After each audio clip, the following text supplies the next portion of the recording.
it made it so that it was very hard to punish, even if the mistake was noticed by Pi. Yeah, that was an excellent conversion from Pi there. Got a lot of damage, barely get touched. Round it out. Make the edge guard. Nope. Accidental tournament winner.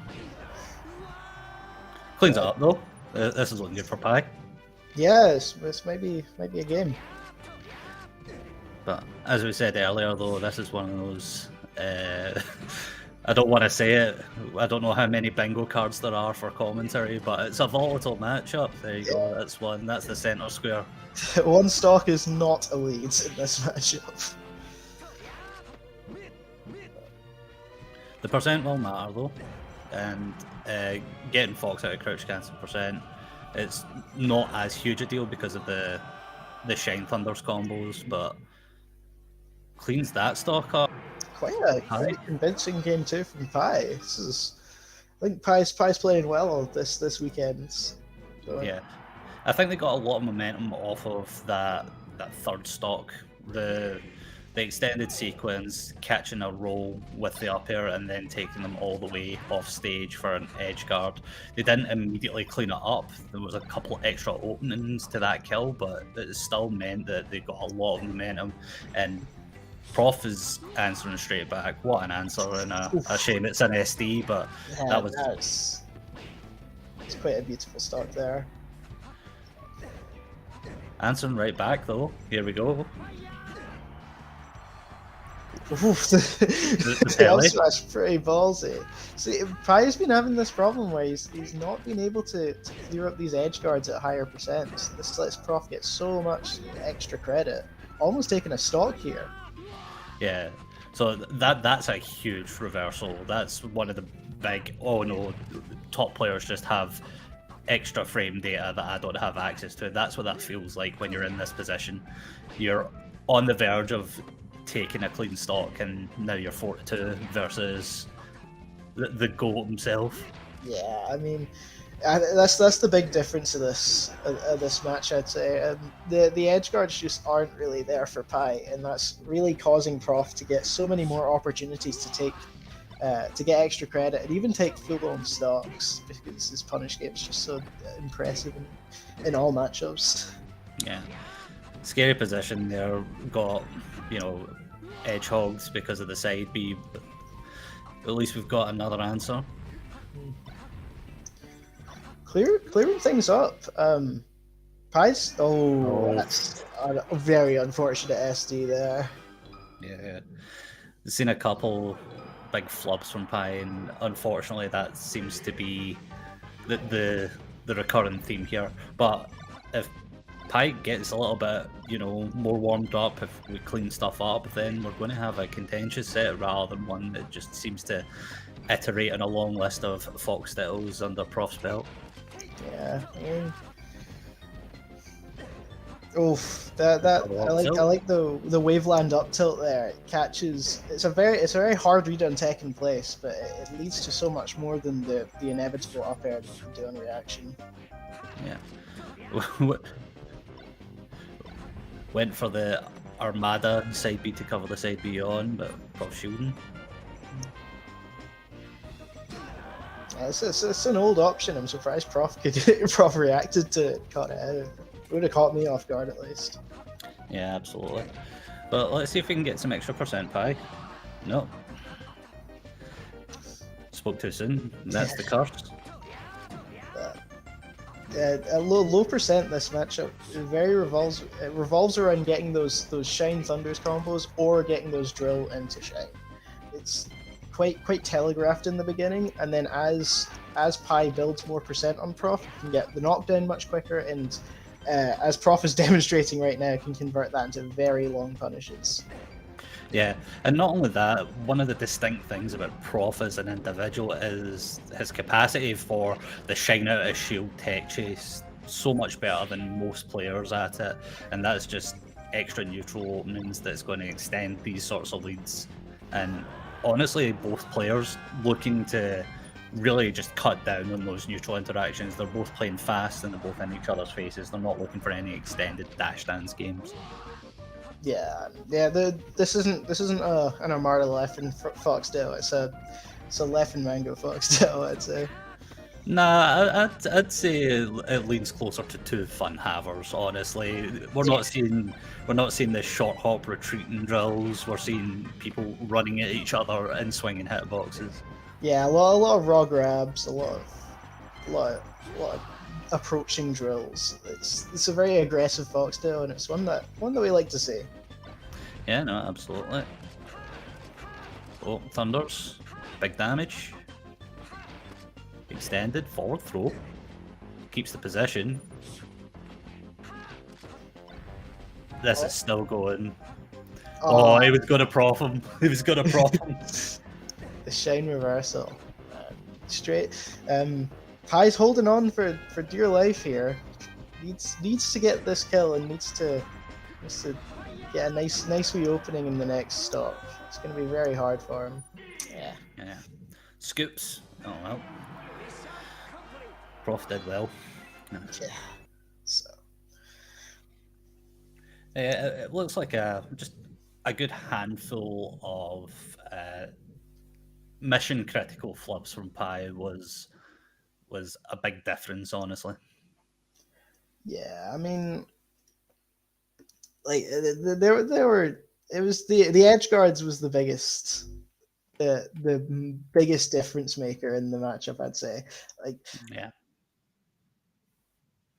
Yeah, no, absolutely. The edge guards as well as these extended advantage states for Prof. Look, Pai was getting stocks where they would, virtually 0 to death, maybe with a couple of extra neutral interactions here and there.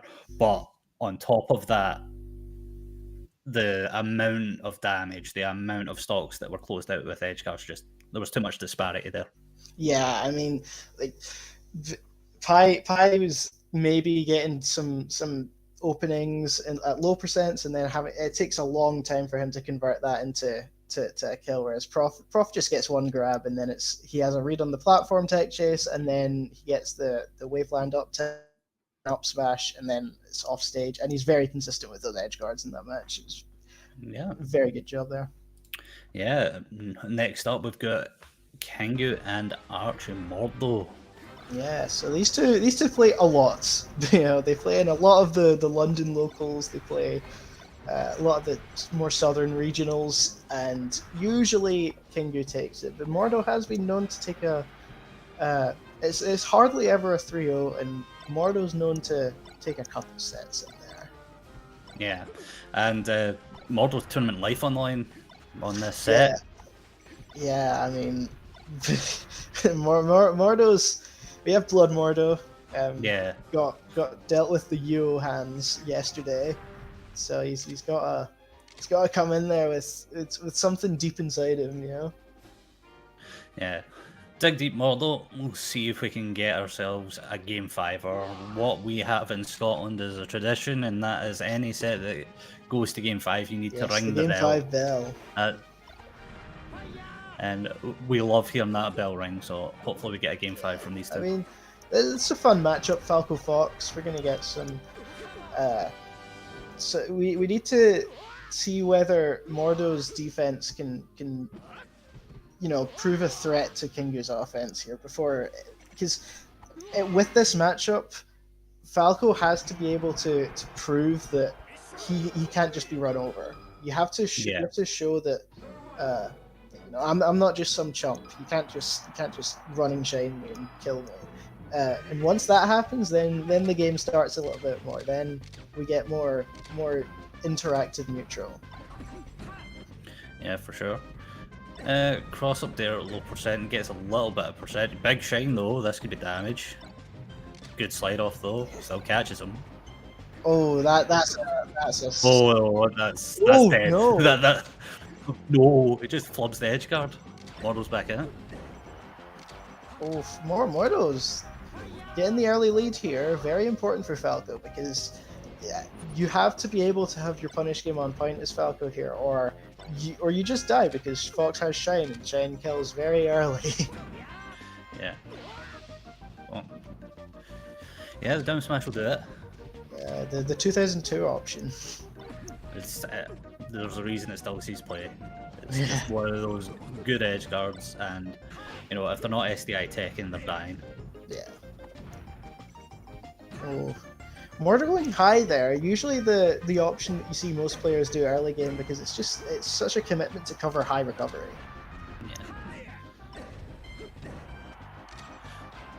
Oops, still manages to pick it up after the down smash. Usually you see that the other way around, but oh, no ledge dash. Gets past this time. Mordo so maintaining his lead here. This is looking positive. Yeah, Mordo's got some good pickups. Kangu dropped a couple of edge guards. We'll see where we get here. Throws him back in the corner. Looking for back throw shine. Fishing for that back throw shine.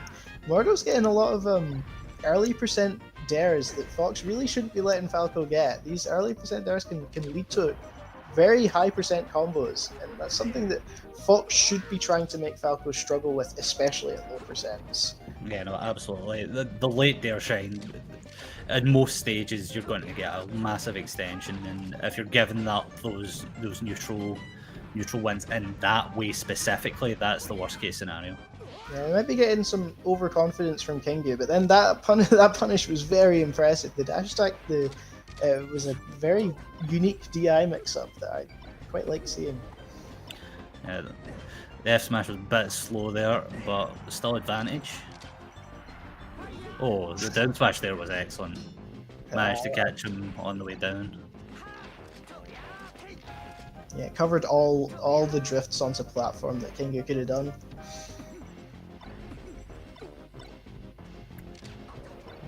Does well to get out of the corner, but then puts himself straight back in the opposite side. Yeah, Kangu putting on a lot of pressure here. It's going to be hard for Mordo to regain some composure and some foot in the neutral game.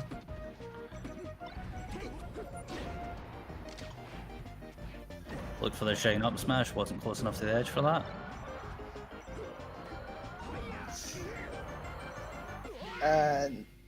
Yeah, that'll close game one. Now, counter picks are very interesting in this matchup. Some people just go for feel and go battlefield or stadium. I think it's very dependent on the player, but I think the best stage is probably stadium, and that's the one I think I would see. Oh no, battlefield. I was gonna say, I'm a battlefield Falco. Yeah. And quick damage, not enough to kill, but still running away with this. Yeah. Oh no, you can't be doing that. You can't just dash out when you're up against Mordo. Mordo rips those F smashes. Mordo catching both the approaches and the dash matches. He's kind of got a read on Kangu right now. I think Kangu will have to rely on his punish to take him through this. Yeah, Kangu definitely showing their attitude to this matchup though. Off stage as much as possible, keep them in the corner, get them off stage again, and then we're seeing these edge guards, these shine spikes. Falco's gonna die if you keep them off stage long enough. Yeah, his recovery notably isn't the best, and he's very susceptible to being gimped at low percents. That was big. Doesn't go for the edge guard, just opts to stay on platform. Maybe looking for high. Up B. That should be dead. Oh, the tech. Oh, no, we need a 9-inch there. Tech on the forward smash is much harder to hit. That's very impressive from Kangu. Yeah, absolutely. Good defensive game, but does still suffer from rinse repeat. Oh, these spot dodges. Yeah. I think Mordo was looking for shine out shield there.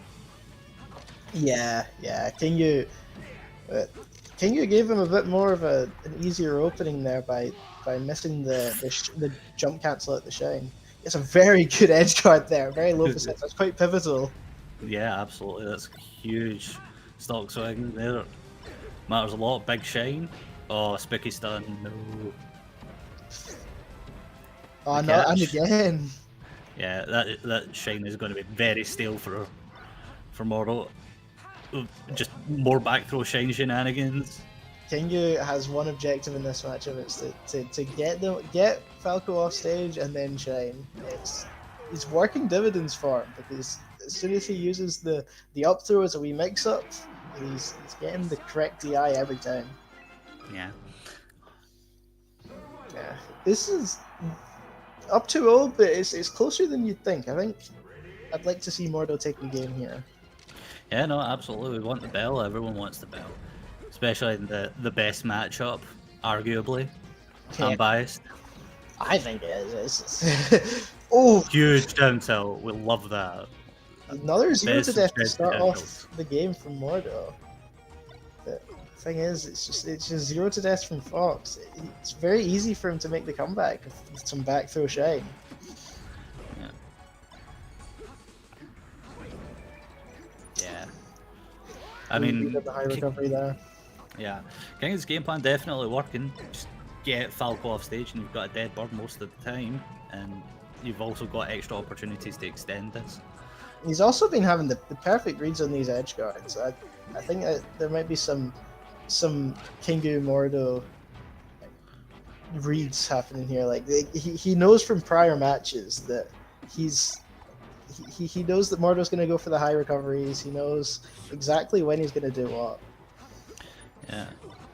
Once again, going for the Armada side B the side B, but way too late to catch anything.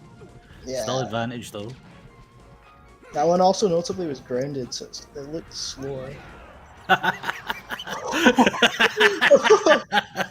Oh, it's been a while since I've seen a Scotland off the edge with a laser fail to grab the ledge into death. Oh, the sprout. Another one. Oh, the fair! Oh no! If it was Oh. just a little bit better with the timing, that side B could have done it. The world where that works out is the world I wanted to live in. But sadly, we're looking at one where Kangu's getting a reopening here. Mordo reversing. See if we can clear this up. Getting lasers the wrong way doesn't matter. Oof, the Bersin in the wrong way. Still converts off it. Yeah. Snap to ledge, back to neutral. Oh, that's a big grab. The call out back air there. It's quite a risky play, but it worked out for Kangu. Yeah, Oh, that back air. yeah. Just make sure the checkmate scenario is a checkmate there. Yeah. So we get the jab bear. All we play for. This situation is so terrifying for Falco because one shine and it's potentially over, whereas Falco has to work a little bit harder after that one shine. Although Yeah, it's still doing. Classic Tekken play shine. Covers the Oh. roll. No, that dare. Oh, the dare sends just a weird direction for that dare. This is the shine out of shield though. Ah, Oh. that's it.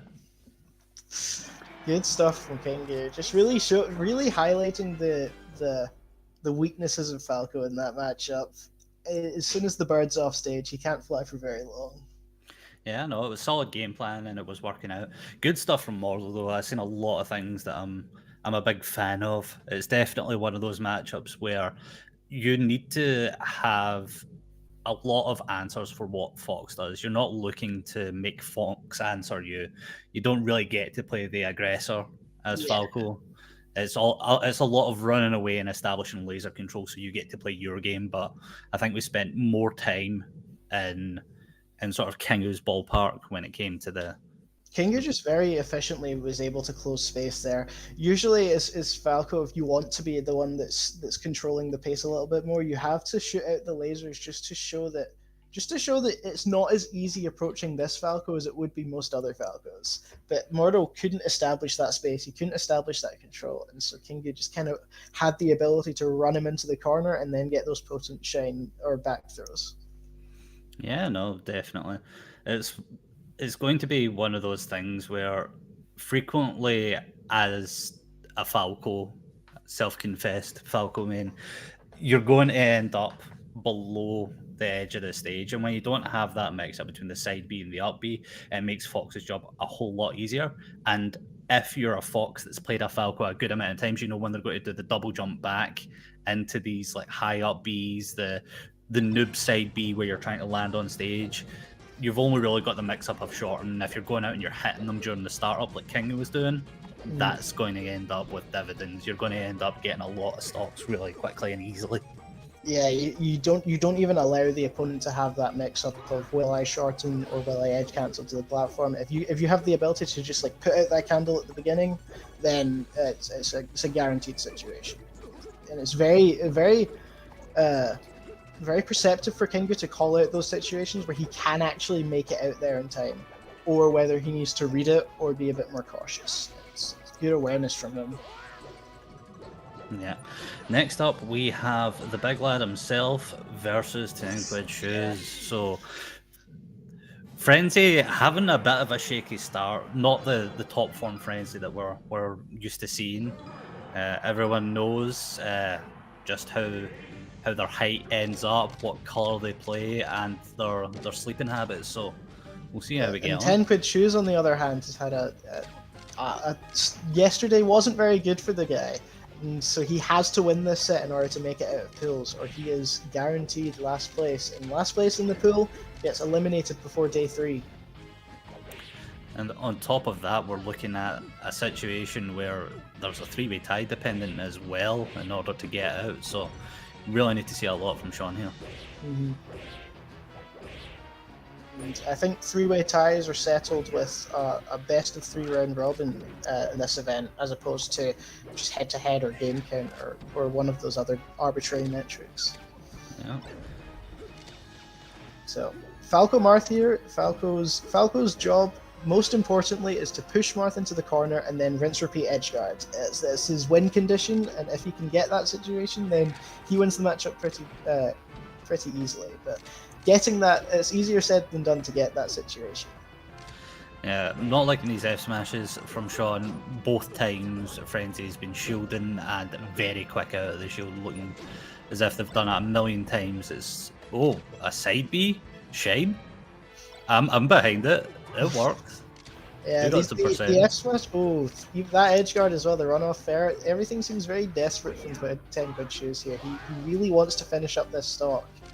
I think Marthritis might be getting into his head.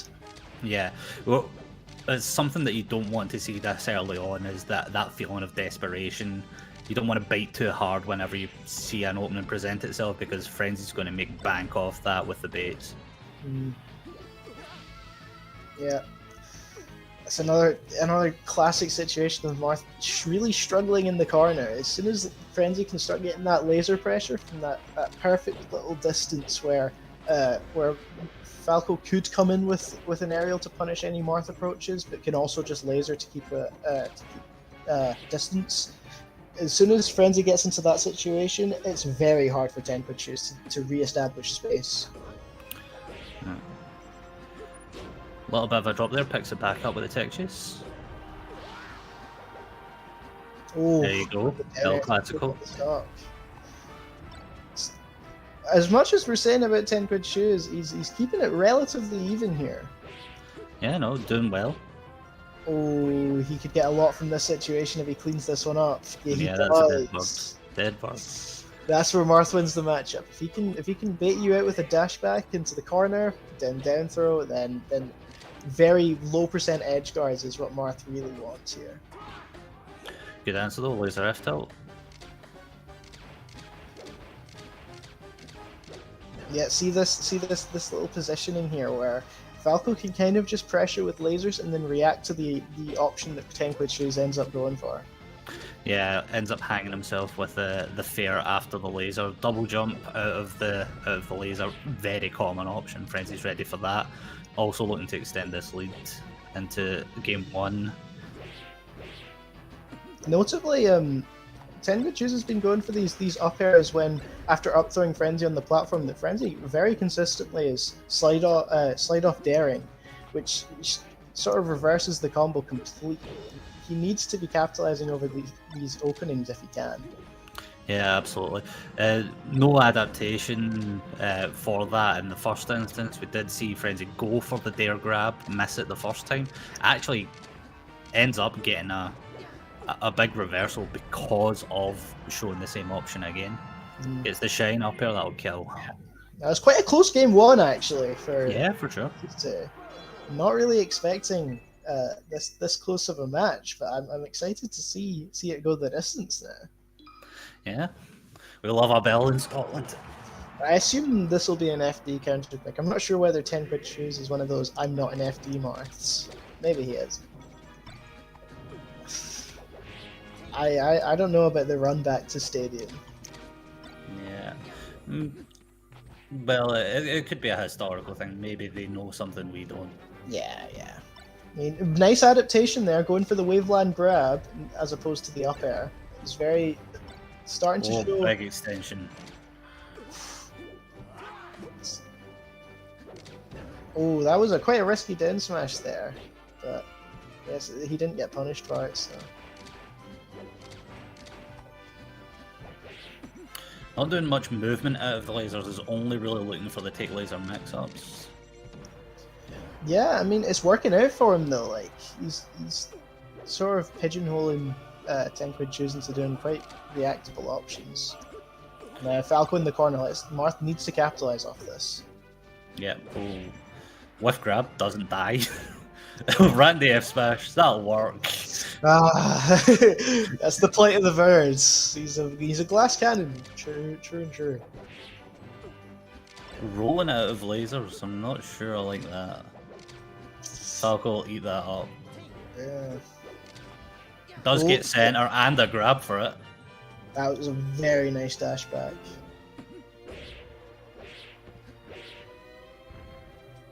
Oh, that was really good. The dash attack to catch the tech attempt.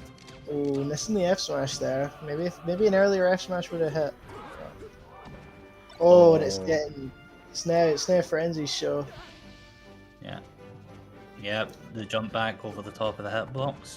He's really his game plan for this matchup is really checking out. He's has the ability to put 10 Quid Shoes in these very precarious situations for Marth. Yeah. 10 Quid is definitely doing a good job of getting back into center though. That's going to make a big difference for sure. Yeah, he's getting those soul reads, and Frenzy isn't really covering these roles that 10 Quid is doing a lot into the center of the stage. Yeah. Yeah, actually hits with the get up attack that time. Marthritis is really starting to prove annoying in this matchup. Oh my god, that's huge. Yeah. Oh, big reversal though.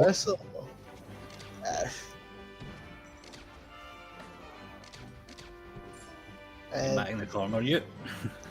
Oh no! The counter. That's very desperate, but it didn't get punished. So yeah, keep that in the mental package for later. Yeah, that's 10 Quid Shoes' first instance of green Marth energy. Let's see some side Bs, some down smashes now.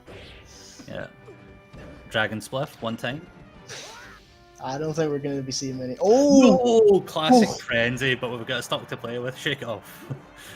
Okay. That...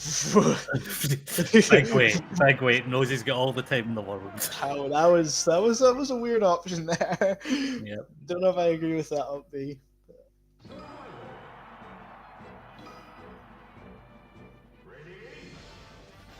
Okay, now we're on FD. Now we're going to see some very long grab combos, some very long shine combos as well, though. More Randy F smash. Yeah, it worked out for him. Now he's got the chain grab. Good short, huge. Now Frenzy's starting his own thing. Still think he's grabbing ledge a little bit too quickly. Maybe expecting like the early up Bs and that'll do it. Catches him with the F smash there. Doesn't really push the advantage with the invincibility. Just looks to like sort of reset to neutral down till not enough of the percent. Falco wins those stalemate situations because he's the man with the gun. So yeah, I suppose it's not that bad of a situation if it's just a reset. Yeah. Ooh, yeah. Barely it did look a bit. Yeah, it did look a little bit far for the air dodge, but good effort. We haven't really been seeing any long punishes that we'd expect from FD. I'd like to see someone sort of clean it up, and 10 quid shoes might just be answering my call.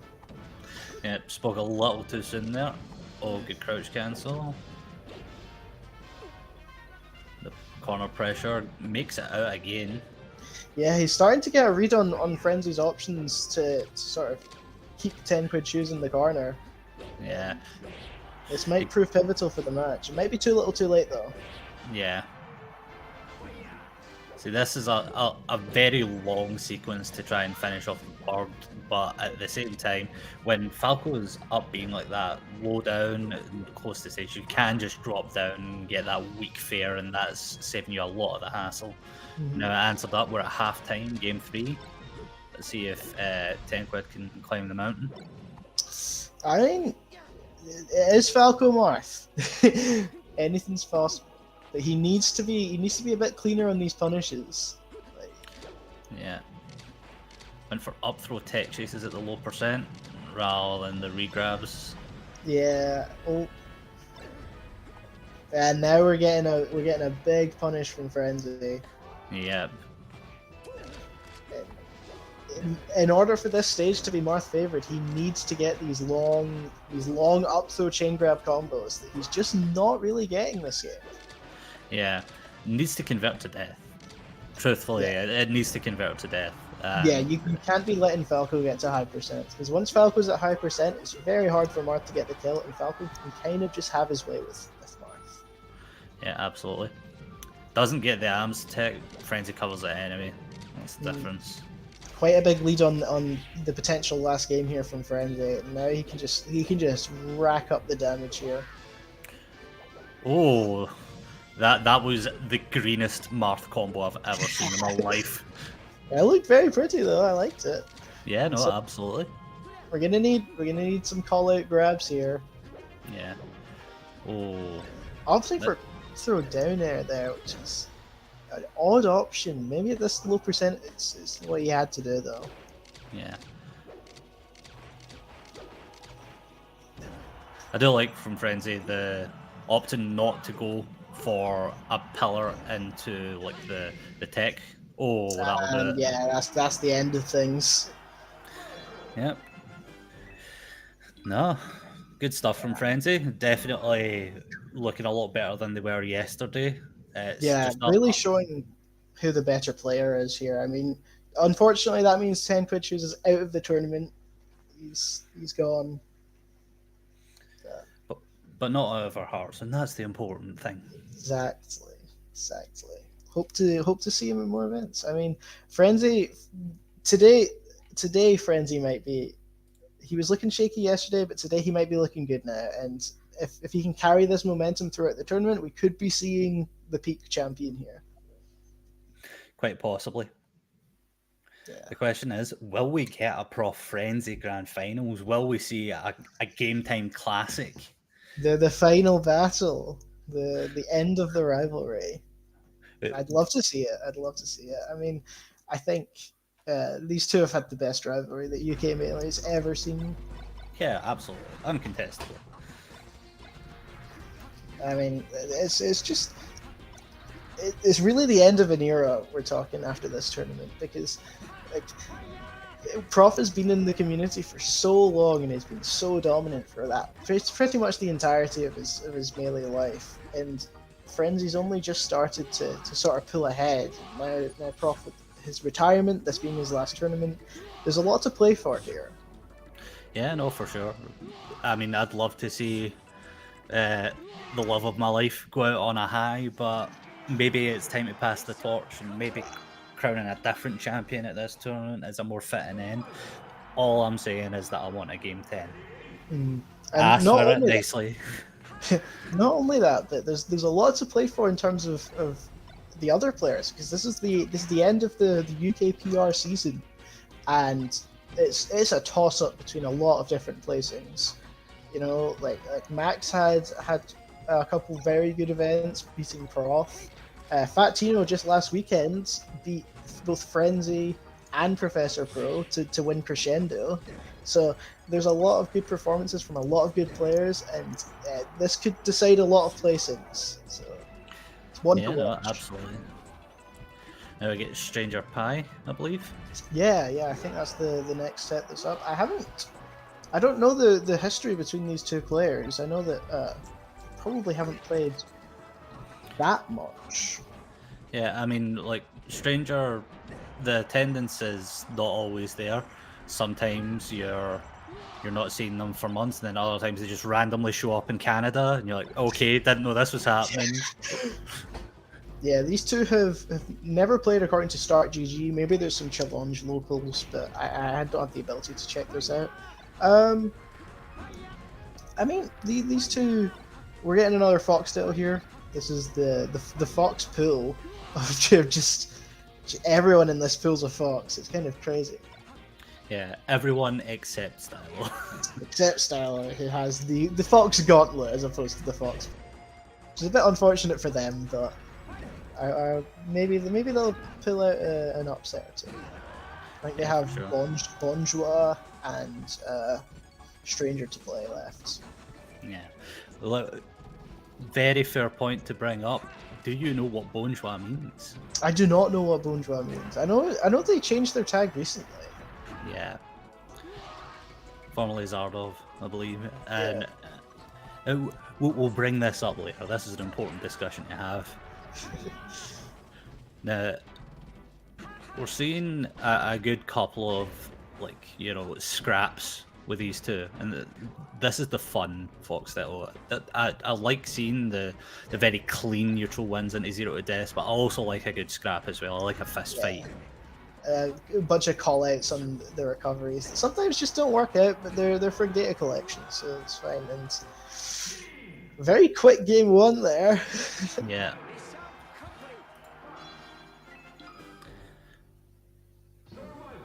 Very, very quick game one. Okay, off to Dreamland. More space wanted. Almost a very quick gimp there. Yeah. Oh, dash attack. I wasn't ready for that myself. Yeah, a lot of uncharacteristic options here. Like neutral air dodge. That's probably a missed wave dash, but a lot of just weird options that might be misinputs, might be intentional off meta options. Who knows? Yeah, no, for sure. We've getting nails into the corner. Oh, what a brilliant down smash. I love doing that. The Michael Jackson wave dash turn around down smash. Catches everyone off guard. Oh, that's a huge swing right there. Yep, for sure. It's the big reversal that we were talking about earlier today. Oh, yeah, that's a good pick up. Catching a lot of down smashes here. A lot of downward kills. Not getting many platform tech chases into up smashes here. They're very edge guardy foxes. Yeah, still getting them, just not as much as we'd expect to see from European foxes. But these down smashes, the angle that down smash sends you at is very punishing. Mm. Oh, looks for it again. Waits for the tech though, rather than trying to clip them before they hit the ground. Down air on the platform, very interesting. I quite like that option actually.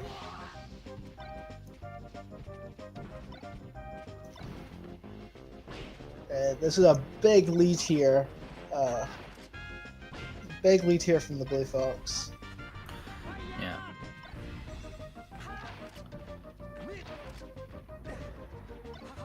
Oh, Pie's still extending this. That'll do it. Yeah. I think that's game 2 to Pie. This is a very high octane Foxtail here. These two players are really going at each other. They're sitting in the scrap pretty much all the time. Yeah. Oh no way. That was a big rip on that. That up smash doesn't call anything out, but we're still scrapping. We're still, out the back of the dominoes with the bare knuckle boxing champions. Aye.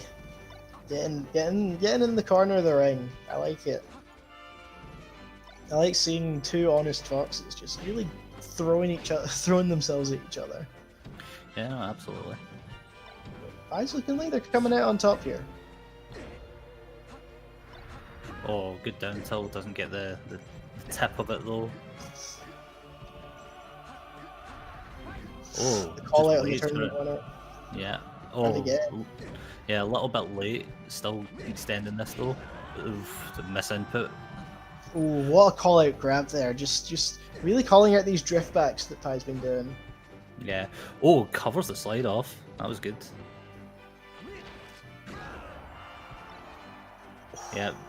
Very clean. Oh, didn't kill. No, not high enough. DI was good. That one should though. Yeah. Yeah. Clean stock lead going into game 3. Oh no way. Stranger with another just ripped up smash. Yeah. Oh, that could be this big. This is a swing. Is the drill. And Shine, equalizes. Yeah. Very, very good from Stranger there.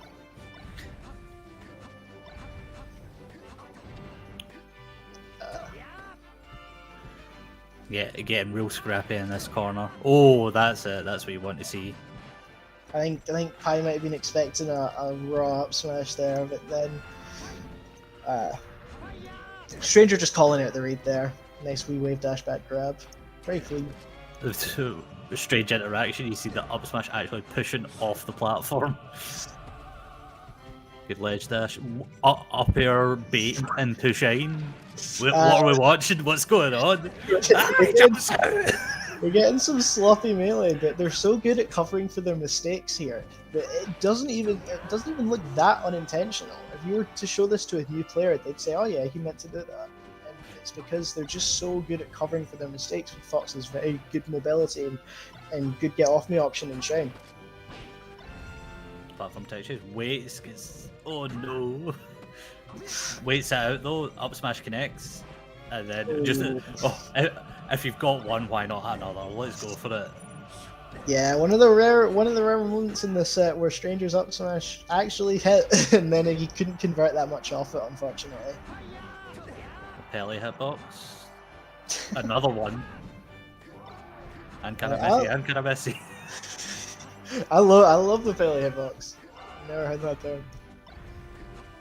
Okay. Right, we're gonna need some. Okay, right. So really back and forth set. I'm loving this. Yeah, no, absolutely. This has been the most fun set so far. We're seeing like a proper scrap. Mm-hmm. This is getting each other in a headlock. Year 3 in high school. This is a real scuffle that we're seeing. Real playground brawl here coming out between these two players, and it's back and forth. It's not big kid, little kids like it was some of the other sets. Yeah, most competitive set that we've seen so far as well. Oh, oof. Pick up. The crouch cancel not working favorably for Pai there, allowing Stranger to get more off that up smash than he would otherwise be able to. Yeah. These high side Bs from both of these players need to start getting called out by the other. It's letting them get away with a lot. The back throw. Oh. Oh, Randall almost messing things up there. Calls out the waveland with a shine. Ah. This is very interesting. The stock could decide a lot within this game. A lot of momentum will come with the stock. Could decide the set. Up here, up smash. Oh, we love to see it. Low jump. Thank you. Jump shine. I feel seen. I can feel the fun having that's coming out of the screen. Stranger getting the highest of edge guards there, and the lowest of side Bs. That was very hard to cover there. Yeah, telltale signs of a fox that's feeling himself. Ledge dash turn around on tilt. I think Stranger's got a lot of momentum now and is taking it as far as it can go.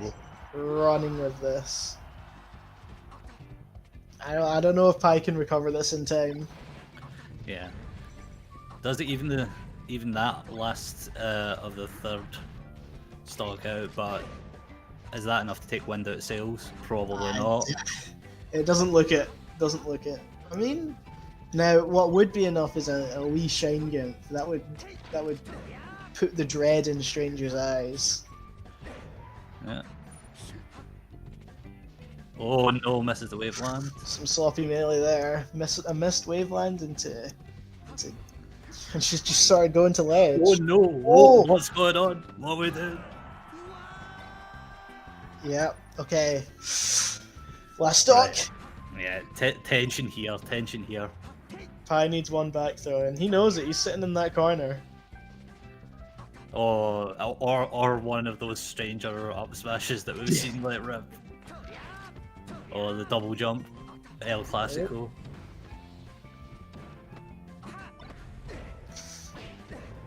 No, he's too thirsty. Oh! Comeback's almost been secured here. Yeah, this is anyone's game, and it's going to get decided by one of these random neutral options. The dash attack almost signaled the end of Pi there, but Oh, no! That is unfortunate. Edgeguard reversal there to finish out the game. See, that's where you don't down smash. Yeah. When you're risking death, probably not a good idea to down smash. Can't Yeah, fault them for was- it. I down smash there. That was a banger set though, between two very high octane players. Very fun set.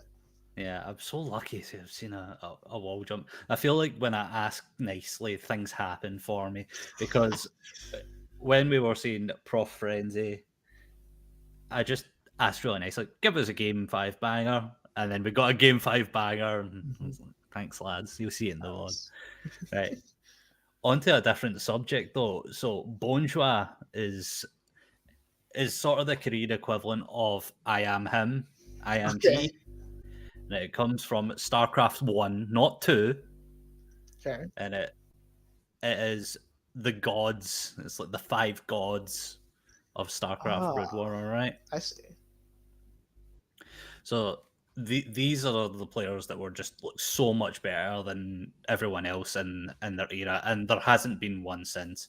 So for a frame of reference, these are the sorts of players where they've got all 3 of their matchups in Zerg, Protoss, and Terran being above 50%. See, if you've got a positive win rate on any of the other races, you're a really good player, especially at the level of these players competing at.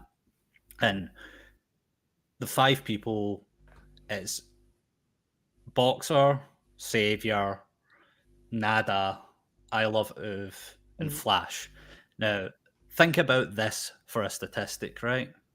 Flash had an over 70% win rate against all of the others. That's like having an over 70% win rate against Fox, Puff, and Marth.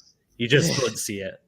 It's a level of dominance, and honestly, it's a little bit of an ego tag, but it's still a brilliant tag, especially because so few Smashers seem to have ever watched StarCraft in their life. Oh, we have a very interesting set here. Looks like we're going to get a Scott after all. We have Fat Tino Jacob. Yeah, love to see it. Jacob, another player who he kind of needs this one. Yeah, this is an important set for Jacob to pick up, and Tino's obviously crazy. They're so good and they're on the up, but this is one of the ones that Jacob can take.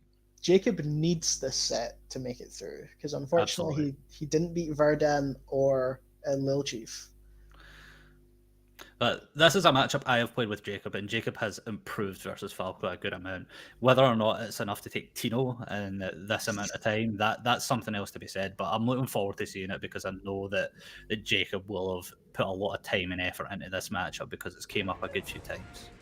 Yeah, I mean, it's a pretty. Jacob's a believer in Samus Falco. He thinks it's a very, very doable matchup. It's slow, but it's still doable. And it's some of the most important things in this matchup is that Darren Place's Falco is very hard to call out for Samus. He basically has to make the call out far too early, and so if Tino's playing to sort of sort of whittle Jacob down, he's going to be doing a lot of dare in place, a lot of nair buffer shields in order to call it, in order to bait some up Bs. Yeah, and for Jacob, what they're looking for are the big down smashes. Like, reading an approach, wave dash back down smash, that'll get big money. And then once they start showing a lot of, run up shield, as you'd expect from anyone playing against Samus, Jacob is one of the players that is very quick to adjust and then start grabbing and then get big extensions. Yeah, off. he is self-proclaimed a very grabby Samus when he needs to be. Yeah. Oh, okay, almost getting a wee gimp there to start off, but yeah, edge cancels though. We got those. Yeah, Jacob always has those. Okay, now, very nice. Huge down That's smash. That's exactly what Jacob wants here. We want baiting Falco to approach into the corner, into Jacob just down smashing and getting a very early kill off that. Yeah, and one thing for Tino to be careful of is trying to force edge guards on Samus. You need to let them happen when the opportunity presents itself. If you go out there too often and too carelessly, you will get reversaled, and that's devastating for Falco in this matchup. Honestly, just letting them back and going for rinse repeats is probably the safer option. To be honest, I think Tino should start taking note of the fact that laser down tilt definitely kills at this percent.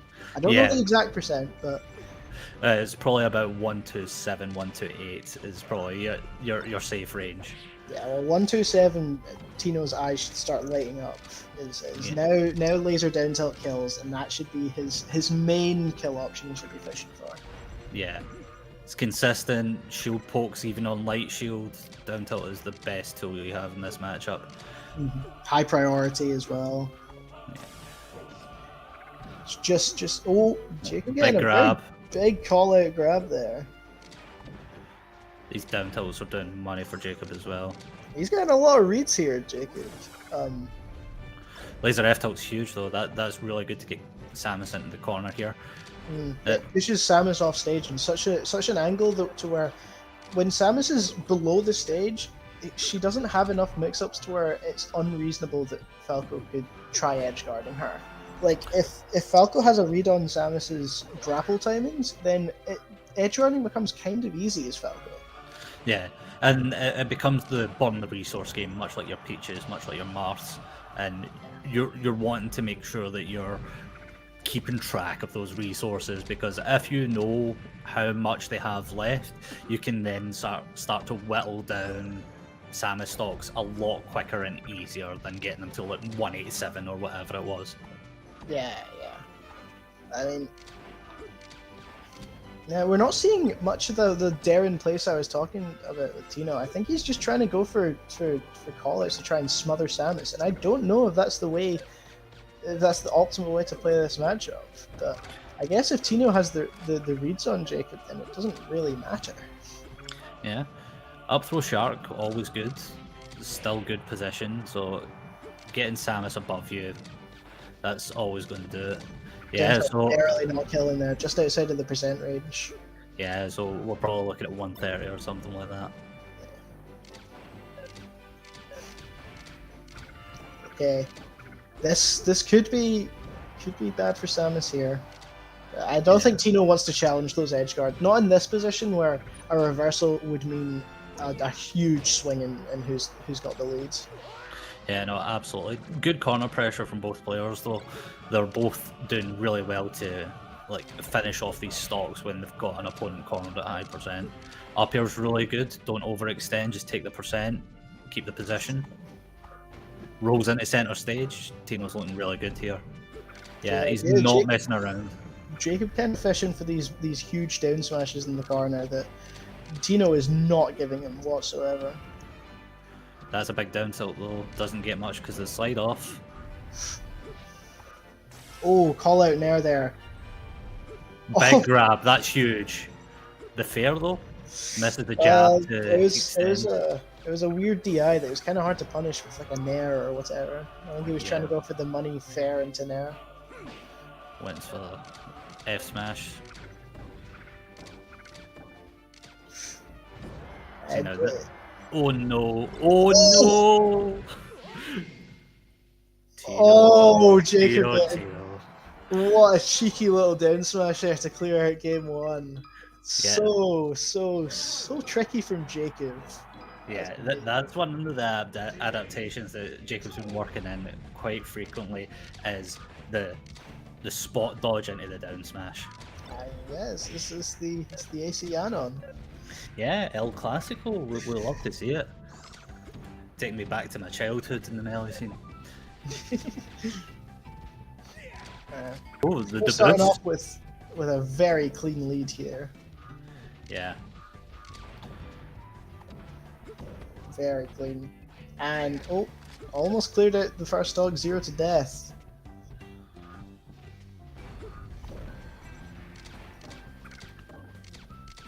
Yeah, I mean, Jacob's just kind of struggling to find his footing in neutral here.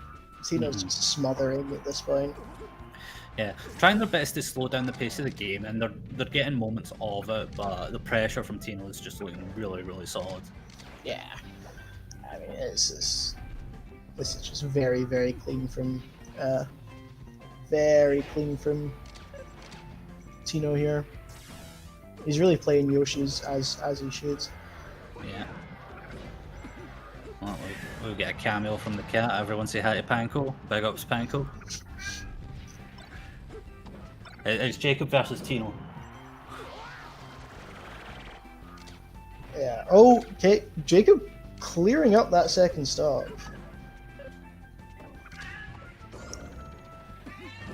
Yeah, we're starting to slow the pace down. This favours Jacob. Down smash top plat. Oh. Almost getting the call out charge shot there. Barely missed. Yeah, I had the right read, wrong execution, just a little too slow. Oh, trying to go for the up air aerial interrupt there. Yoshi's slant probably messing things up a little bit. Yeah. ECBs are messed up quite frequently because of that little angle. Notably, that for anyone who doesn't know, that up air aerial interrupt is slightly better than a ledge dash, and it's just an option that Jacob can use to have a lot more invincibility off ledge. Absolutely. It's very hard to do, but Jacob can do it pretty consistently because he's a very good Samus. Yeah, and I've said it time and time again, Samus with ledge play is an extra spot in the tier list higher. It makes a huge difference, but not to Tino. Tino cleaning that up a reasonably early percent relative to others so far in the set, and getting the up air kill. All out nair there, not getting much off it because in that position, Samus, it's kind of hard for Samus to edgeguard there. Oh, the movement. Taking space aggressively. Jacob's playing very confidently here. Yeah. He's got some momentum on him. That was huge. A dash of that call out there. I'm loving this Jacob play. Yeah. Oh, downer grab was a good idea, but it's not going to work out. Oh, pressure. Oh! Expected the roll towards the edge, but Tino no better. I mean, that charge shot would have covered neutral get up as well. It was just the timing in which Tino did the roll. It was very smart from him. Very, very, very aware. Because that would have been a huge swing. Yeah. Oh, huge down smash. Oh, speaking of huge swings. Oof, the slide off there. That was the shield push off, actually. Yeah, it was.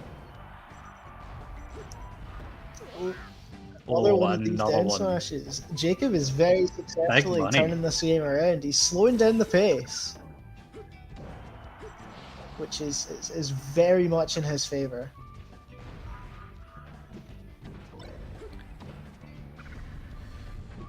Oh, the cross-up down air could have been huge. It's a classic Jacob. He loves pressuring the back of the shields and will just wave dash through or jump over to do it. Yeah. It looks like we're actually getting a couple of panic options out of Tino now. It feels like the momentum is shifting. Big down smash, huge ledge dash though, big kill opportunity, doesn't get it. Shine off the top, something that notably works on Yoshi's. Yep, absolutely. It hasn't really been gone for. Yeah. Huge corner pressure though at the down tilt. That's going to seal that. 1-1. This is much more interesting than I thought it would be. I have It's to like I admit. said, this is one of the matchups that I'm expecting big things from Jacob, because it's one of the matchups that's on their list, and we're seeing good adaptations from Jacob of old, and Tino may or may not have the most Samus practice, so we really want to see a game 5 from these two, because we're going to get high quality melee. Yeah, I say this is a far cry from Jacob of last year getting kind of bodied, shoot the gun. If anyone remembers that, like this Jacob is really playing this matchup well and isn't really getting phased by the laser pressure. Yeah. But once again, Tino's starting off with a commanding lead this game. And this is Samus's counterfeit. This is Samus's only good stage in the matchup, according to certain people. Yeah.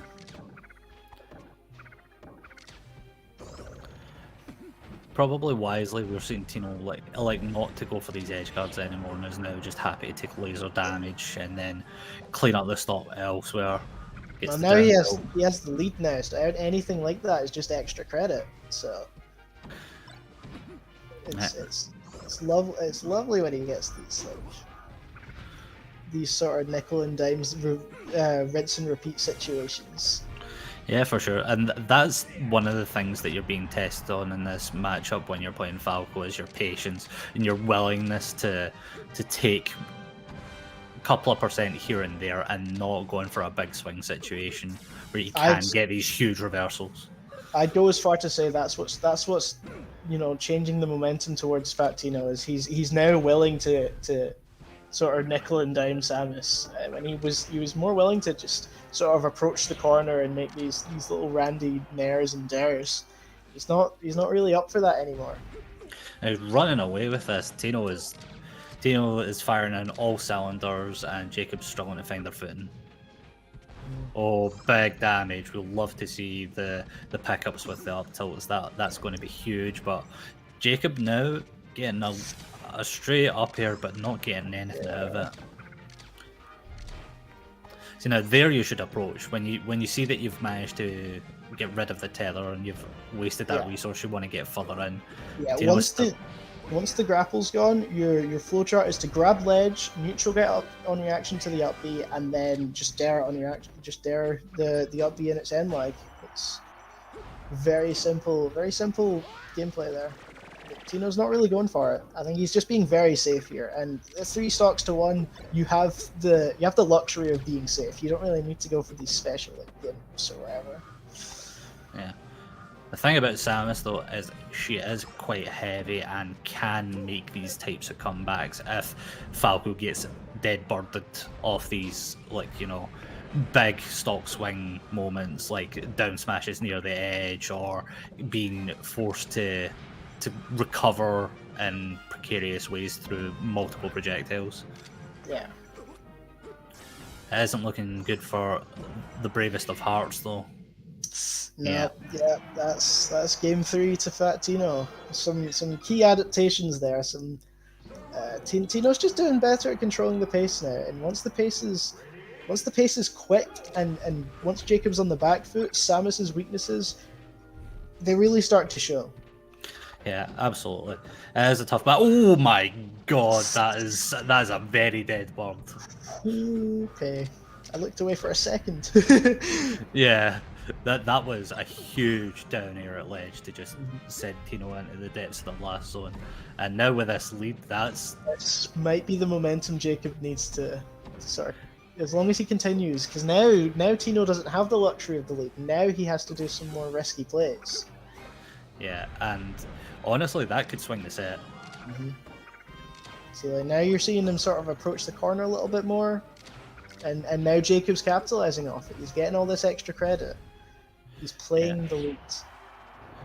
Early Dare managed to get him back on stage, gets the down tilt kill, but Tino's still like a massive percent deficit. So this could be a hill to climb if you're not getting an easy in versus Jacob. So it's going to come down to Jacob's defense more so than Jacob's offense as far as the game progressing. Although I still think Jacob's not so confident in the corner as he was in games 1 and 2. I mean, like, he's going for these kind of risky approaches he really shouldn't be doing when he's got this massive leads. And now the lead isn't as massive anymore. Yeah, all but evaporated. Knows that he can still recover and rolls. And now Tino's going to start swinging the game a little bit here. Yeah, as soon as this momentum's swinging towards Tino, it's like a juggernaut. Yeah, that's another 0 to death here. Jacob on his tournament stock here. He has a massive mountain to climb. Has to reach the peak almost. Oh, that's on the bingo card. That's on the commentary reel. Jacob getting a wee charge shot here could do something. Cheeky wee charge shot. Cheeky charge shot. One for the lads. He went for the power shield there on the side V. The side B reversed.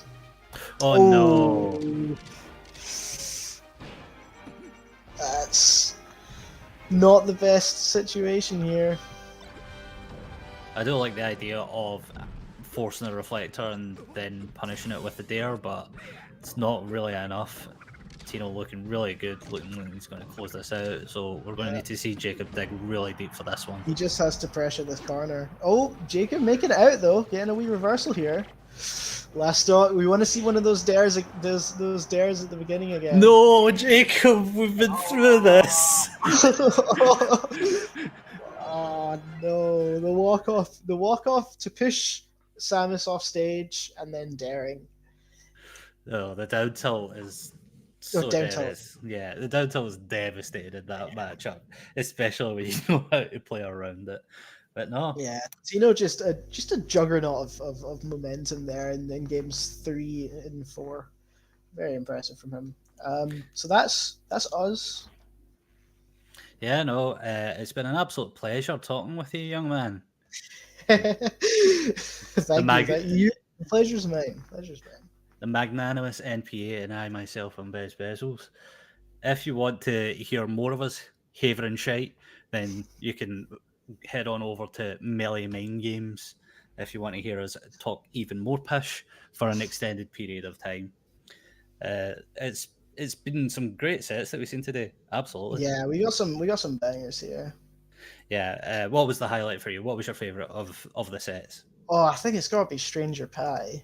Yeah, I was going to say so myself. Such a back and forth fox still with so much momentum and yeah, it was really scrappy with some fun havers on the screen, some wall jumps.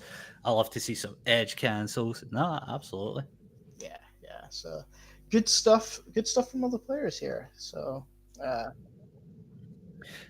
So we're gonna swap off for the next couple sets. That's us for commentary. Next is Joefish and Devon. I've been NPA, just NPenguin8 on Twitter. I've been Bez Bezos. Thanks very much.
Hi, I'm Joe Fish, joined by Devin.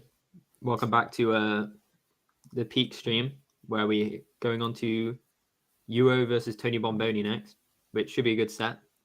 Devin, as a Peach main, any thoughts? This matchup's rough for Peach. I mean, Falcon just gets so much off of grab, but Peach gets a lot off of grab as well, but slight Falcon winning. You think Slight Falcon favored? Yeah, it's only like probably 55 at most. I know UO. I'm pretty sure this is one of the matchups that UO is like really doomer about. It's like this Sheik and Marth, pretty sure.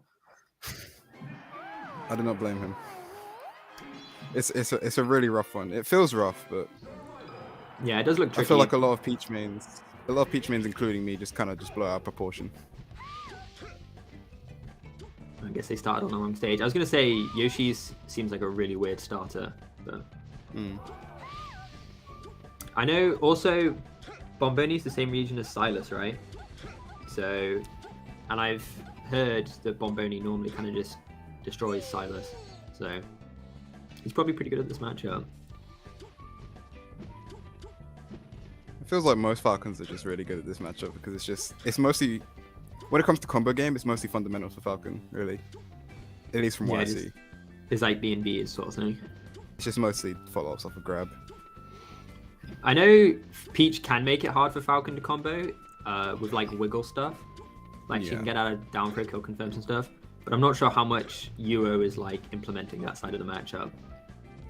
Yeah, no, I've never seen UO play this matchup. I don't see many Peaches play this matchup, actually. I know. I just think it's a bit of an uncommon one. UO's gone Sheik for this matchup before. In tournament. But I guess he's not trying that versus Bombony.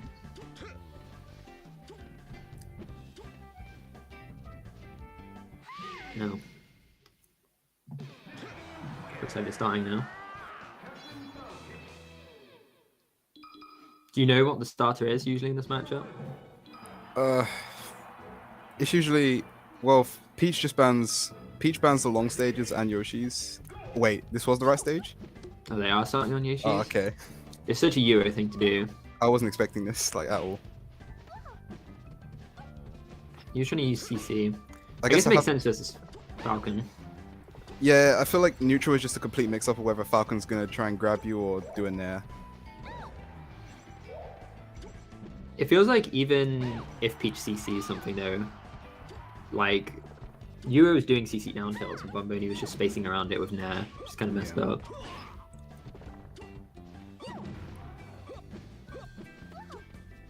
Oh, Gotta say, also another thing about this matchup, Peach has a very good out of shield game, but Falcon's shield stun makes it really unusual to punish. Yeah, his stomp's like quite unsafe, but then it like has way more shield stun than you think, doesn't it? It feels impossible to get out of shield on. Like against most characters, you just do nair out of shield, but against Falcon, you can't really do that unless you know like the specific timing. Yeah, it's like something you have to practice. Damn, he's kind of getting stomped. It's not looking great. Yeah, this is like feels like an interesting starter. I guess like maybe UO just wanted to take space away from Bombony. Because like, I have heard Falcons say this stage is like they don't really like it. They feel like they like having more space to dash dance against Peach. Yeah, because I know a lot of characters like this is the counter pick, if not like the second counter pick versus Falcon. But versus Peach specifically, where you're like Peach normally gets a lot out of like milking stocks. Oh my god. I didn't feel great to watch. Just especially that last stock. Yeah, that was rough. He kind of got destroyed. And now I don't know what the counter pick will be. Counter pick to FD. Does Peach have a chain grab on Falcon? Yeah, up to. Oh no. Oh please. Oh, hold on. Oh please come back. Oh. I think Bombony was just gonna let him have it too. Yeah, it's not as good as the one against Spaceys, but it goes up to AE. Wait, what? It goes up to about AE before Falcon gets out with like slight DI. You're just trying to CC in the corner, and Bombony's just like not giving him anything. Oh, that's rough. Barely lives. Oh no, I thought he had him with that back here. Damn, I'm surprised he still picked up that edge guard. Normally, a lot of the time, like the rule of thumb with like edgeguarding Peach is it's fine as long as she doesn't get like over you or under you. Like as long as she stays towards the blast zone, you're sort of alright because you just keep a favorable position. Yo got past him and then Bombony just picked it up anyway. I think Yo just needs to like stop going low on recoveries that early. That edge guard was not great. Yeah, I was kind of greedy.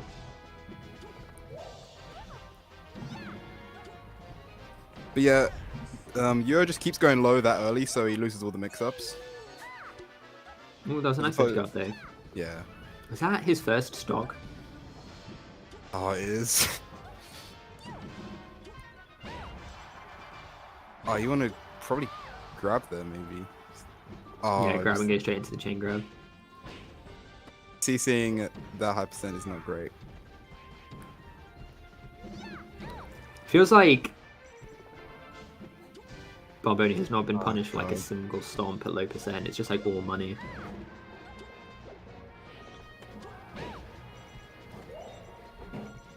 Oh, Yo keeps getting reversaled. Terrible DI, and that's gonna be the game. Yeah, That's rough. He got a stock that time though. it's progress. It's progress. That's improvement. If this was a first to 5, he'd take a game. Mm.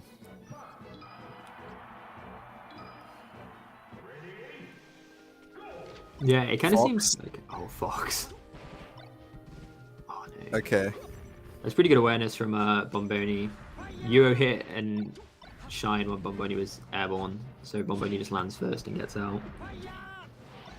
Oh, Bombony shine. That's gonna be it. Yeah. Let's go. It's already doing better than the Peach. All right, Yo wins the set. Best. Oh no. Off the Peach. Off the Fox. All right. Don't.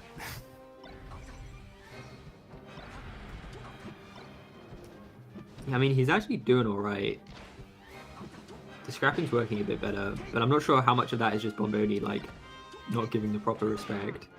Because a lot of the time when someone goes secondaries against you in like a tournament set, you kind of just want to like pretend it's not real. And the Euro Fox probably isn't super real, but it's still Fox. That's probably gonna be the start. Yeah. That was a nice edge guard. That was like the Ganon edge guard with the like back part of the up air. Weak knee. Oh no. It's like such low percent. It's so rough to see.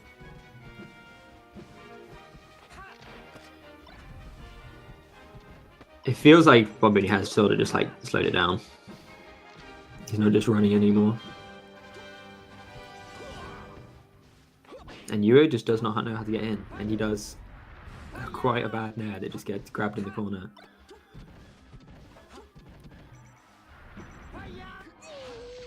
Oh, that's so rough. Oh, that was it. Alright, Yo wins these. Trust. Yo is the master of camping people until they SD, which did come out there. So maybe we can see 2 more of those. That was a very good recovery. Yeah, going to ledge. It feels like difficult for Falcon to cover that, but yeah, that's over. I know Yo's gone Sheik for Falcon before. I've never seen the Fox. Hmm. He didn't do horrendously. Did better than the Peach anyway. Whatever. Like, But yeah, just got past that really. Yeah, that was a rough set for Yuo. It was a pretty tough pull for Yuo in general, if I remember. His 4 seeds Mordo, which is it's a rough one. like that's already a rough start. Yeah. Yeah, I think it was like I can't remember the 3rd seed is, but then it was like Bombony and Kangu as the top 2. Just a tough pull.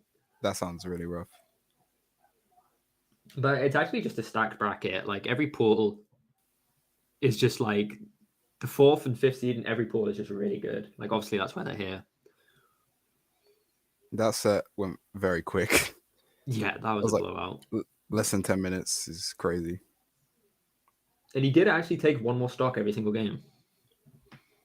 I think the rule set was really against you in this one. I think it was. It was really unfair for him. If we were playing best of 7, different set. Do you know who we have on next? No. I remember the order. posted, but I thought we were ending on Bombony.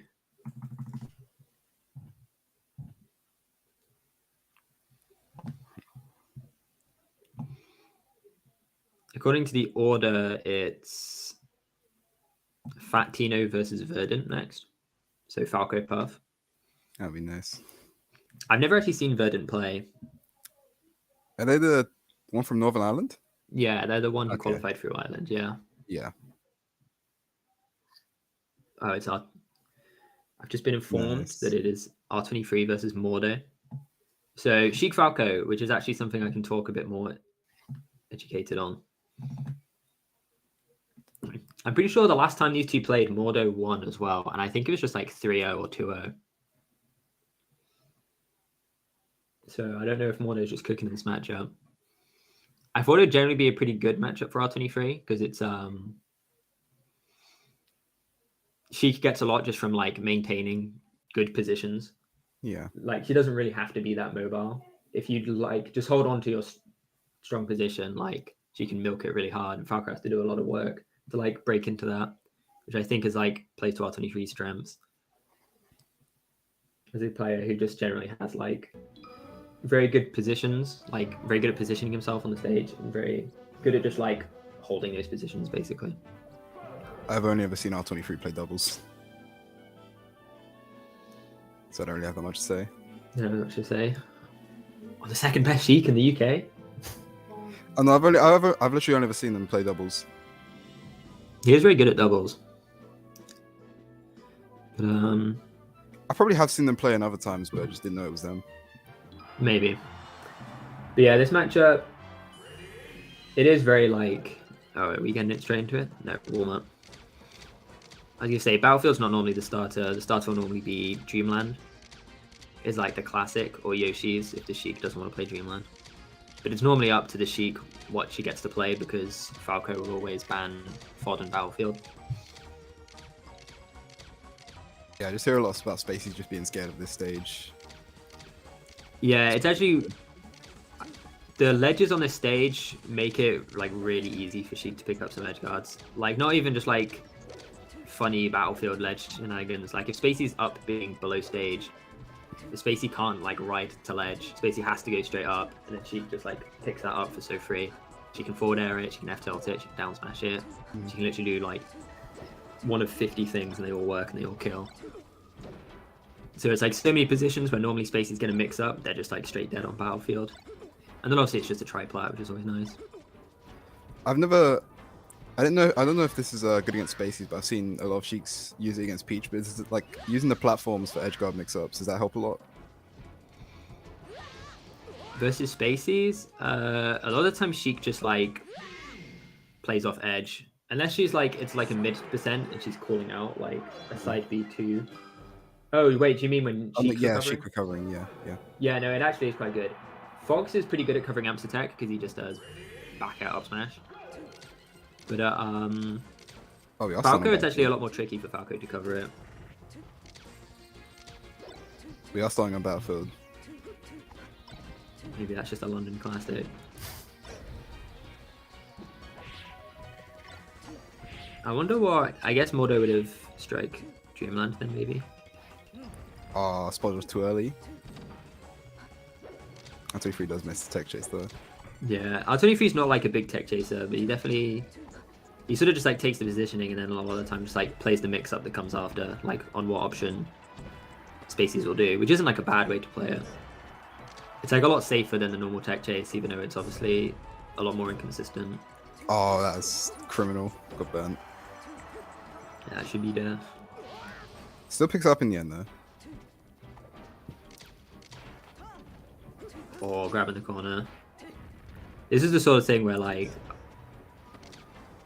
R23 is not really sort of moving that much. He's just playing the strong position, which right now is basically just the corner. Oh wow, kills off the top. That was crazy. Savvy to get the top play is very good. More Falcos need to do that. Oh, that's so Okay, deaf. less Falcos need to do that. Yeah. I actually think it's like so impractical to think of in the moment, but if Mordo like DI'd that fair like away, he maybe could have got hit on stage and teched it. I just think you're never prepared to hit. Well, you're just not really thinking about DIing away at any situation like that. Oh, down smash, that's rough. Good shine still. Oh, this is just F. To the Yeah, you ledge see there throw. like how he has to go straight up? Yeah. And R23 can just wait, hit him at the top. That was Oh, nice. Oh, that was nice. Those needles are like kind of cheese, but they are also just like difficult to deal with. Because if you just like get stuck in your movement and you're not ready for it, sometimes like there you sort of just like lose your flow on the edge guard. And now he's just tech chasing. Apparently he can do this now. He keeps And then he teching jabs. in place over and over again, but you know, got the down tilt. The 60% is huge because now like literally anything is like comboing into an offstage situation. Oh, Even like one Oh. poorly DI'd fair is just like death at this percent for Falco. grab. Oh, up throw. Oh. Ah, doesn't get the jump off. Just Mordo like went too the- low on that side B a few times. Hmm. Up throw's kind of funny. It actually, there's a chain grab at like 160% with up throw. That's But if you incredible. DI away on the up throw, generally there's not really a follow up at like those percents. FD, this is about expected, right? Yeah, I know some spaces like Frenzy prefer Stadium. I'm not particularly sure why. Maybe it's just because you want like that platform to like nerf the Sheik punish a little bit. But also like Sheik's entire neutral on this matchup is like playing the platforms a lot of the time. So just getting rid of them, it like massively changes the way Sheik has to play. She has to play like very slow, abusing like her quick walk, and then just like a good game out of shield to sort of just like slowly build up damage. Oh, it's still going. Oh, this Up trap smash punish, for though. kill is nice. I love the kind of punishes on Sheik on FD where you're just hitting like 3 tilts in a row. It feels so nice. Oh yeah, that could be a risk of full hopping on the stage. It's just like Sheik boost grabbing the landing. This should be the kill. Oh, we had a jump. I didn't even realize.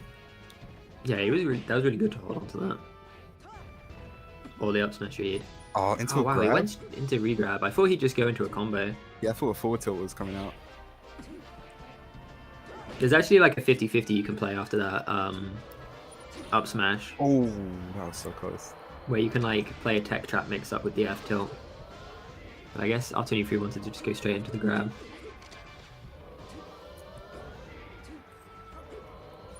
Oh, this is Trapped in the rough. corner. That's a misses the back hit though. Up for again. Oh, bro, yeah, it's a jab. Oh. Classic. I like to think that was meant to be a forward tilt. Yeah. Killing spacies off of grab at like really high percent is like she has to work for it a bit more than she does in her other matchups where it's just free. But the up throw is kind of working out so far. And you just be tech chasing. Oh, Again, just taking in place a lot. there you tech rolled in. R23 still reacted to it fine. It's looking good. Yeah, this is looking. It's Good. looking This is like very- this thing Oh. that makes fucking FD scary. Because you can be once like the Sheik punish starts, if she doesn't actually, you kind of just like hope she messes it up on FD, Yeah. and most Sheiks do, and then you get a really good Oh, neutral. that needle was Oh, very that's nice.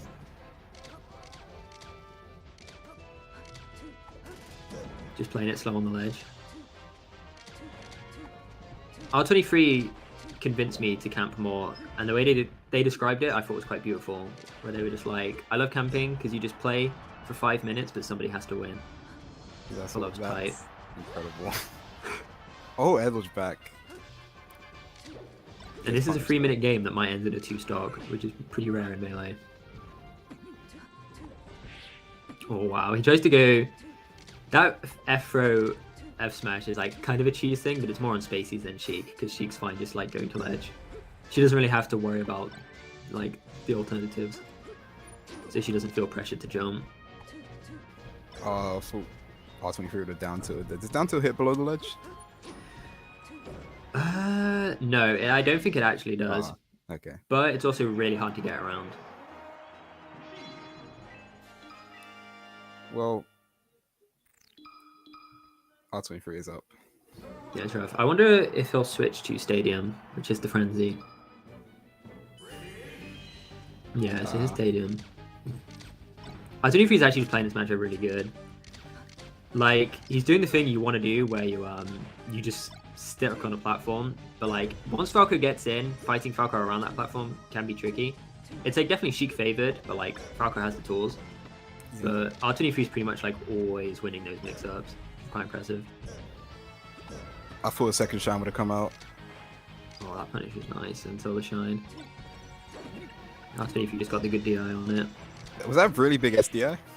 Just in on that forward tilt? I'm not too sure, to be honest. Oh, that's such a bad side B. Oh. Oh, nice. Oh, back. Okay. Yeah, she has like a few ways to live that. I thought he was just going to needle again. I did not expect to like fast fall forwarder. Oh, Mordo actually has horrendous DI on down throw, I'm not going to lie. It's not ambiguous at all. Oh, that needle didn't hit? Okay.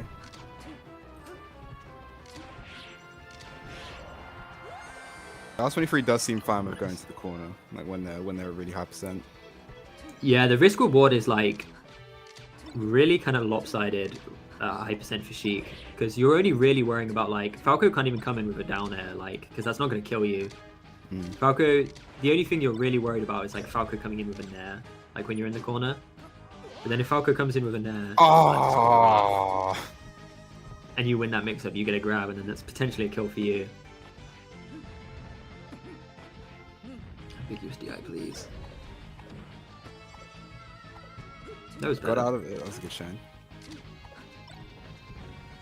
Oh, nice. Shielding the needles on reaction and like the ground game is important. Oh wow, I can't believe R23 waited out the spot dodge on the shine.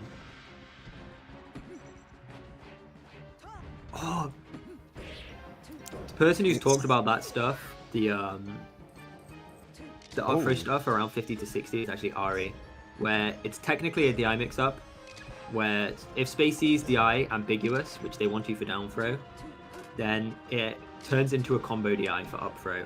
So if you want to just skip the tech chase, you can play just like a 50-50. Yeah. And you can still, it's not even really a 50-50, because even if you down throw and they hit the good DI, you can still tech chase it.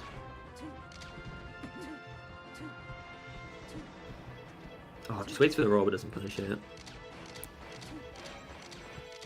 And yeah, now he's just back to the corner. This lead is like kind of insurmountable for Falco, low-key. Yeah. If Falco is at like 0, there's a world. The 79 is rough. Yeah, forward touch leads to fair and then edge guard.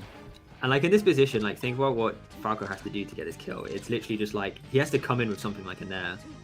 Like, Sheik's on plat, like he can't really down air. He can't run in and do like a reverse back air, he's not Fox.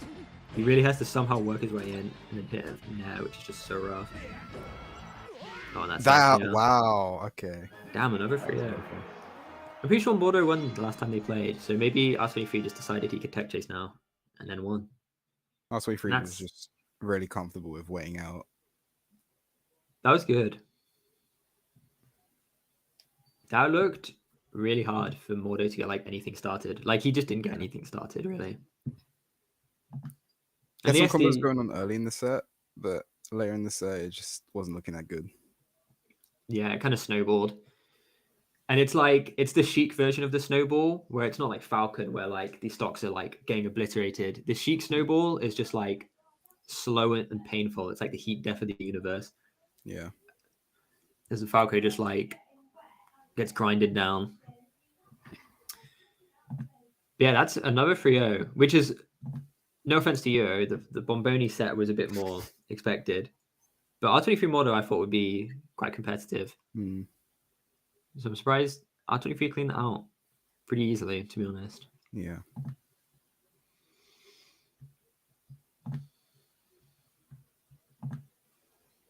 Do you have any thoughts? I don't know the matchup very much, Yeah, but it just wasn't looking crazy for Mordo.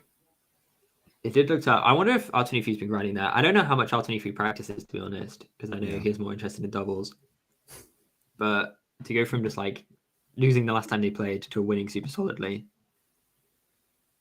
You said they weren't like tech chasing last time, all right? Or they just weren't very good at it. Well, when I've watched R23 play previously, he's just not really a tech chaser. Like I watched him play versus Pi at Crescendo, and he wasn't really tech chasing in that set. That was literally like last weekend. So I don't know if he just decided he wanted to do it or if he knew that Mordo wasn't very good at getting out. Yeah. I'm trying to figure out what set we have next by the order. I'm not too sure. Have you been watching much Peak then? Enjoying it? No, not yet. I've been Not busy yet? with work and shit. That makes sense. I've been watching on and off. I was kind of bummed because obviously I wanted to be here, but now I am here in spirit. I get to commentate some sets even though I don't get to play. It's close enough. It's close enough. It's close enough. But yeah, there's been some. I was obviously happy because Squee got loads of wins. The Midlands GOAT. Ivy got loads of wins too. But I haven't been super watching the streams. I've mainly just been like keeping up with the results. The little Chief Sheik came out. That's always exciting to see. Oh. The cheek. But yeah. I wonder what set they have up next. And hopefully it won't be a 3-0. I want a game 5 just to Game absolutely 5. go the distance. Every game Banger. lost stock. Something like that. We need a puff set where it's just like we go from like 10-minute 3-0s to just this like 40-minute slugfest. Absolutely. I'd love to see that. Or game. They should just change the pools and have it be like Stylo versus Euro or something. Stylo Euro. Yeah. That would be a Absolutely. banger. Stylo Verdant. Oh. Even Stylo Jacob always goes on forever. Yeah. But Stylo got a rough pool. Stylo got the Fox pool. Oh, yeah, I saw that. I saw that on Twitter. That was rough. Because Stylo doesn't even, I don't think, likes that matchup. I mean, I don't think many puffs do, to be honest. Yeah. Getting not only 4 foxes, but 4 really good foxes. That's a tough life. That's how it goes sometimes.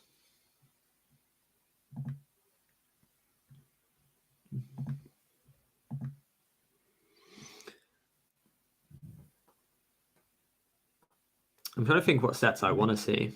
But I'm not sure what's already been on. I guess I want to see some Sheik sets.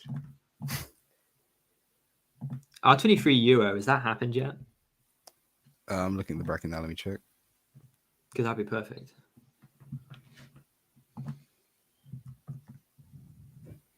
Yeah, this whole event seems really sick. Yeah. I'm hoping it goes well and they do another one, to be honest. I want to get the Twitch chat open too. See what the fans are saying. This is stream 2. It's on YouTube. It's on YouTube? Yeah. I have no idea how to find streams on YouTube, so this might be over. I think you can just do a !stream 2 in the Twitch chat, and it gives you the link. Okay. R23 Euro did happen. R23 won. So that's kind of to be. 0.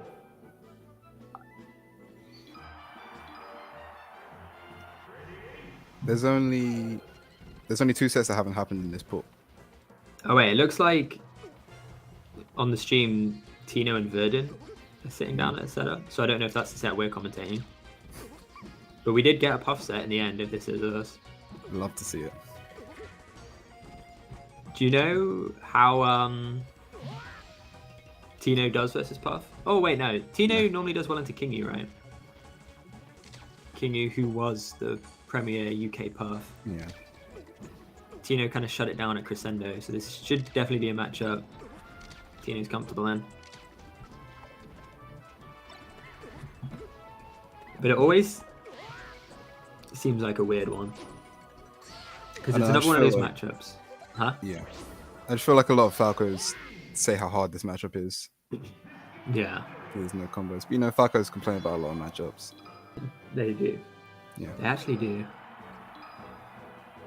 It is a weird one though, where like it's sort of like Sheik, where Puff's very good at just like avoiding the like planes where Falco's usually very strong.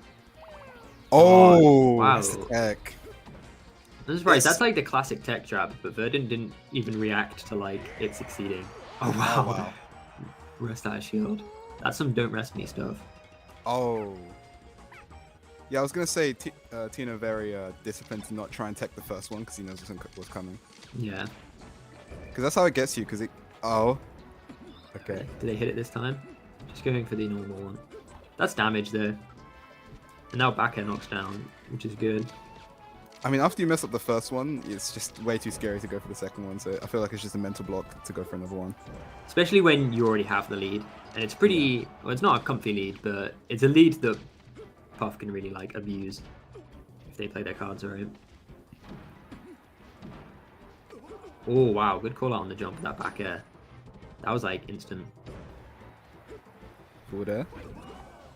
Oh, misses the edge guard.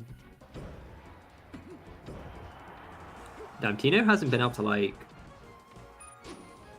really hold on to an advantageous situation. Feels like every time they seem like they're in control, Verdant just, like, gets back control, like, instantly. See Verdant getting a rest here. You see Verdant getting a rest. Absolutely.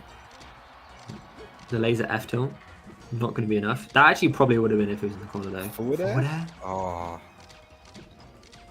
Imagine Just about it. not. Oh, How okay. it jumps though. Rough. Surprising. Counting's tough, man. You gotta count to what? 6? Damn. I mean, most characters only have to count to like 2 at most. Oh, I went for another one. This is gonna kill. Yeah, Oh wow. definitely. That's crazy how quickly Tino brought this back. Especially considering that first stock like bled on for so long. Yeah, I was completely wrong about the rest. It can still happen. This kind of reminds me of, I think, Tino Chief, where I think Chief had like an early, just like instant 0 to death, and then Tino ended up winning the first game. Yeah. So maybe Tino's the kind of player to not come out the gate swinging, but just, you know, not get dismayed either. Just bring it back. I played against Tino recently. He's just really good at on shield. I think he might be the best Falco I've ever seen it. Whoever I played against. On shield. Yeah. I was playing I played Tino 2 at Crescendo. And what I thought my first time ever playing them, they were just really like creative. And a lot of the time versus Sheik as Falco, it can be quite hard to like be creative. Oh God. Oh, nasty. And that was a reverse 4 stock, right? I'm pretty sure he went down 2 yeah. and then brought it all the way back. Dreamland. You love to see it.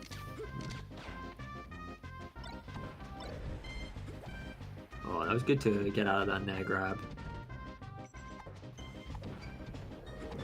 Tino's actually pretty good at like whenever Verdant's like setting up a tricky situation, Tino's just always just rolling out, never like messing with it.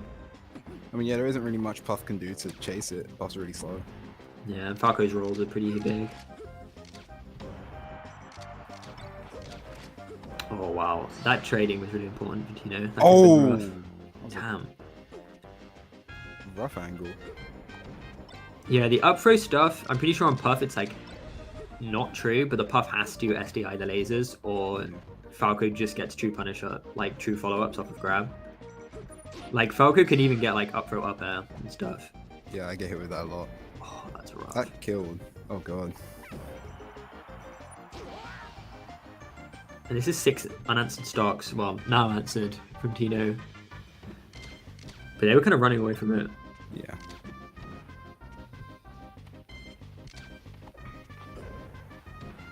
It kind of feels like Verdant's getting a bit more greedy for these like openings, just like nairing in and stuff. I'm not really sure how much like value that has versus Falco. You do see more pounds as well. More like it's the pounds you do when you're scared, really. Yeah. You see them from H-Box a lot. It's funny, people always roast H-Box for spamming pound. It and he somehow works all the time. It still works all the time. He somehow pounds less than still like 99% of puffs, Yeah. including my own puff. Love a good pound. Rest? Oh, Oh, that's nice. What's the punish there? Punish was nice. You don't see Falcos get anything off of rest punishes really. Yeah, that was a If I- solid just like 40%. Yeah. And if he he went like for a read on tech chase. If he got that throw, it could have been like another up throw down air, which he has been hitting. Up for a pound, I don't see that much. Is that gonna kill? Gonna live, just about. It's just one aerial from death one. Oh, nice Amps attack. That's Amazing good attack. awareness. That fucking, or that flipping F smash, that like kills too. So that was really important. Oh, that killed. Okay. Yeah, it didn't look like amazing DI, but also Puff at 140%. Yeah.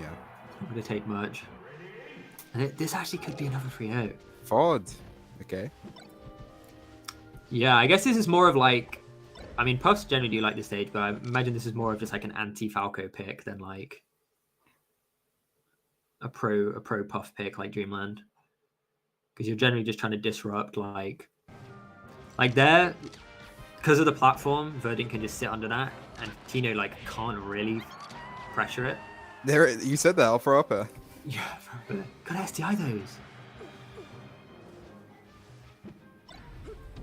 It could be really hard. I actually have no idea.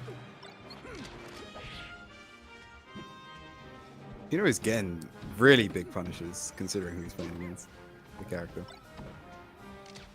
Yeah, I always love watching Falco combo floaties, because it's never like, the fast faller punish is obviously flashy, but it's a bit more like Yeah. linear, I suppose.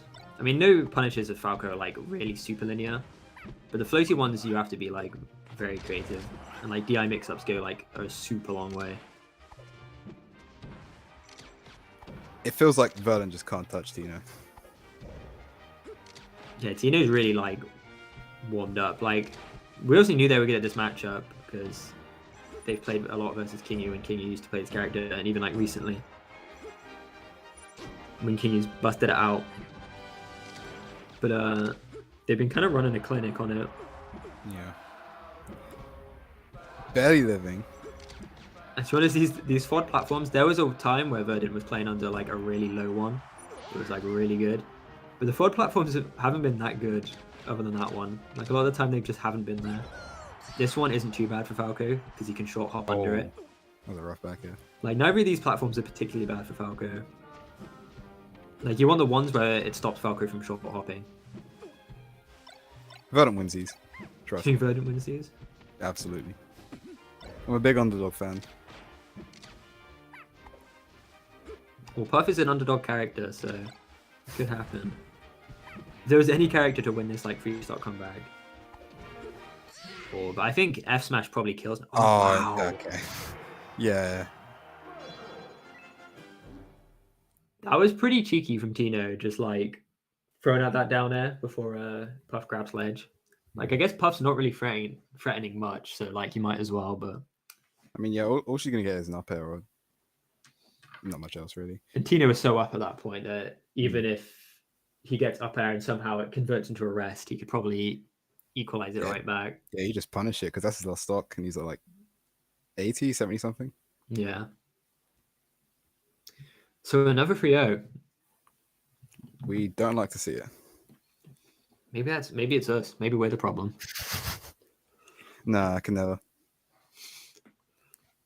Yeah, damn. This whole pool, well, not that whole pool, but like the pool we were looking at before is full of 3-0s, really. Oh, is it? Yeah, it's only like 3 sets that weren't 3-0s. And there's still UO versus Tony Bombony to come. No, we watched it. UO versus Tony Bombony, remember? Ah, yeah, we did. Okay, that was 3-0. Damn. So is the whole pool just 3-0s? Apart from 3 sets, yeah. Oh, R23 got a game off Kingu. Insane. A 3-1? So hype. Yeah, it looks like most of this pool is finished. What other sets have we got? Wait. Who's playing? Who's playing? I think it's Yuo and Kingu. Yeah, it's Yuo and Kingu for sure, because Bold tagged and Moth tagged. Oh yeah. I didn't even know. They went right into it. I was not ready. I was checking bracket. Oh, just sitting back for. Oh, wow. Ah, I'm surprised this is the characters we're on. that was an insane. Yeah, I didn't think Kingu would go. I mean, I was expecting the Fox, but I wasn't expecting Kingu to go Puff. I didn't know. Does Yuo normally play Fox for Puff? Because I thought don't know. Yuo's beaten GG and Skux, right? And I thought they were both with Peach. Oh, is that actually just game 1 done? Yeah. I missed like 90% of it. It's only a minute and a half. That's Surely, really hard. surely you're gonna go Peach now, right? No. Okay.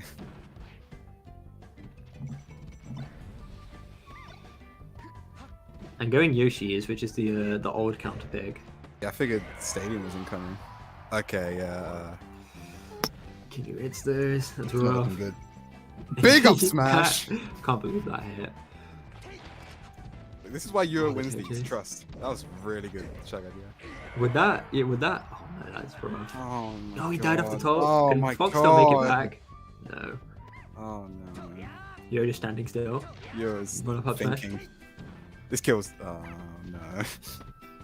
Euro fought for a solid like 5 seconds, and his conclusion was run up smash. Oh wow, CCF smash on the up air. That's Great. goofy. That's it. That's a Peach Fox thing. Oh my Oh, god. That's yo. a Peach Fox thing. I love those up airs where it's You just missed like the it's not up even a air. platform tech chase. It's just literally you just like react to tech and place on the ground and rest it. So I've got to fucked. say, I would love to see some Peach Puff right now, and Euro is. Oh no. Euro is robbing us here. I can't believe Euro would do this. Every knockdown was just a rest that stock, I swear. It was like a platform tech chase rest. It's and I think it was just like notorious. an upper rest. Then it was Peach like players don't know how to tech. didn't have to tech. It might be true. Oh no. I hit 20% of my techs. That grab didn't hit.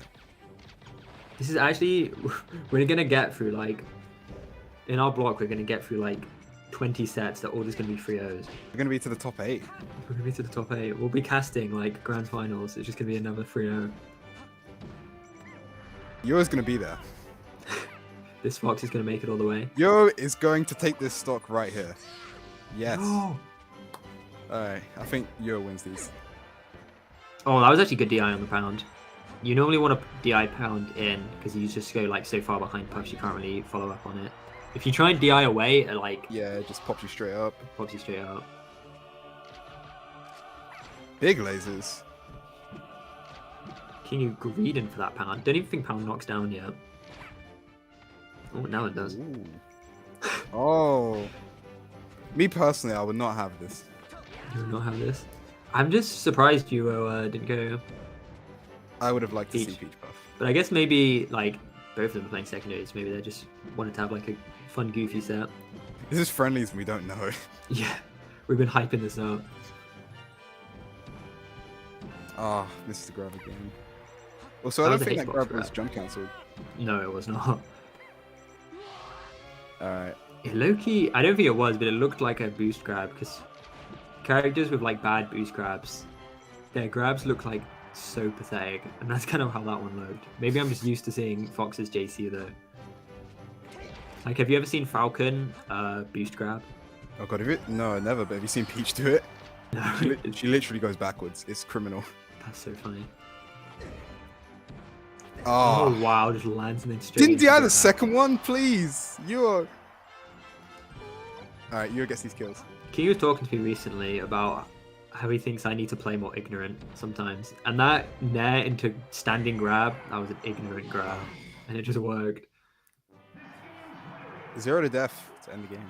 That's the set. Jesus. King is probably laughing to himself. You know what? Euro won in spirit. You were in spirit. I think, I just think we need to stop things like this from happening in the scene. Euro losing is what I'm referring to. I know. I just want to see Yuo dubs. But I think, is that Yuo's run over? I think, yeah, Euro's done. He's done. It was a tough pool. It's fun to see him come out though. This is the man who attends literally everything. Wait, hold on. Yo beat Mordo. Did I not see this? So this is not the end Wait. of Euro's run. Oh god. This is not even close to the end. Wait. Euro Oh just my. Euro's Euro. already qualified for top 16. Let's go We Euro. made it. We made it. Euro is taking this to grand finals. Trust me. It will happen. I had no idea that Euro had beaten Mordo. That's crazy. Because I thought Mordo has a pretty lopsided head-to-head on Euro, right? Like, I know Euro wins every now and again, but Euro attends literally everything, so... I guess it was one of those times. Mm. But that will be the last we see of Euro today. That beautiful peach, the beautiful fox. I think personally that Euro should have some more sets. Is this going to be Tino, Jacob? I'd love to see it. Jake is already up a stock. It's going crazy. Big taunt too. I wouldn't have that kind of disrespect. How's the Tino Jacob pool panning out? Oh, I know. Apparently, Tino and Jacob have already played. Oh, So well, it's yeah. just a Falco warming up against No, this is the set. a The Samus Starcraft is just CPU. lying. And Tina's already spiked his controller. He's already tilted. He's so mad. See, the controller's broken.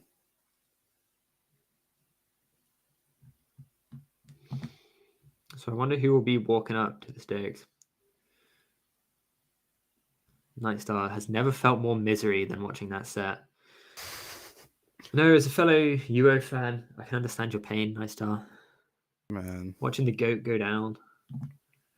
I That just think- grimy Kingu. I just I just think some of the sets we've seen, you know, so far we just have like a bad batch, but you know, the next one's gonna be better. They have been quite fun to watch because it's always one person playing spectacularly. This is game one. So this is game one. Yep. But my question is, who is the Samus? Is it not? Because I assume it would be. Oh no, it's still a CPU. You actually baited me so hard. I didn't see it was a CPU because they were like in the top blast zone. I was just like, somebody's pulling out their Samus secondary for this Fox. Fox is the CPU actually.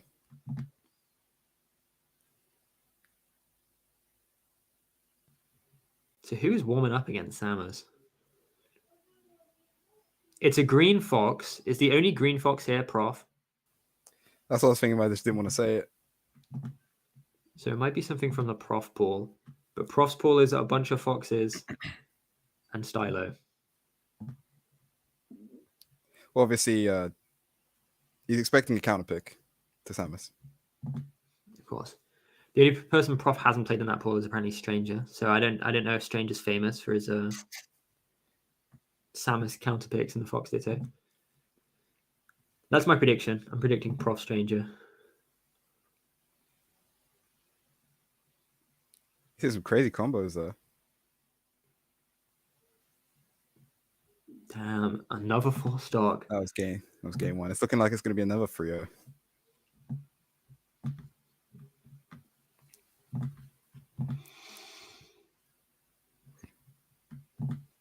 No. So this is going to be... if we hit a single game 4, I'm going to be popping off. Someone's going to like lose a game, then win the next game. It's going to be a whole new experience for me. Pack it up there. The tournament's over. This is grand finals. This is grand finals. What other sets are there available to watch? Screechu Frenzy is something that could happen. Prof Stranger. I'm just looking at any sets that haven't happened. Kangu Bombony and Tino Max. So all pretty high stakes sets. Like these are pretty much all just like first seeds, second seeds, other than Scree Frenzy. And obviously everyone knows Screechu is the GOAT. Should have been a second seed, you know, no bias.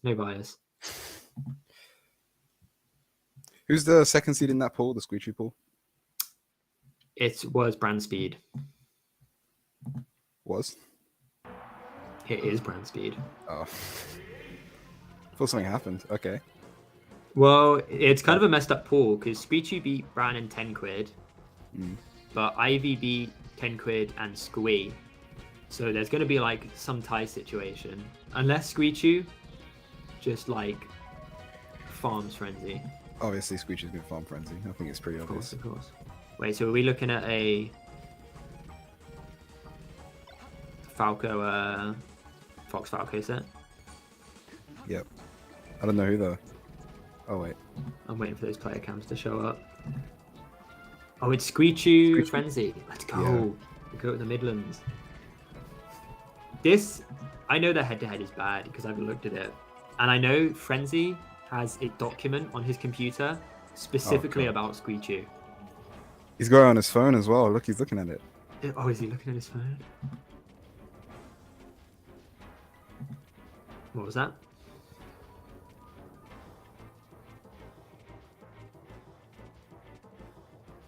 Oh no. Oh, that is funny. It's so over. So we have confirmation. The Frenzy Screechu document is out. Oh no. And it's probably named just like Game & Watch, but we know it's a Screechu document. If you have a Game & Watch document in EU, it's just a Screechu document. But Screechu on the Fox right now. I was gonna ask, is Screechu just playing Fox? She's gonna stick. All her characters are good. Like, I've lost to a lot of her characters. I've lost a set to her Peach. And I'm good at that matchup. Okay. Yeah, Scree has just like... She has they have pockets of characters.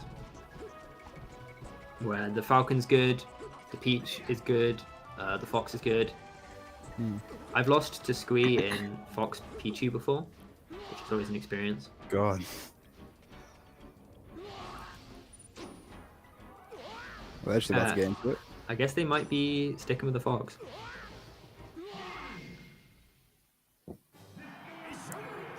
So he has this. I could believe it, but going Fox into Frenzy. I mean, I say going Fox into Frenzy like, oh no, the Game & Watch is Oh out. yeah. I actually have a Game & Watch Smurf on ranked. It's in bronze. It's not good. This matchup is so hard. Squee doesn't think it's Game & Watch's worst matchup. They think that's Chic, which I think makes sense. But this matchup is just like, it feels like really tricky, even if it has the potential to not be as horrendous as some of the others. I don't know what Game Watch does. I've never played. I've played against like one Game Watch and it wasn't Squee.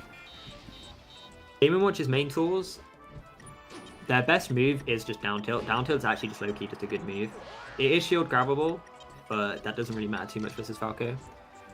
The problem is like, you don't get too much like. Obviously Falco's just coming in with Dare. So what Squee instead has to look for is like wave dash back Dare.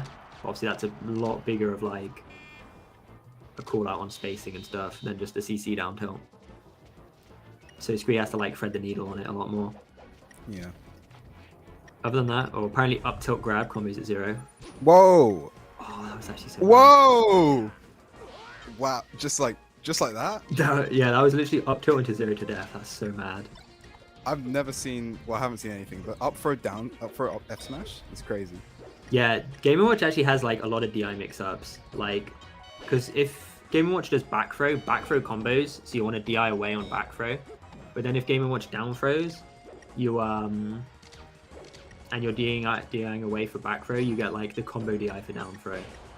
That Nair could have Guess killed. wrong, it is F smash a lot of the time while you're getting hit by it. What are you saying? Oh, that Nair, like the Nair almost killed on the edge guard, but just about missed. Game & Watch now? Or was it the Falco now? Yeah, Game Watch. Game & Watch Nair is Huge. It is huge. It's really slow though. I think it's slower than like Falcon Stomp. It's like frame 20, I think. It's really slow. Oh It's wow. kind of savage. Down air run off down air always just hurts to watch a lot. There was no hesitation on that either. Battlefield again. Scree is a big Battlefield fan. We've played sets where we've just gone Battlefield like 5 games in a row.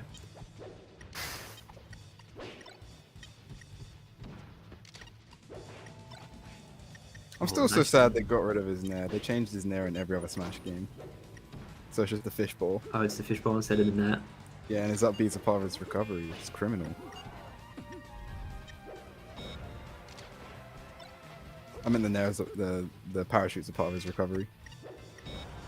Oh, is it like a floaty sort of thing? Yeah, it makes him float. Sucks. Oh, then I killed. I've actually talked to Scree about this matchup, Mm. and Scree says the advice they've given me is they just wait until every Falco is scared of them. Then they just camp in the corner, make the Falco make mistakes, and give them to them. Which clearly works versus most Falcos, but I don't think Frenzy's the kind to be afraid of Game & Watch or afraid of Scree. That sounds like a lot of low tier matchups against Spaceys.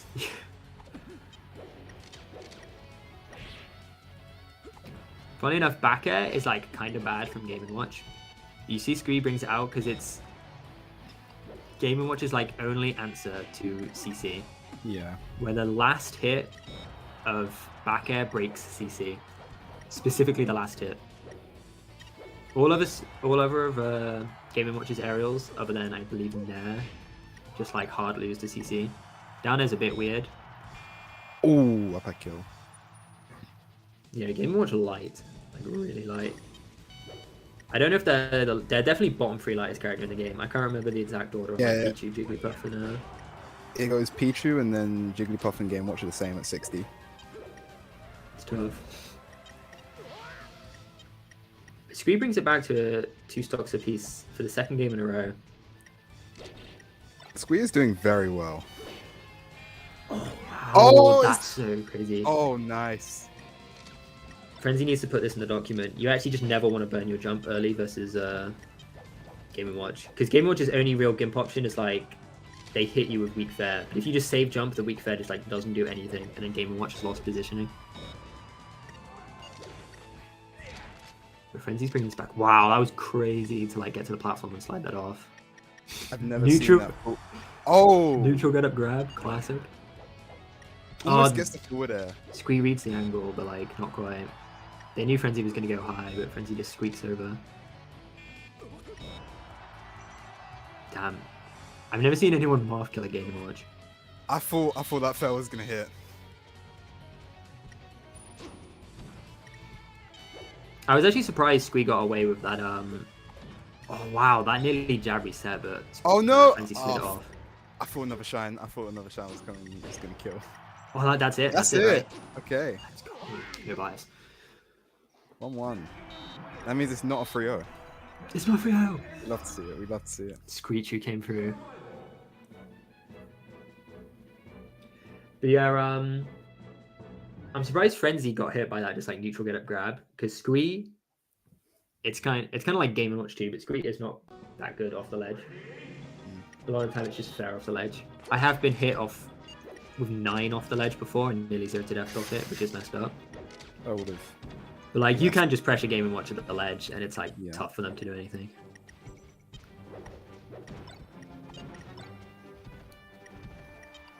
Oh, that's such a good up tilt.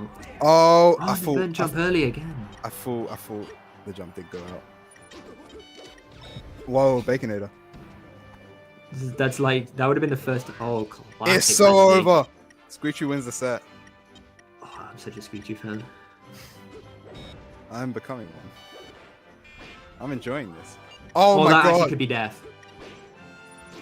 Oh my god, Screechu might be the best player ever. It's actually working out. It's exactly what Screechu said. Oh my god. Get the Falco scared and then just gimp them in the corner. Frenzy is terrified. I actually can't believe Frenzy's doing Down smash. Marth Killer versus Game & Watch, because Game & Watch can just sweet spot the ledge. Yeah. So it's kind of a bit of a chump check, to be honest. But I mean, it has been working out. Screechu takes this game. That would be insane. I'm not one to count Frenzy out though, because like Frenzy can put together stocks just as quickly. Absolutely. But you know, you need to account for the Screechu factor. Oh, good slide off. Frenzy sliding off so much. Oh, that was nice. Kills all the world. And now it's nearly back to an even game. Look, I'm just saying, buff Game Watch, nerf Falco, so they switch positions on the tier list. Trust. Oh, it's so over. Screechu wins. Oh wow, Screechu just needs one more stock So close. to bring this to a Just any possible percent here is great. one. Oh wow, that was CC really. in the down tilt. That was actually really crazy. Game & Watch down has like a landing hitbox. It's really hard to punish it like Yeah. in front of it, but it looked like Frenzy like SDI'd behind the down air during the down air You read the document. to not get hit by the landing hitbox and got a down tilt for it. It's That's kind the of crazy. first line of the document. That's the first line of the document. SDI down air. Oh my god. Oh, that laser was so He's just going in with brutal. these downers. Oh, Game & Watch shield, getting shield poked. Oh, this is really bad. Oh no, bad spot here. Oh, back pair off the corner. no, how'd that miss? Squee has a really good advantage today, but No. Frenzy just like not getting really hit by anything. Oh, wow, just shield grabs. Bro. This could be death. Yes! Oh my god, Screechu up 2-1. Squee clutches it out. There was definitely some rough moments from Frenzy there. Yeah. Like Frenzy dropping the ball on some edge guards. I think there was one just straight up SD. But Squee's playing well. Squee up 2-1. We'll see if Frenzy can pick it back up. Sticking with Stadium. I know I've talked to Squee about counter picks. Squee normally thinks Stadium and Yoshi's generally are the best counter picks versus Game & Watch. But I'm surprised Frenzy isn't going Yoshi's. Wants a space. You know, I feel like Squee would do better without space, without this much space. Because I think Frenzy's just... Well, Frenzy should be trying to keep Squee out. Yeah, that's true. Like Squee kind of just wants to scrap sometimes. Because Game & Watch does have decent like scrap tools. It's actually a common misconception that Game & Watch can't sweet spot on Yoshi's, but Game & Watch just can. It's just hard. The only person who's told me this is Screechu themselves. Screechu's just further ahead of the game than anyone else. It's not looking great, and I hate to say Yeah, it. this is looking rough. Setting up the Marth Killer quickly there is actually pretty good because it kind of does just set up a 50-50. And if you're 50-50 in Game & Watch, he's already a pretty bad character, then like... And it's like an easy 50-50 too. Frenzy's not really risking anything. I read the tech in, but didn't get anything off of it because of the spot dodge. Yeah, I'm surprised fair there from Screechu on the read. I thought it would be like an up tilt or like a down tilt on like a tech read like that. But I guess they just wanted to like continue just pressuring Frenzy into the corner. Down Weak down smash. smash. Down smash is one of the Game & Watch moves where I'm not sure it actually does anything. It's just very hard to hit the strong hit. Because that strong hit, it hasn't got the priority. It has less priority than the weak one, and the weak one's closer to the arms. Oh, I have heard this actually, yeah. Yeah. Oh, wow. Big combo. Alright, it's even. Oh, good tech. Wow, But doesn't I matter. actually, covering that tech was really nice. The tech itself was obviously good. The Scree was just like ready for that. As soon as they hit the fair, they'd already jumped out. Just back airing here. I assume they're back airing because they're worried about ASDI down from Frenzy, so they're just looking for, to break it with the back air. Again, Frenzy did weigh out the landing hit of the down there again.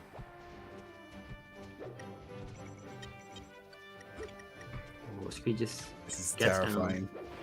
This is But- really hard for Game & Watch to do anything, but Scree gets the grab. Game & Watch does just have like a solid punish game off of grab. That's should Yeah, kill back, though. that's it. Look, side B right here. It's a 9, trust. I think what Scree's really looking for here is just like forward air and down air knockdowns. Just getting the fuck off stage, like below the Yeah, ledge, is pretty much. a very good spot. Yeah, they're just trying to take space with forward air. Oh, but they get knocked down. Or that would have beating like a spot dodge, but Frenzy just rolls out. Frenzy is really adapting and spacing around these forward airs still. Well, now he is. He wasn't doing it as well in the start of the set, but now he's just doing so much better at it. Yeah, now you mention it, his spacing, Frenzy spacing has got just like a lot better.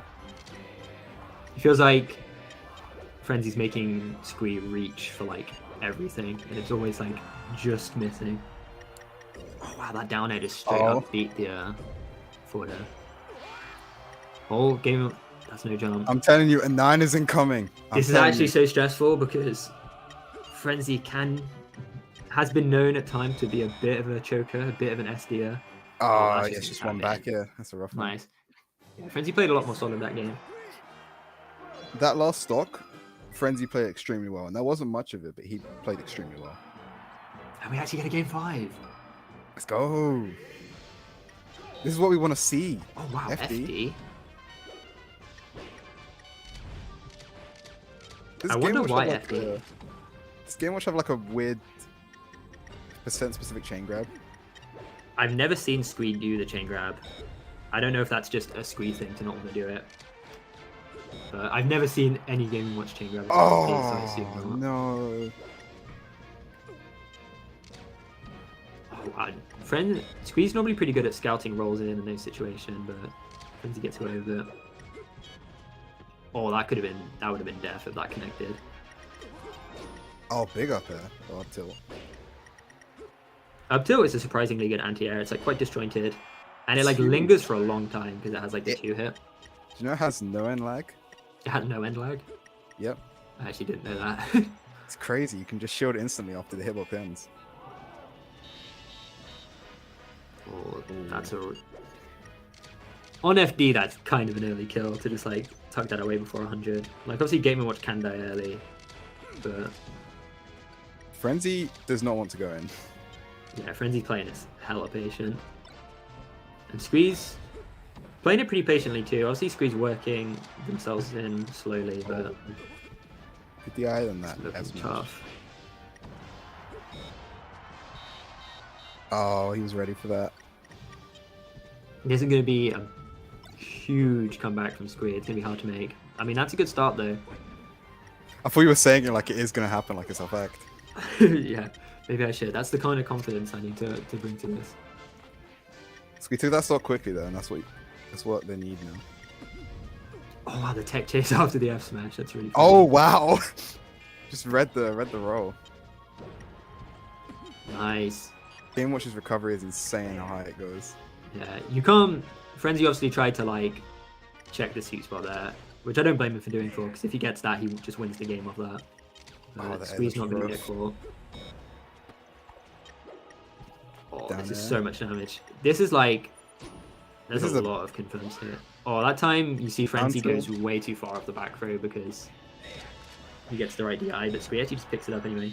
It's up Okay. kill. Oh, Up good air SDI. doesn't- Oh no! Oh, the back air. Back air. That was good to just like...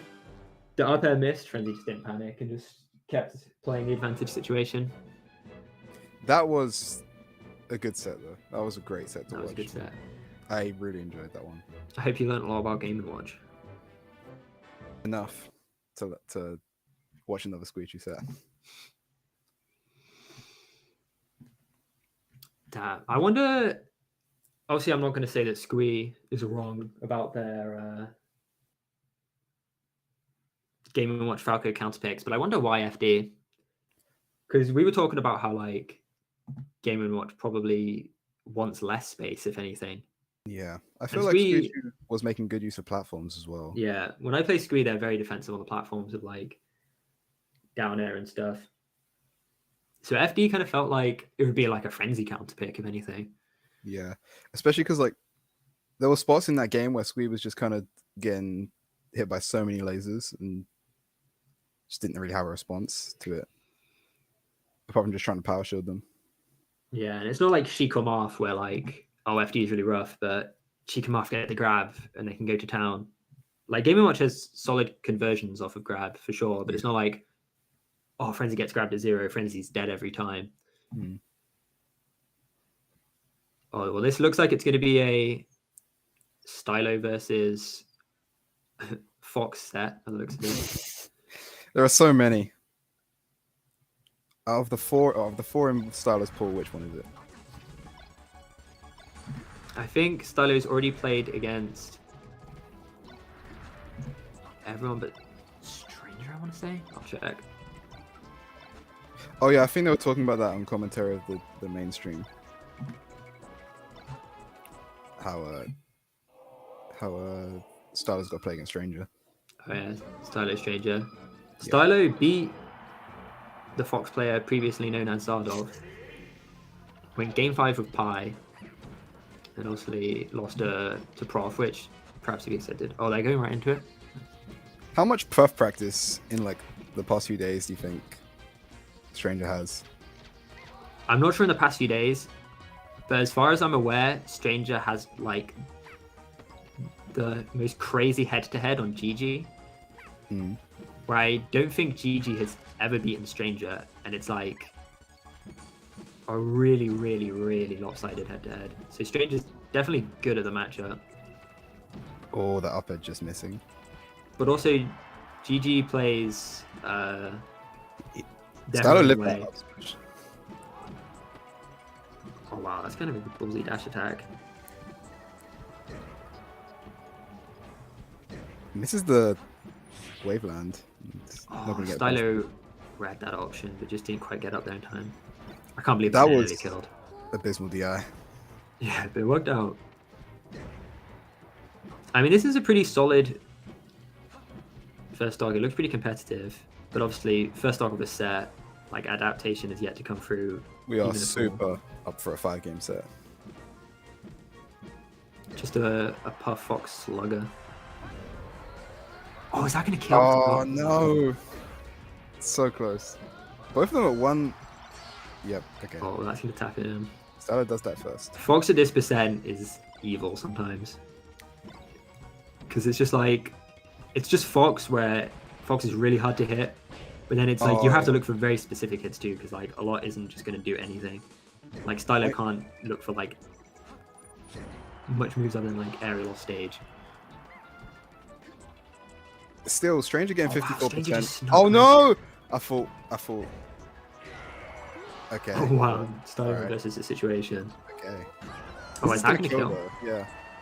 We do not know our percents. On the platform, that's just gonna kill from like about 5, I think. Trust. About 5. It's at least 5. It's at least. Is that gonna Oh. kill? Oh, it doesn't get the regrab. Oh That down there wow. was incredible. I'm surprised it worked because it was airborne, so Stylo Yeah. should have landed first, but I guess maybe because Puff's very floaty. Jab up Oh, smash wow. gonna kill. Damn, that stock was very quick. Yeah, Stranger really forced that last interaction. They really just wanted to tap that stock in.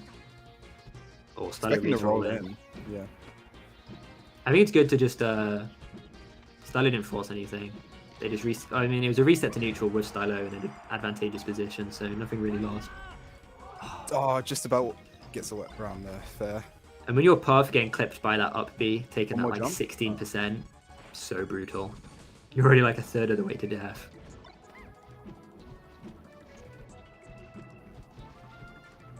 Stylo really just looking for an aerial to send Stranger off stage. Can we death? Back air. Back More throw, back this could throw. be it. Oh. Feels like Stylo's always Oh, positioning wow. right for the edge guards, like reading the sort of right option, but just being a hair late on like these forward airs. Yeah. Like there's the up B where Stylo got burned. They'd already gone high to position for it, but they just like barely didn't get there in time. That forward air, the side B they drop low for it, just again barely didn't get there in time. Oh, I love Dreamland. Are you a Dreamland fan? I have to think about this deeply. I think I hate Wispy, but I think deep down I am a Dreamland I fan. love Wispy. I love whenever I grab my opponent, pushing me further to the ledge, so forward throw definitely is going to kill. Wow, just up for rest, okay. Missed. And on Dreamland, that like just an early stock. Wow, okay, Stranger. Had to, Early had to- stocks like that on Dreamland are brutal because now Stylo gets to set the pace for like an entire Dreamland game as long as they can hold on to this stock. I so thought Stranger was just going to roll in. Oh, this should be death. Oh, the down airs, nice. Down air, Oh, forward it's a air, drop forward air That was again. nice. 3, 4. Timing it to miss the burn. H-Box can't do that. H-Box gets burnt every single time. Whoa! I mean, that's damage. I don't think Come Stranger back. will be able to make it back in time. Oh, wow. That's right. Oh, that killed I think that's a pretty solid option. Like, if Stranger DIs that badly, Stranger's dead. And then otherwise, it's just like 40%. I love counting on my opponents to do bad DI. It's the best option. Winning DI mix-ups and just watching your opponent explode is like definitely one of the best, highest joys in Melee. You know, Sheik it has so many makes, opportunities to do it too. You know, It's it so makes your like, opponent feel awful as well. it does. This is a huge lead from Stylo though. This is going to be really hard for Stranger to make it back. That's going to kill though. Oh! And now it's slightly less undoable. The thing is, Stylo needs to get lucky once. Stranger needs to get lucky every time. Stylo does have to hit that one aerial first to like Yeah. make the up throw scary though. Oh, there it is. Oh, God. Damn, just a straight reaction. That was quick. Stylo was ready for that. Didn't hit the tech.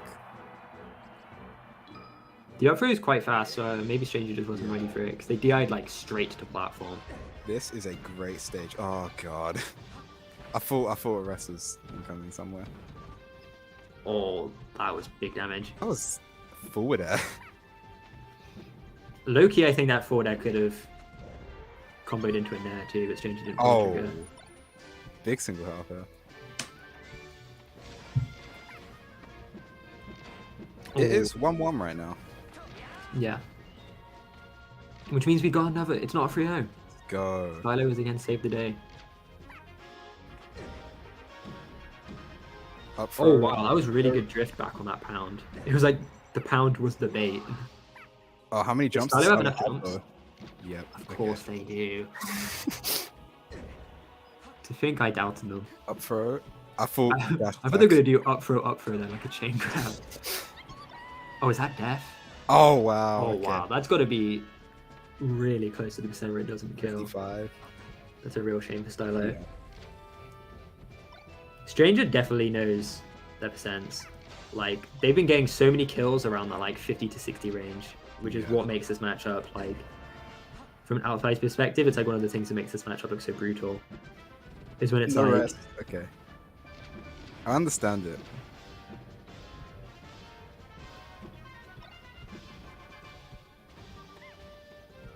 oh wow, that nair.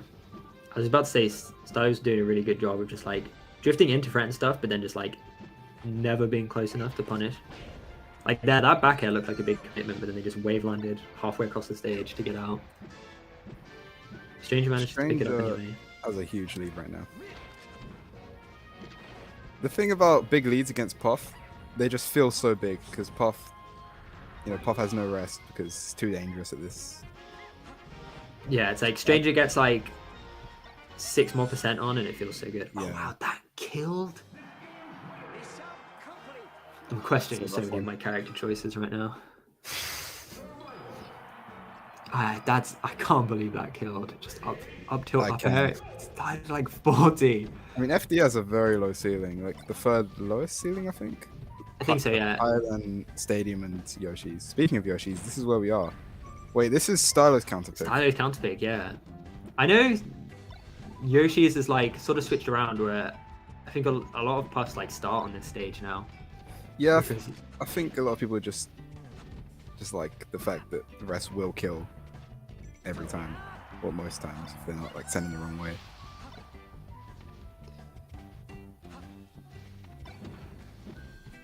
Oh, that was good patience changer. Stylo looking for the jump, just hovering above shield, and Changer just chills and rolls out.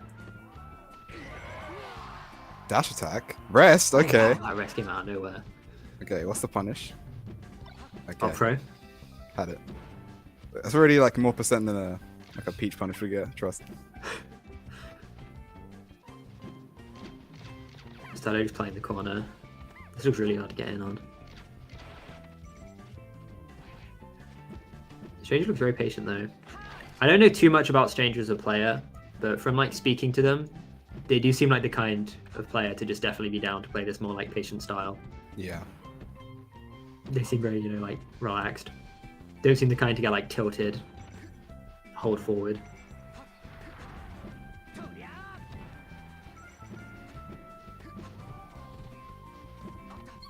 Just about avoids the back air.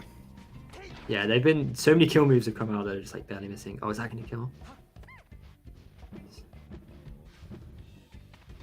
So I'm playing it slow on the corner. I thought that up tilt was gonna kill for a second. Back attacks it in there. There's been some early kills on Yoshi's, which I guess is to be expected, but feels like Stylo hasn't been able to reap the rewards themselves. Oh, just chasing. Just about gets above the ledge with the side beat. Oh wow, that up tilt was so good. Oh wow, No way. that was a huge punish. That was a really Right. good up tilt to start it off though. Yeah. Like obviously Puff's got to position themselves to like sort of read where Fox is going to be with back air, because Puff's like a lot slower than Fox. And Stranger just like already expected where Stylo was going to be and just was already there with an up tilt before Stylo had even moved. This is so rough for Puff to come back from this. Wait, this is Stylo's. No way, that recovery.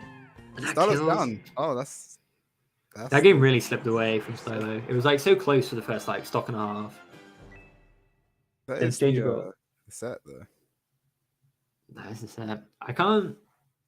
I'm not sure what else Puff does in that matchup, like for counter picks. Like I imagine Dreamland. Dreamland's the classic.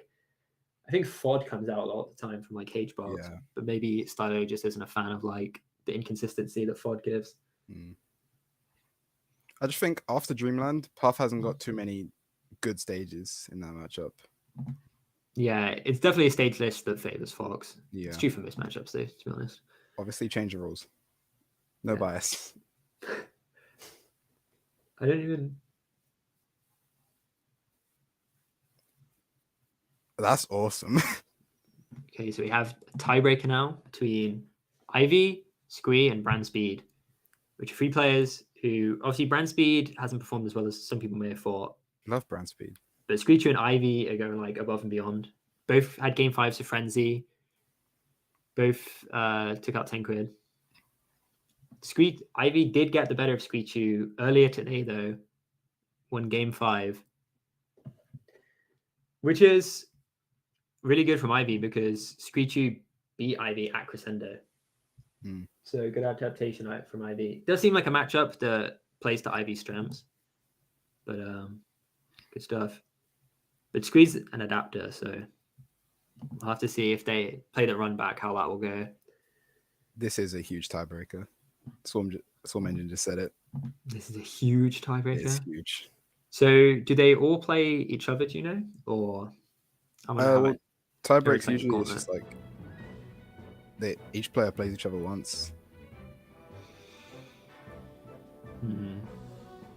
It's always rough playing a tiebreaker, like sort of immediately after you play someone. But Brand speed versus Ivy up first. SP versus Ivy. I'll just go straight into it. Okay. I can change it. I do not know if it's just like one game or they're playing a best of 3 or something. I actually, Oh, okay. Best of 3 times. Okay. I kind of like love watching Ivy play this matchup and hate it at the same time because she like is way better at neutral than me and like she has really good advantage state. But Yeah. she just like drops everything that's guaranteed You know what? Who needs that when you have neutral? when you have the neutral. And she proved that versus 10 quid and she's proving that right now. But she can't Sammy stall invincibly, which boggles my mind. But that's like so important in edgeguarding Marth. That seems really good. Because you just Sammy stall and Marth like you just get to sort of react to a lot of what Marth can do. It's like an easier Marth killer. I'd be so good out the corner and like pressuring the corner too. She has a good understanding for like those sort of situations. Like look, she's just instantly out and reversaled it. That was a really good recovery though. Yeah, good patience. Okay. Oh, if Ivy gets this is huge. Oh, Whoa, get up attack!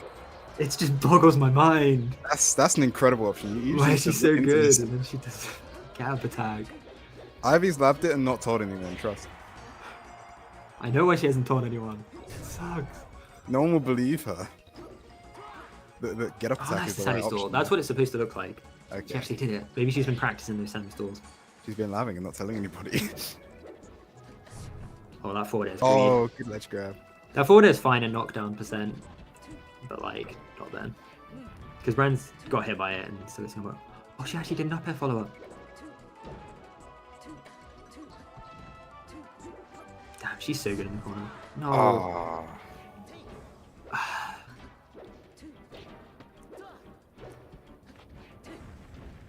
Oh, that was good shield pressure. Ivy always does jab into grab Oh, on shield, and I don't know why it's so good, but it just like always works. That's that Smash 64 option. Oh wow, ballsy grab from Brand Speed, just going straight in.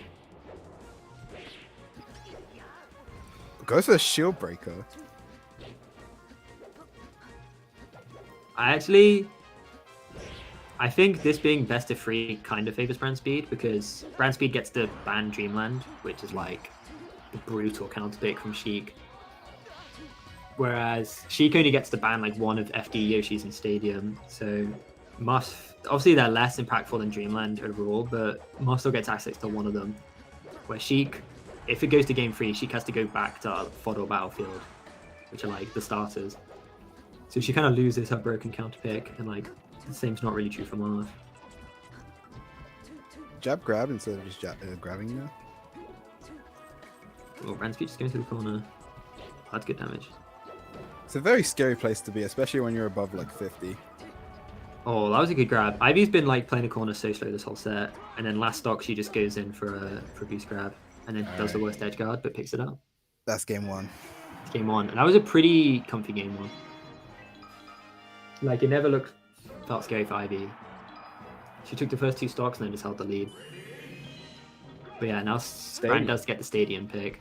I assume Ivy banned FD then. Yeah, bro, that's usually what you see.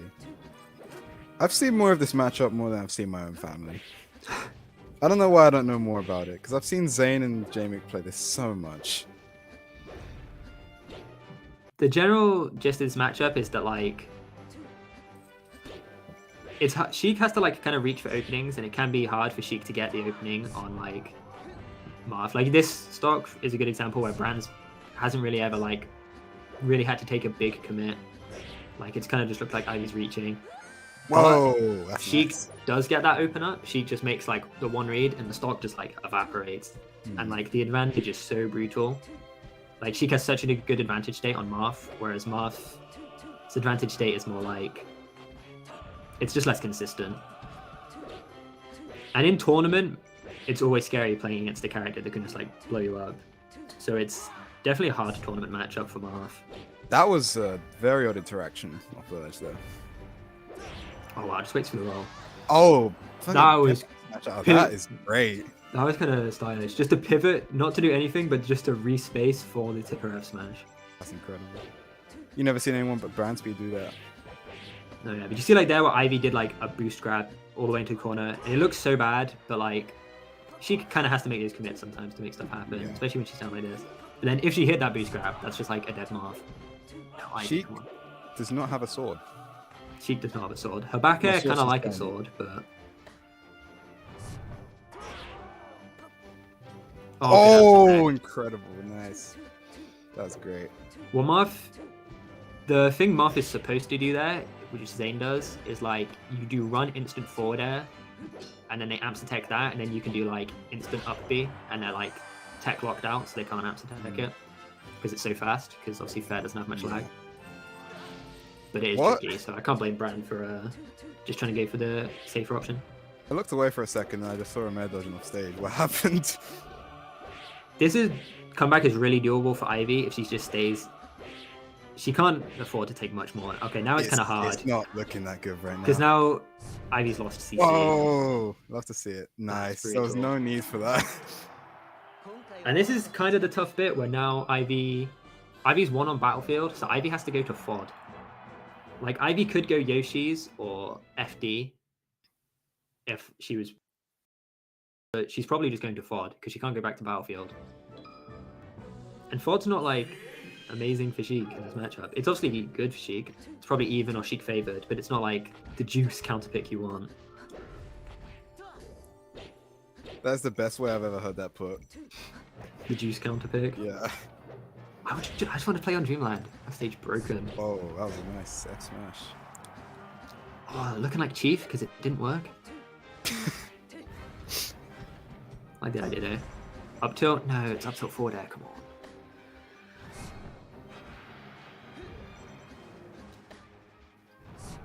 This is not a terrible situation for Sheik though. Oh! Like, Ivy still has a lot of mix-ups on this recovery. Oh, but he's just into That was the back very air. nice. Nice pickup from Bran. This is a comeback matchup though, so we can't count anyone out. That's the grab. That's Up stuck. air, nice. Oh, it's not stuck. Oh wow, Bran just like was really patient on that grab. I'm not sure what he was looking for to make him decide to go in. I guess just waiting for Ivy to whiff something. It should be a dead Marth. Oh. Oh, that was a good That should be conversion the there. stock, This should be a dead grab Marth. and roll up. Nice. And just like that, it's like pretty much even. Not anymore. It still kind of is even.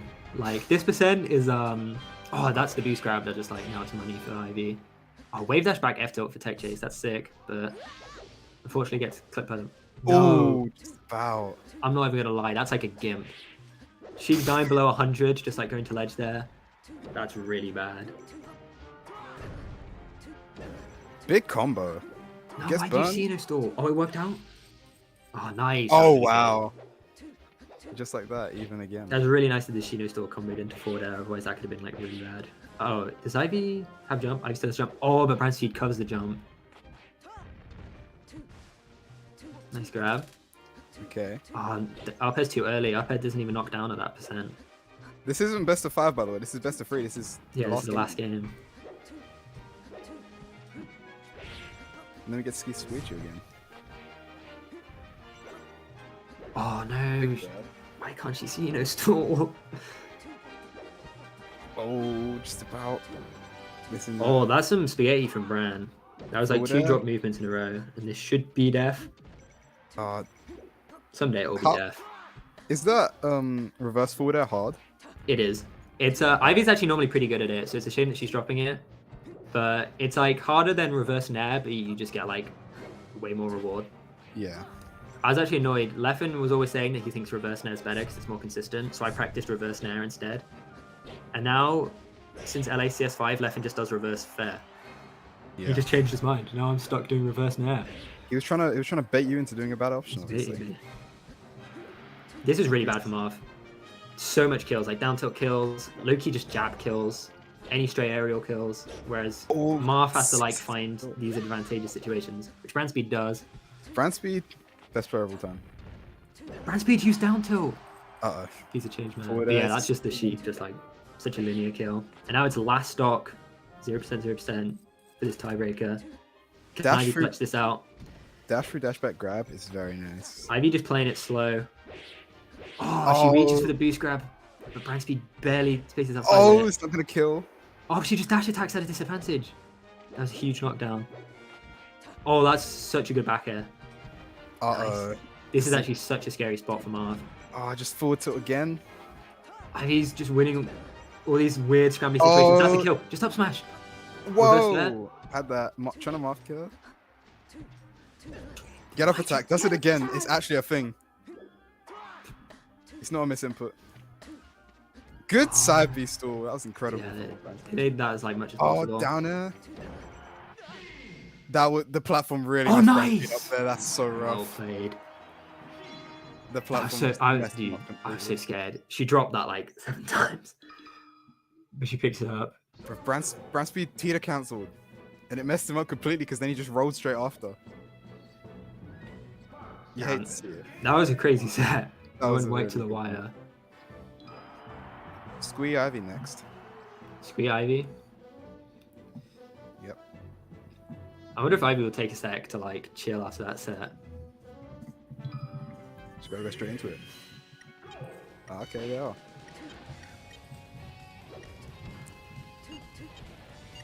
This matchup, I should be like super knowledgeable on. But I think I'm actually secretly really bad at it. I think everyone's just really bad at the Game & Watch matchup. No, I don't think Ivy's really good bad at the Game & Watch matchup. She was talking to me. She made it sound so easy. I was like, yeah, I suck. She was just like, yeah, you just wait for Game & Watch to do something and then you punish it. I'm like, I'm trying. This is one of the matchups though where CC down tilt from Game & Watch like is an option and it's a really good one. Like there. An Optech, I presume. I'm not sure if you can actually arms attack F smash.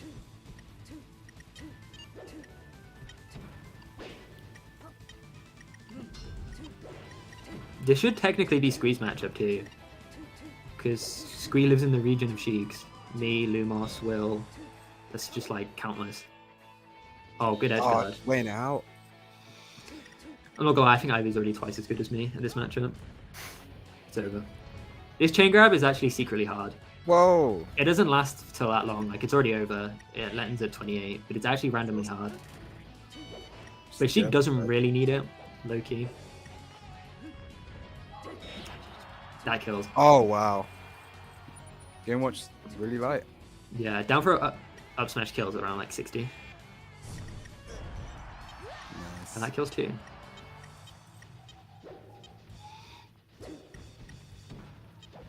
Oh, this could be a big open up. Ivy no jump. None of that felt like right. This is the thing about Squee, like, and Game & Watch in general. Game & Watch can like rack up damage, but it always just like looks kind of funky. You're just hitting like weird parts of hitboxes, getting like tech situations that are like difficult for your opponent to expect. Squee has such a good advantage state. I feel like it's just even watching that. That was insane. They're so good at just dealing with jumps, dealing with air dodges. Once Squee gets a hit, it feels so hard to like get it back to neutral. But Ivy's making it hard for Squee to even get that hit. Good knockdown. This short hop fair business is so hard for Game & Watch to deal with. Like, what's Game & Watch going to do? A 94%. Oh, I got knocked off stage, that's rough. Oh wow, weak there, shield broke. I always think didn't Game want Watch to commit for that. Game Watch is never dead when he's that low. Oh, this is stressful. Game & Watch has to work. Oh, that's just dead. That was... I think I was a tear, man. So, Squee, Loki... The counter pick, I think it's supposed to be FOD, but Squee's, yeah, just going to run it back to Battlefield. If Ivy does win this set, guaranteed... How does it work? They start in winners, right? Yeah, well, Ivy's second seed, so I imagine they start in winners, yeah. Because I think this is like 2, 3, and 4. Ivy's going crazy this peak. I was going to say this summit, but this peak. And what else is going to be summit? That's down in there. I'm down at 4 there. Nice.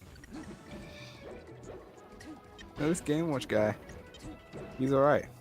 Oh, you jumping into the net is not very good. That was a nice quick dash back. I feel like I'm not really...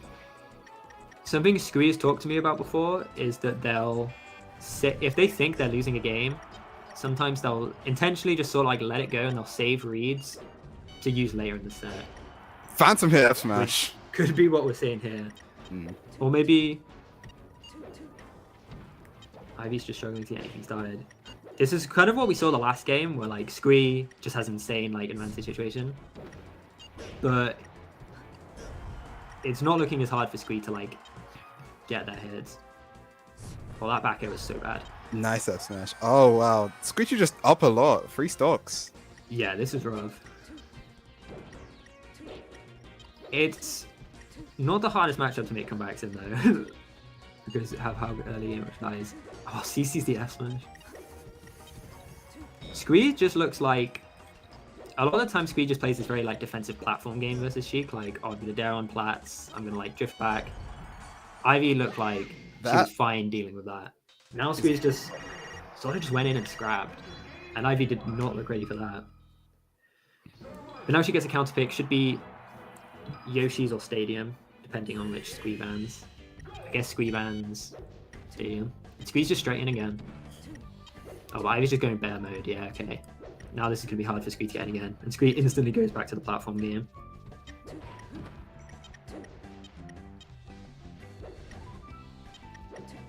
This is one of the weirdest looking matchups I've ever seen. This, I believe, Scree says that they think this is Game & Watch's worst matchup. I mean, it's not even bad. It just looks weird to watch, you know? Whoa, Sabi! Scree actually has some situations. Obviously, Game & Watch is not a great character. But Scree has some situations where they're like, yeah, Game & Watch's only option is you hit 9. And they just go for it. That's Like, very funny. there'll be situations where I'm just like ledge trapping them, and they'll be like, yeah, my only option is like get a 9. Wait, Whoa. back front nearly just... Abysmal. I mean, Oh, you Randall, don't really Randall expect made that. that hard. How come Ivy decided she could Sammy stall only for Game & Watch? Well, it's the only matchup you needed, obviously. Of course. Oh, Ivy makes it down. That was good drift. Good tech. It's gonna...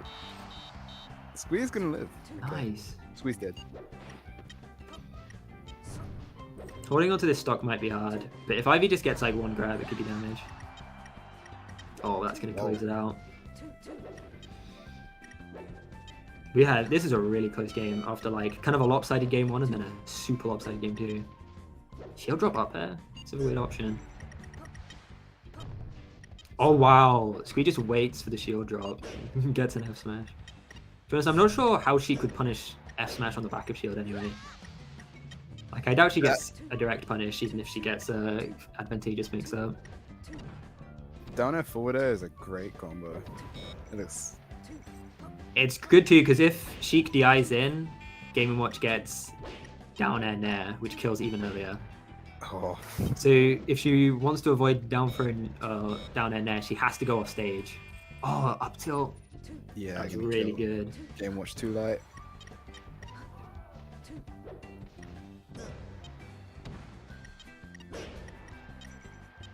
Oh, Shy just Guys messed that out. up. Ivy has no jump though. No, Oh, Scree no! had it, but let's go. That's rough. Ivy getting a bit lucky there. Just gonna Shino stall. Squeeze pretty patient though. Gotta take a second. Gotta think about it. Oh wow, good dash back.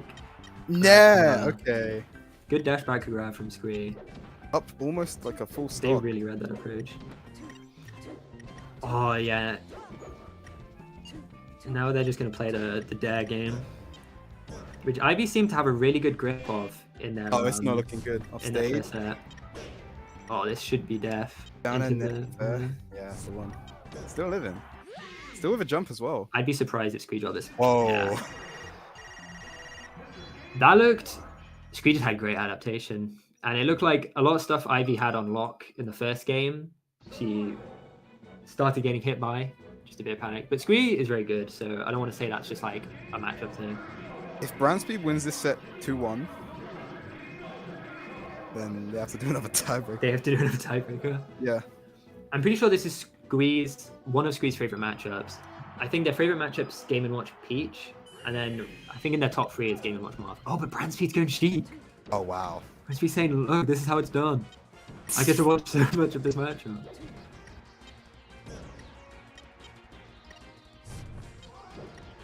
Kind of. Nah, okay. Oh, you Brandspeed with the those needles. X smash. Those are I hate Wow. Sheik needles. Those are I hate it when Sheik does these needles versus me. So I'm gonna do them, and then they just don't work. That's so true. Anyways.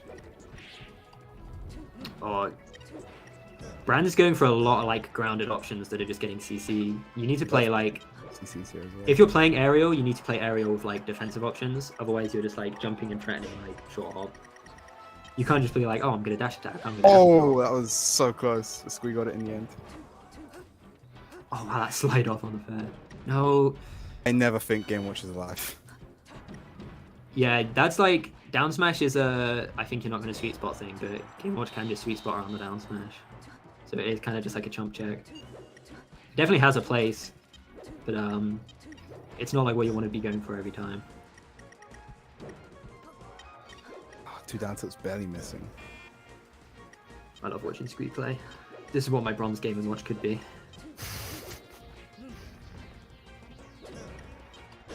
I'm telling you. I always tell people the chain grab is randomly hard. No one believes me, but then no one can hit it. Nah, Sheik too easy. Sheik will never miss that chain grab. Trust.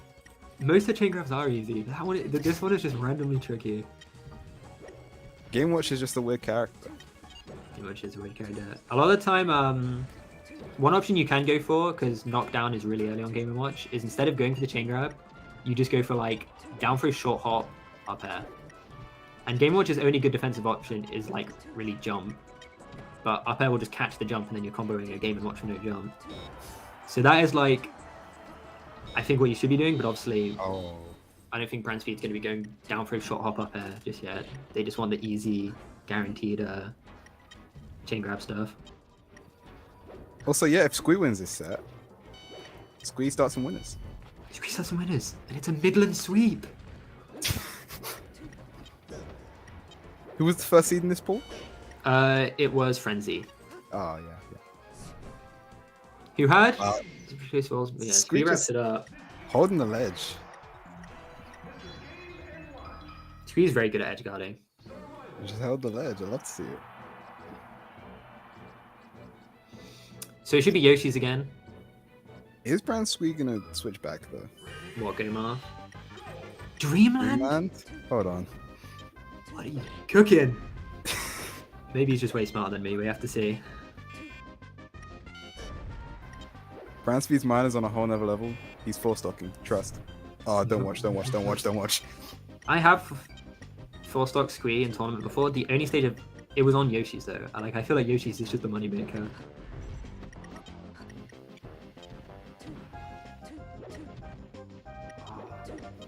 This is good. Keeping Game & Watch in disadvantage. Oh wow, that was kind of cheeky from Squee. A lot of the time when Squee commits to that Dare platform game, they commit for the long haul. But they were just like, they did it like twice. Brand Speed was like, okay, I'm just going to wait. And then they just instantly came down with shield drop fair. That combo is insane. Was that like down air, up smash? Yeah. Squee loves up smash. It just never kills them. They're a big up smash fan. I saw it about to happen. I was like, oh yeah, that's going to kill it. It did not. I have a really funny clip from a local where Squee does this insane combo on me. It ends at up smash like 100 and it doesn't kill me. Then I land and down throw up smash them at like 50 and it kills. It's the most like tier list gap clip ever. But yeah, Squee's got a good lead on this. In the corner, playing the game. This is the kind of percent where it's actually really hard for Game Watch to actually just get a solid hit on Sheik. It needs to be like down tilt, which is what it's going to be. Doesn't look like Brand Speed knows about the landing hitbox on there. He's not ready. And I don't think... Yeah, I think in like the Ivy Squee set, a lot of it was like Squee just playing very well. This actually kind of does just look like a lot of knowledge checks. Yeah. This is like you kind of, I think you technically can shield grab down air if it lands in front of you, but it's like really tricky and not really worth. And like Brand Speed keeps trying to go for it and then just getting down tilted, getting caught up in the landing hitbox. Keep shield grabbing. Do not stop. Oh yeah, like he... Nine! There's no way! I can't believe... Oh, Squee. You just make me so happy. Great. I can't believe they went for that. They just went for it. Squee is in... I got a gas up Squee. Squee is in winners.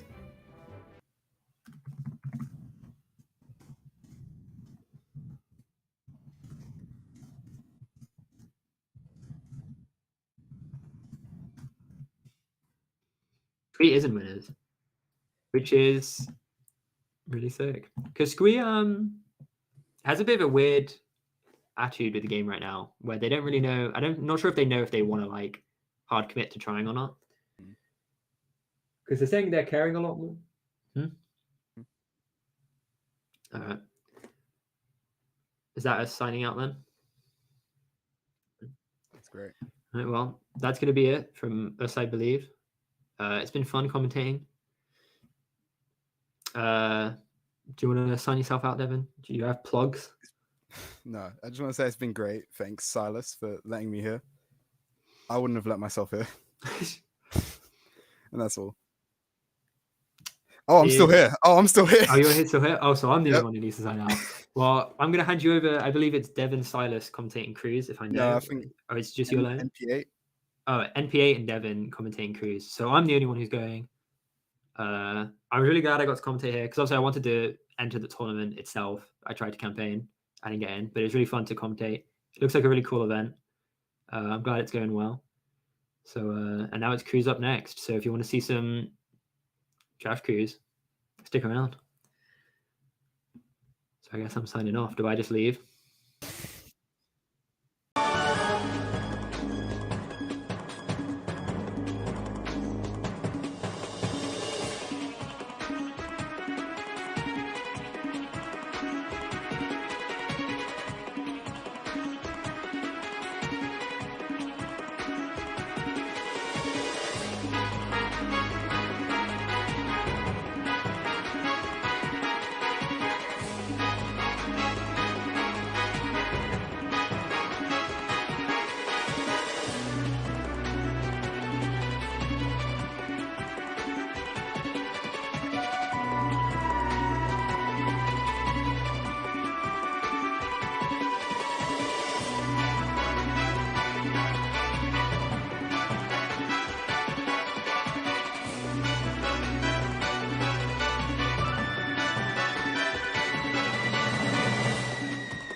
遥かな空に誓え終わらない希望という日は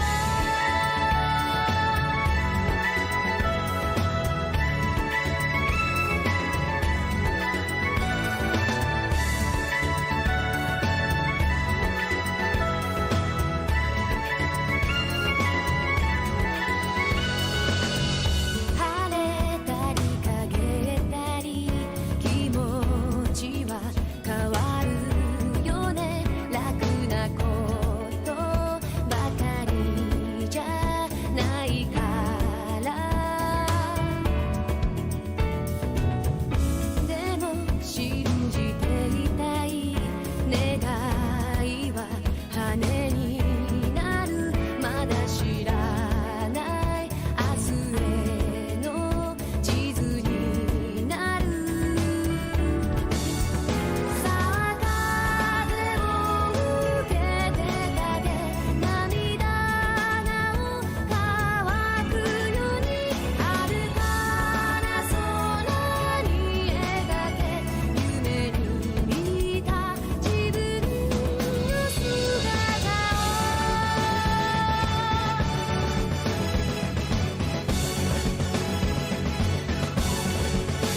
Hello, it's still me. I'm still here. I'm here with Ian. Yeah, hello, NPA Ian here. Yeah. We have draft cruise coming up. It's the south of England versus the rest. And you know, I've already drafted, so I'm just gonna get ready to get into that. Yeah. So I don't know who the first two players up are yet, but it's looking like a fox and a sheep here. Oh, I'm gonna Discord stream up and jeez.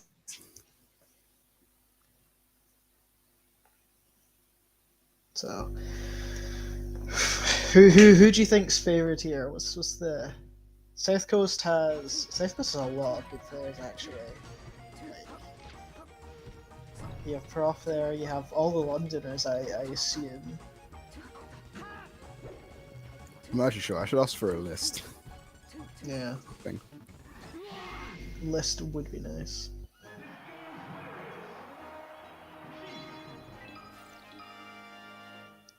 But I hope to see. I'm certainly rooting for rest of England. I assume that includes like Ireland and Scotland and all that as Oh, well. yeah, probably. If it doesn't, then well, I have no allegiance then.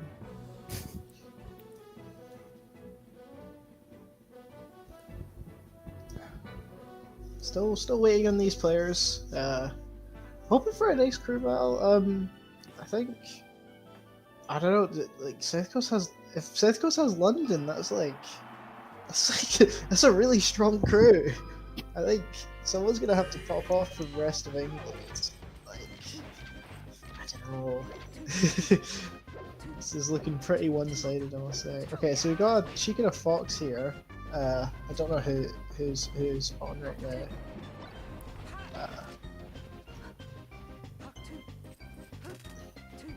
Oh, okay, so there's like a few teams actually. Okay. Yeah, it was draft cruise. Yeah, so So this one is South Coast versus rest of England. yeah, so Frenzy, Fat Tino. Oh wait, no. Yeah, Prof. Whoa. which team is which here? This is Pie versus Stranger. Pie Stranger. Oof. Yeah, Oh, that's, what? Oh, yeah, because there's a fox and a sheik on screen here, and both Pie and Stranger are fox mates. So that's my bad. That's my bad.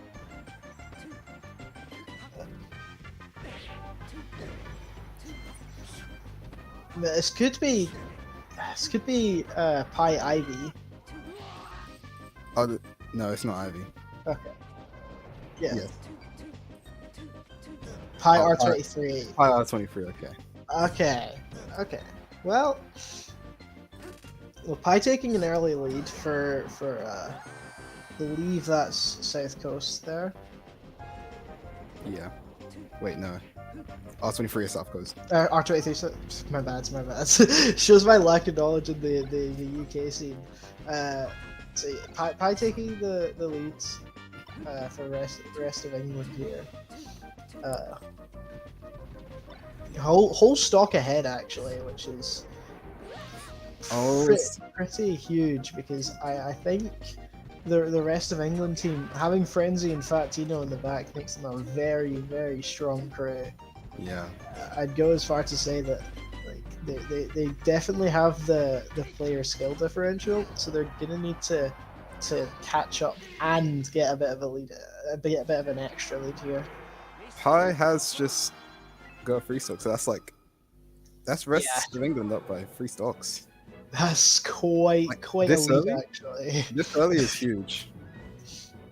Yeah, there's a lot of ground that South Coast needs to cover here.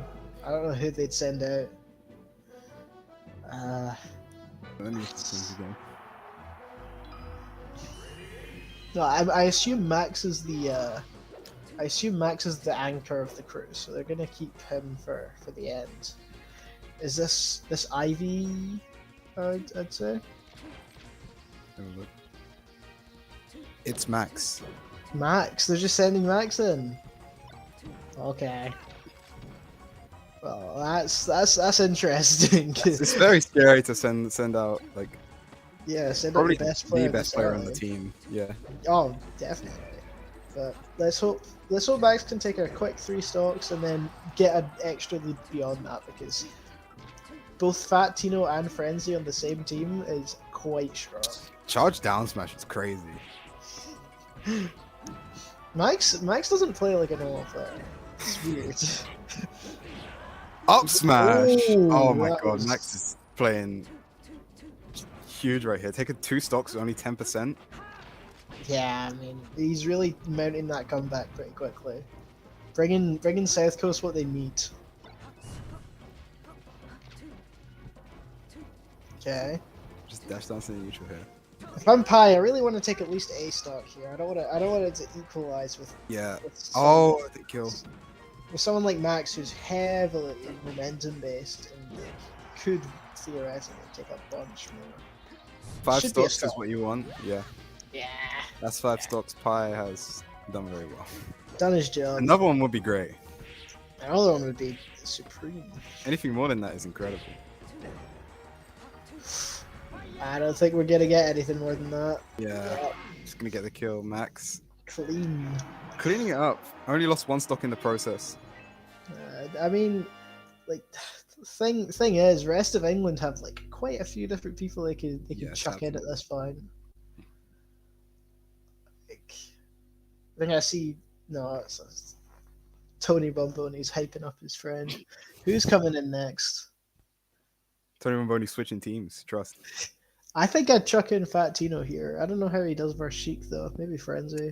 I just need to bring this up on like a separate screen. The teams. Yeah, that's what I've been doing. But I think, I think rest of England has to send in one of their killers against Max. They can't just chuck people at Max and expect it to work. Okay, so the remaining for rest of England is, let me see, Tino, Frenzy, Stranger, Euro, and Screechu. That is a very, very strong team.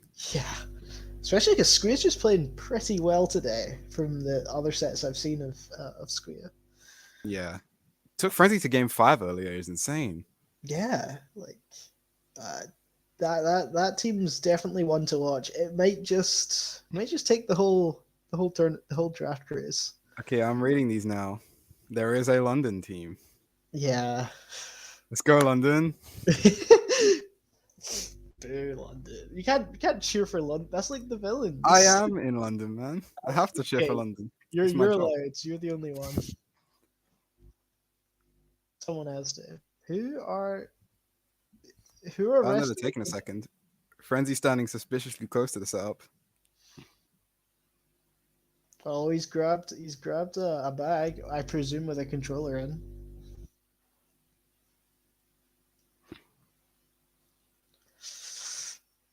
Hey, surely they send in Frenzy here and then just have Tino anchor the crew. Frenzy's walking away. Frenzy, oh, I must be. But Oh, he's coming back. Is he? This is some suspenseful. This is some suspenseful stuff.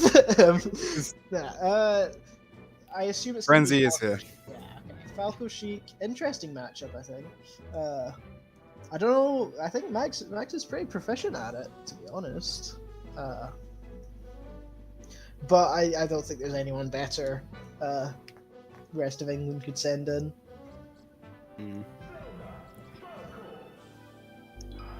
But, I think rest of England probably just thought they would use Max as the anchor, like you said. yeah. I mean, It's they're gonna have Silas or Ivy in the back now. yeah. Yeah. A lot of Sheiks in this crew, actually. Yeah. Any Fox could like eat them up. But not Max. Max is a bit different. So many people just standing behind Max. He's It's got the whole squad intimidating. behind him. Intimidation tactic. Strength in numbers. Oh yeah. Right.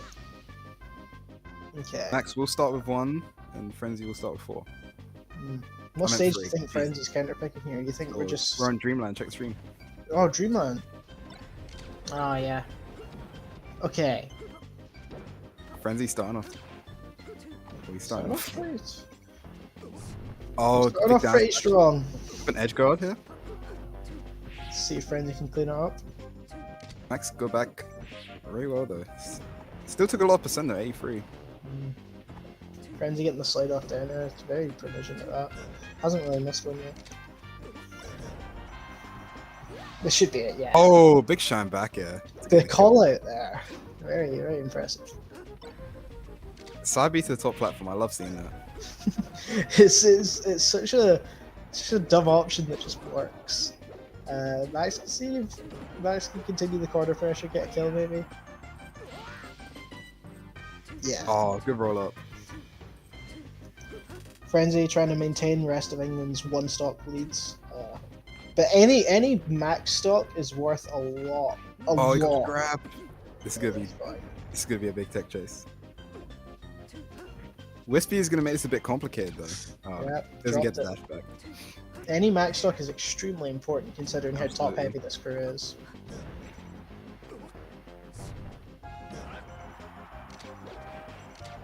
Ooh, Big F smash. nice F smash. big Keeping it lasers. simple with the F smash. Oh, okay. I thought Max was definitely gonna land on the stage there. Yeah, well, Frenzy got the read, and that's why he's there and we're here. Let's see if he can continue this a little bit more. I think like shouldn't take that much to secure a kill here. If Frenzy does take the stock though, it's looking very grim for. Oh yeah, it's the massive deficit is right back. Yeah, that should. Switching to Zelda, last resort. Yeah, Big I mean, lasers. yeah, Back that's here, just gonna live. let's repeat this one. Switching back to Sheik. Made it back Oh, God. somehow. Power shields the back here. This is terrifying because you don't want to lose the stock if you're Frenzy. Oh yeah, every stock matters here. You have But- your area of the country on your back. The rest of the country, even. Rest of England team. His shield's getting very small though. Oh, Shine. Misses the up air, misses the back air. Max was living on borrowed time. yeah, that's 3 stock lead there for the rest of England. Bigly. It's This- looking not great. Yeah, I don't know who they're gonna send in to stop this bleeding because Frenzy could reasonably run through a lot more lethal. Definitely. I need to lose And this team. Chayla, Ivy. Oh, Ivy sitting down. Ivy said That was a that. quick one. Yeah. Yeah. Kind of a no-brainer. You could say. Like, Ivy's known for being very good versus Falco, but I don't know if Ivy's good enough to beat Frenzy or to take 3 stocks off Frenzy. At the very least, Ivy's going to wear him down. To at Yeah. least 1 stock. Ooh, to at least 1 stock. That's your prediction. No, that's not my prediction. I said that's like, I think that's the best case scenario.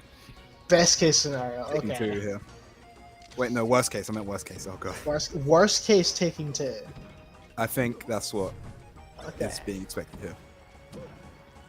Uh oh. That's tech. Okay, here we go. It's the big test for Sheiks. Here we go. Can she continue this? Wing. Oh, the weight really threw Ivy off, I guess. Went for the up smash. Oh.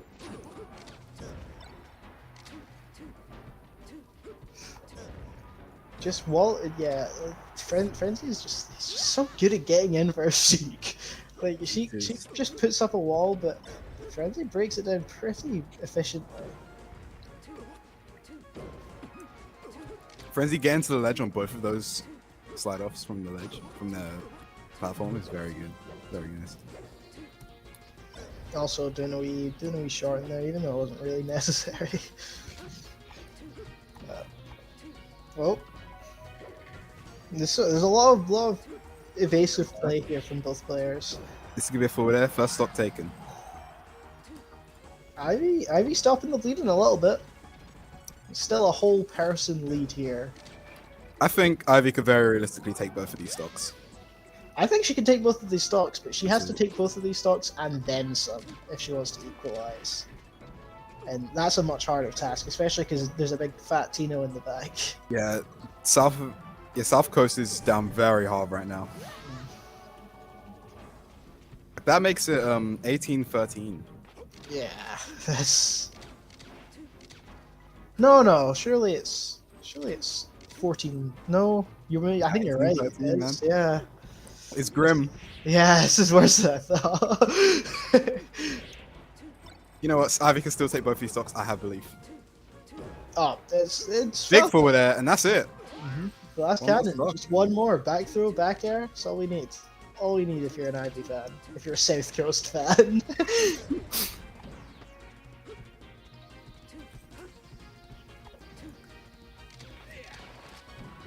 Up throw. Oh, that's it. Now, Oh, just oh, about. survived eye. it.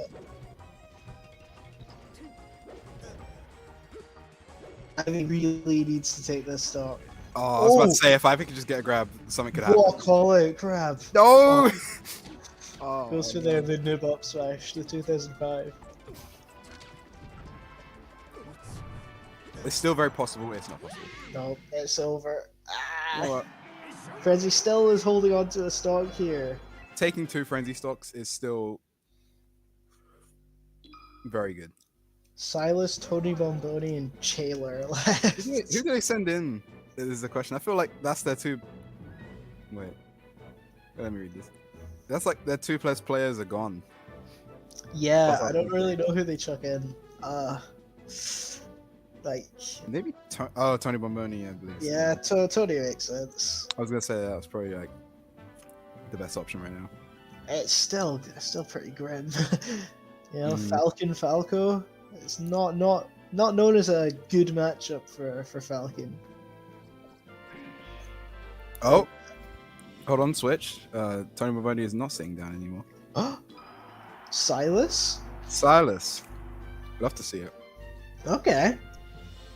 Let's see what Silas can do. As soon as we're probably getting some peach, yeah. Yeah. It's just 1 frenzy stock. It's only 1 frenzy stock, and All right, okay. When you put it like that, and the other few players. oh, it's not. It's really not looking good for South Coast. I don't know if it's single or double elimination for these crews, but All right, surely. surely Oh, no. single. Oh, let me look. Silas looks like he's about to lose his stock. Yeah. It's It's the thing not with looking great. Falco Peach. Falco Oh. deceptively has a decent combo game versus Peach. Like, Falco Absolutely. can combo up to about 90%, and then it's at this point that it gets kind of hard for Falco. Like, how's Falco killing here? The thing is, I think it's unbelievably easy for Peach to get a kill in this matchup, just randomly. Oh yeah, yeah. You just get a Nair that gets DI'd poorly, and that's you off stage. Yeah. So it could just be this 1 stock. This is like Gimp percent. All you need to do is nair the Firefox if they're below the stage, or just nair it the side B if they're above the stage. Yeah. Whereas Falco, but if Falco gets that juicy down air or that tilt shine, that's a good like 60%. I hate to call this whole thing over, but I think it might be over. Yeah. Especially with that stock lost. Yeah, there's not much. Okay. They have 10 stocks left. I think the rest of England has 17. Yuck. That's huge, especially because this is only like 5 people on each team. Yeah. Are they? Is it 5 or 6? Where's it? Oh no, it's 6. Yeah, right. 6 is an odd number. It's still awful. Yeah. Oh my god. Okay, that up I didn't kill. Frizzy is at 68%. Yeah, that's okay. Okay. Clearly up the edge guard, please. No, back. Yes. That has Yes, to be down it. in there. No. No, that's so bad. No. Okay, Yay. so this cleans it up. Alright, I think the South Coast win from here. Oh yeah, the comeback time. So this is Absolutely. gonna take another 10.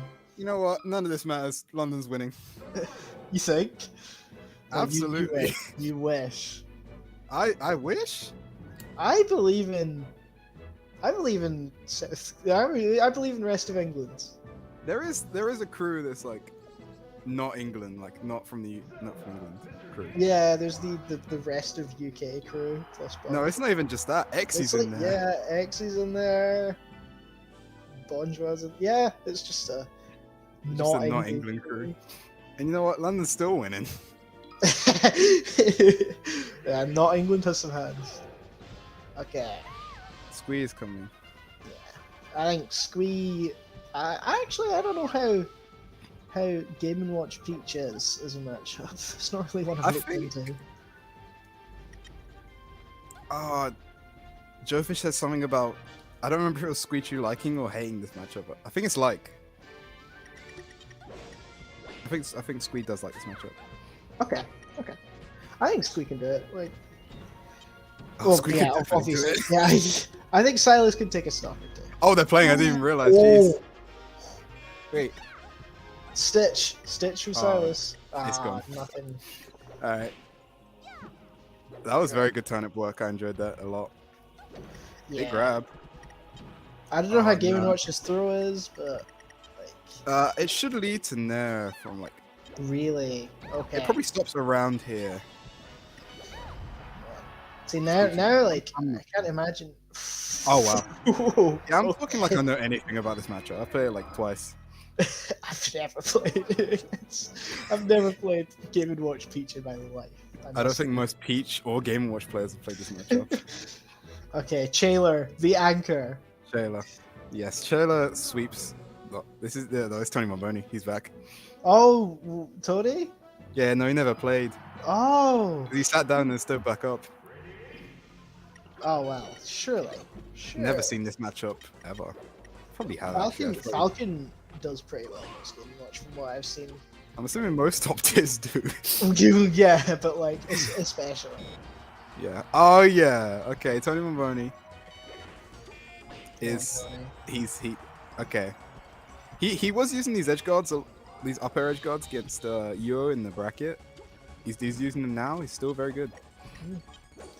I mean, like, phew. Tony's gonna need to take these 4 stocks pretty cleanly in order to give. And then Tony sweeps. Then Tony sweeps. Yeah, Tony It's only too needs easy. 1 stock to sweep. To be honest, Yeah. he'll throw 3, and then he'll take 10, and then Shayla will clean up the rest. I think Cheryl has like a 10-0 record against Tino in bracket. Don't quote me on that.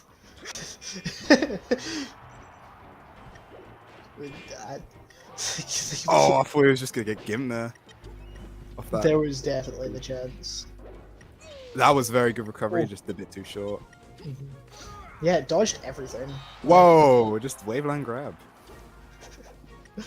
Tony's so explosive as a player. I love watching him play.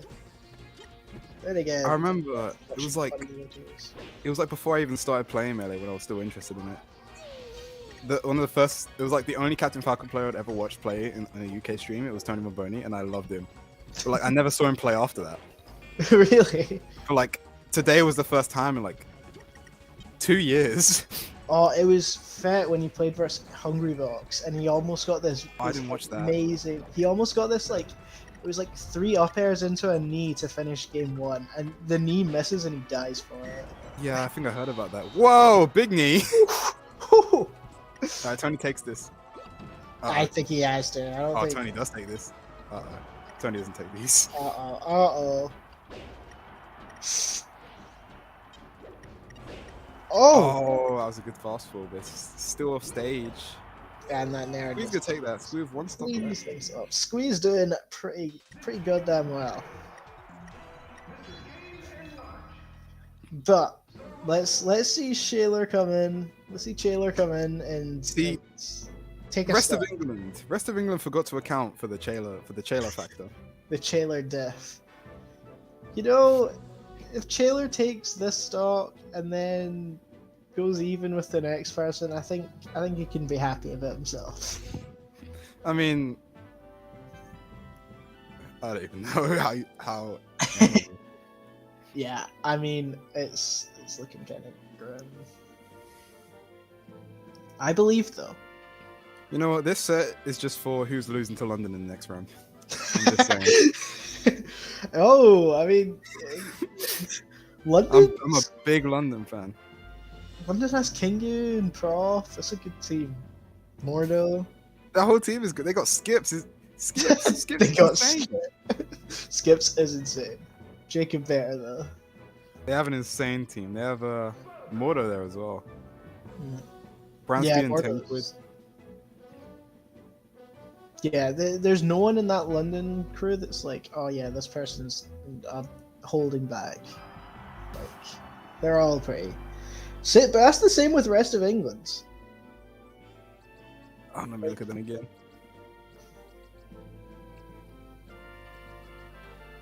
I'd go as Yeah, far they're to say rest of extremely England. strong. Best crew. Ah, you see. Well, I'm rooting for not England. I want not England to take. It's a very strong crew as well. It's a decent crew. Verdant, Chief, Exy, Jacob, Stylo, Bonjour. That's insanely tough. Mm. Here we All go. these- Chayla. Pretty strong. Let's go. You know what? The journey of 13 stocks starts with just one. I really hope Taylor takes this one pretty cleanly. Then we could at least get a 4-stock versus 4-stock.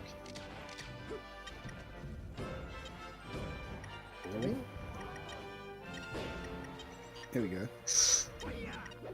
Screechu reading the role is a very, very good showing. Oh, Squeeze just good. Should be a. Oh, just out. Just back. How did that get up its accent that way?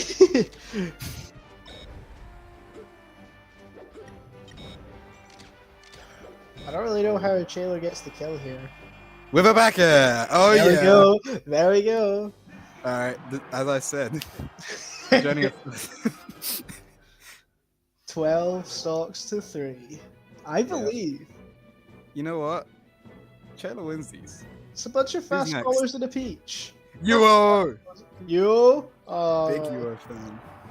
I don't know how good Taylor's gonna be at the Falcon You know what? Peach matchup. I've actually played him in this matchup before. Oh yeah. Yeah.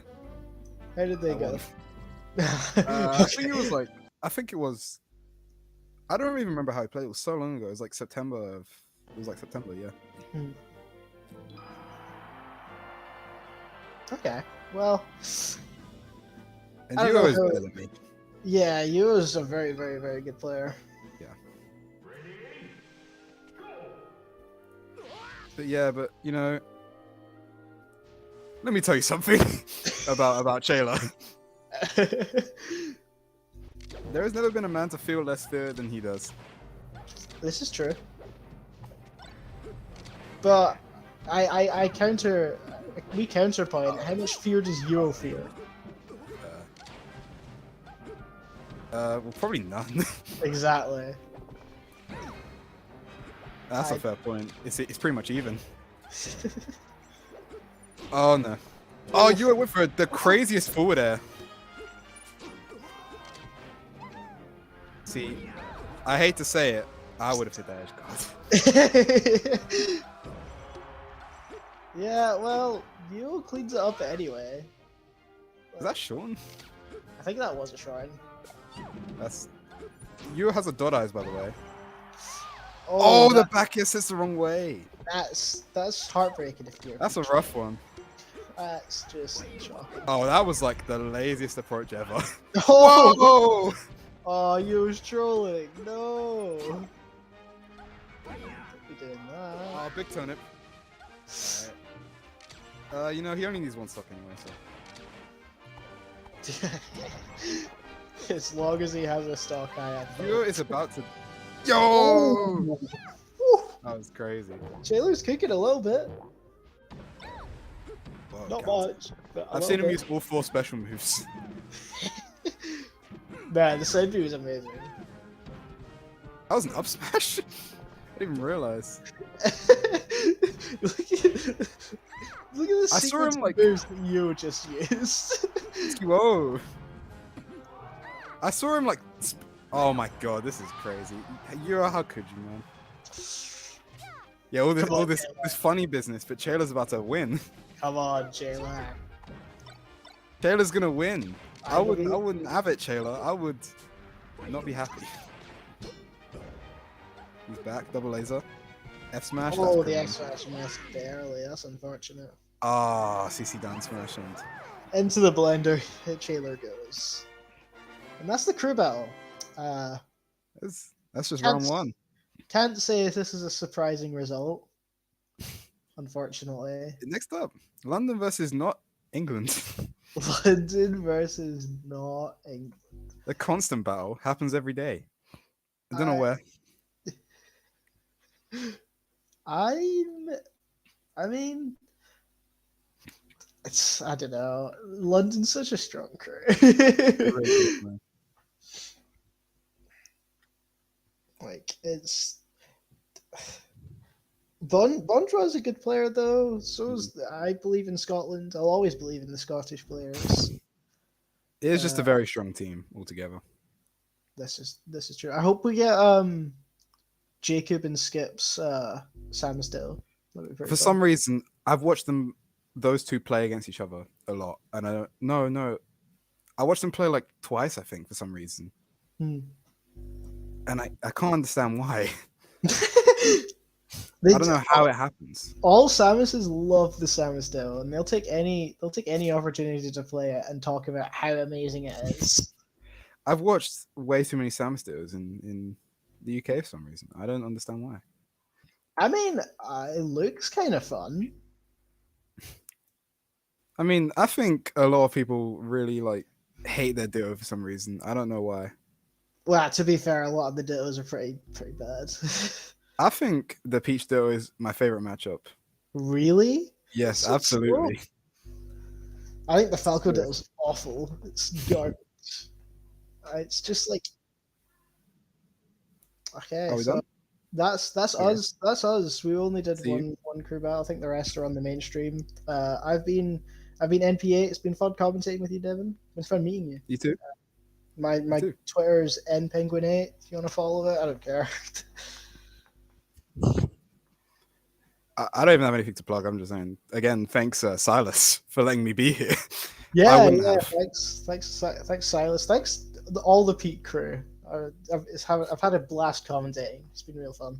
Absolutely. Yeah, see you there. I'll see you. Bye.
Yo, yo, yo!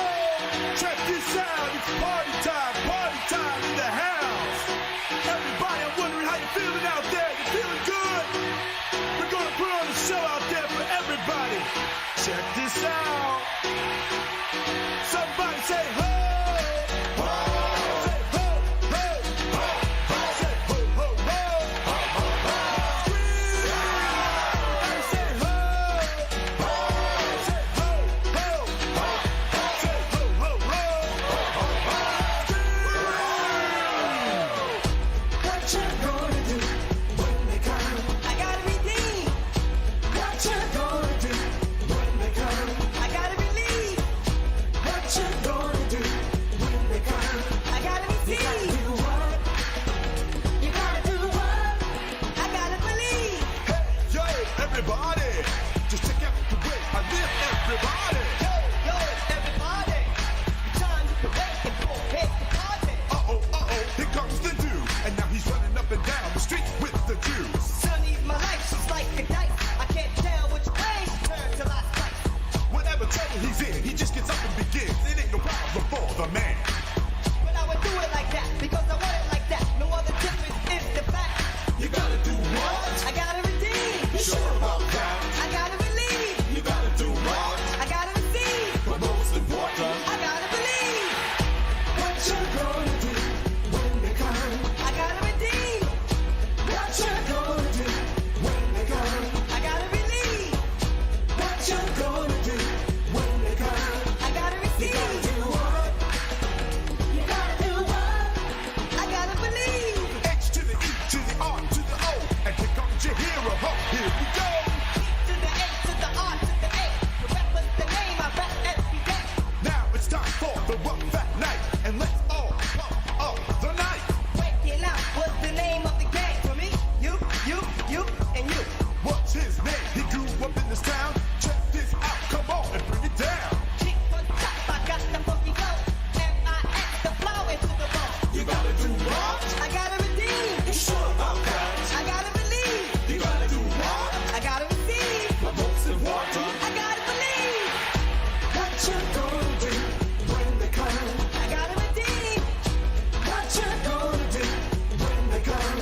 I gotta believe. What you gonna do when they come? I gotta receive. You gotta do what? You gotta do what? I gotta believe.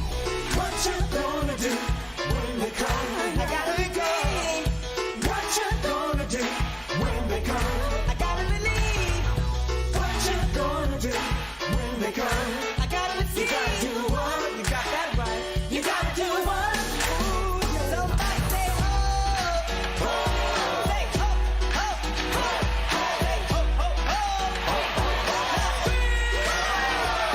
Say ho. Ho. Say ho, ho, ho, ho. Say ho, ho, ho. Thank you, everybody. And don't forget, you gotta believe. Thank you. All right, ladies and gentlemen, boys and girls.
different world.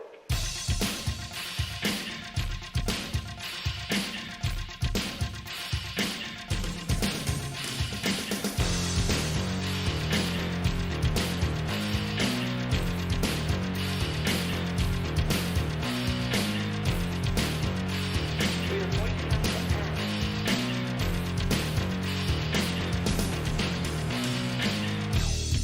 There is a very unstable situation on the ground that is unfolding very quickly. Move toward more ideas that will actually help bring this thing to an end.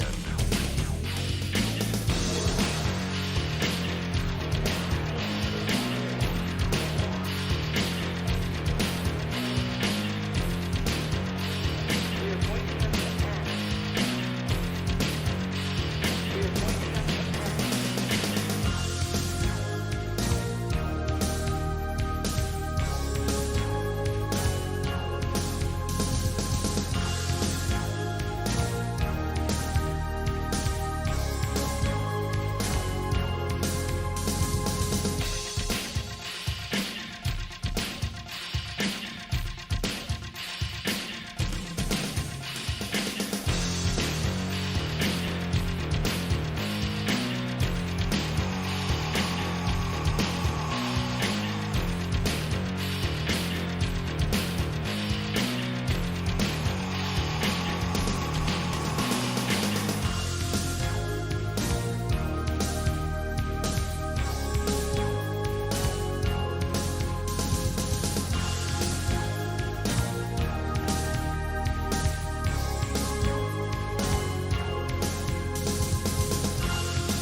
There is a very unstable situation on the ground that is unfolding very quickly.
Just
Noi clan tu akangaseo.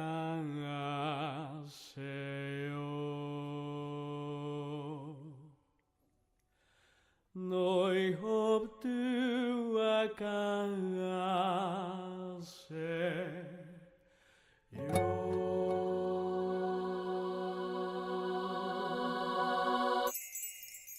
Noi kangai fu aseo. Lift sense to be nebecul. Noi hope kangai fu aseo. Lift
All right then.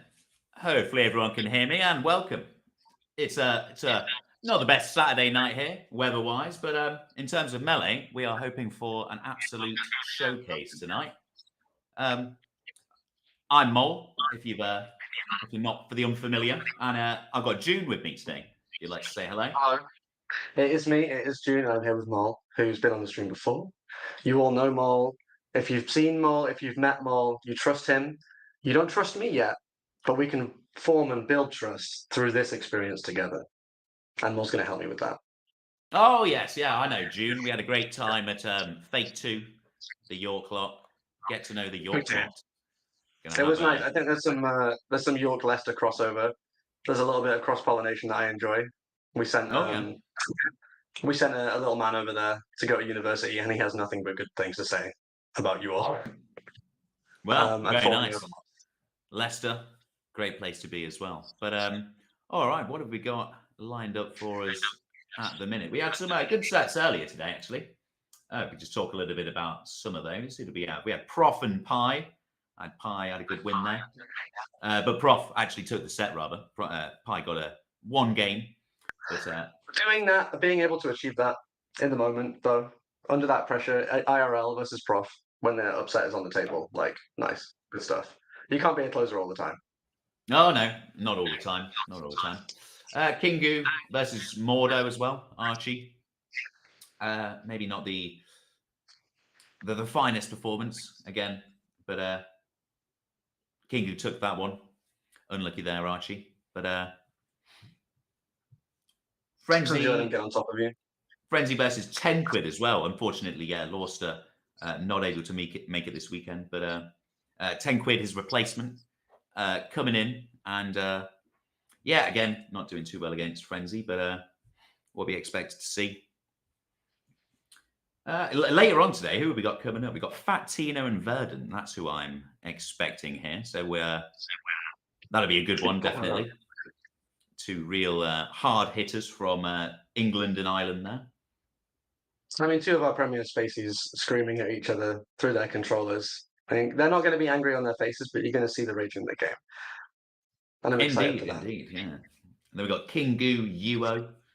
Hopefully, that should be a good one there. Although, you know, a little bit of a discrepancy, but we'll see how Yuo's been playing pretty good in the crew battles earlier. Had a bit of a good performance. I heard about that. Cool. Saw a little bit of that. A little bit exciting, a little bit enjoyable. We don't have too much Peach action. Sad about Lauster, obviously, but it's nice to see some representation at the very least. I think we've got Kangu and is this Stylo sitting down here? Oh, is that who we have sitting down? Oh, we do indeed. All right, maybe we're a little bit up on the schedule here. Here we go. All right, something completely different. And now something. We're straight into it. We're straight into it. Yeah, here we go. Yo, okay. All right, complete lies from the commentators here. Don't worry about me. And, I'm just having some sort of like mental experience where like the kaleidoscope in their mind has decided that this is the right thing to do. Yeah, right? Indeed. I'm confused in many ways. But also, let's give it a watch. So far, Kangu looking decent in the matchup, but yeah, there we go. Stylo looking confident with the rest there. And does... Yeah, I'm not sure if the experience is really on the table to like form it. Like, I get that the game plan is very straightforward, but I mean, I've never seen this before in my born days. And I don't know if that's because I'm inexperienced or like, is this something that you've seen that Kangu does, or is this brand new? Absolutely not. Absolutely not. I would think being now a Fox main and having played Puff, we'd be able to we'd look at doing that a little bit more, having a little bit more Fox in there. I think we're having a few technical issues here, but I'll just carry on for the minute. So yeah, look at that, Kangu Sheik. All right, I don't know again if this is an offensive choice, but you know, definitely not giving Stylo necessarily the respect that they deserve. So we'll see if they can take a game to pull this back.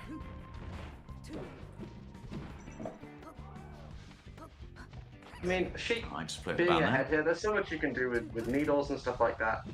Angles with the platforms on the stage being so small, like it allows both players to close the gap very, very fast. So those quick needle turnaround reactions and stuff like that, and also little flubs like that, it's all going to be hugely instrumental because it is going to turn around on a dime here. Yeah, it really can. What did we see recently? In terms of top level play, we saw J-Mook take it over H-Box at was that Fate? We definitely saw that. Changing the narrative, because I came into this, you know, somewhat dogged, somewhat mistrusting. Maybe that single set is enough to change the entire course of Melee history, and now this is just what we do. We counterpick Jigglypuff with Sheik.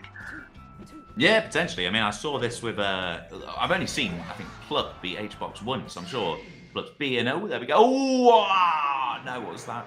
Was that just too close to the edge? Did that edge cancel or? I have few words. I have a few thoughts to share about that. That is we go purely straight in there, unfortunate. straight in an empty. No messing around here. Stylo, yeah, definitely could have been bang, but then a missed rest here again. Just a charge, going down throw. Oh, missing the up throw. Yeah, I really keep expecting the fair there, but.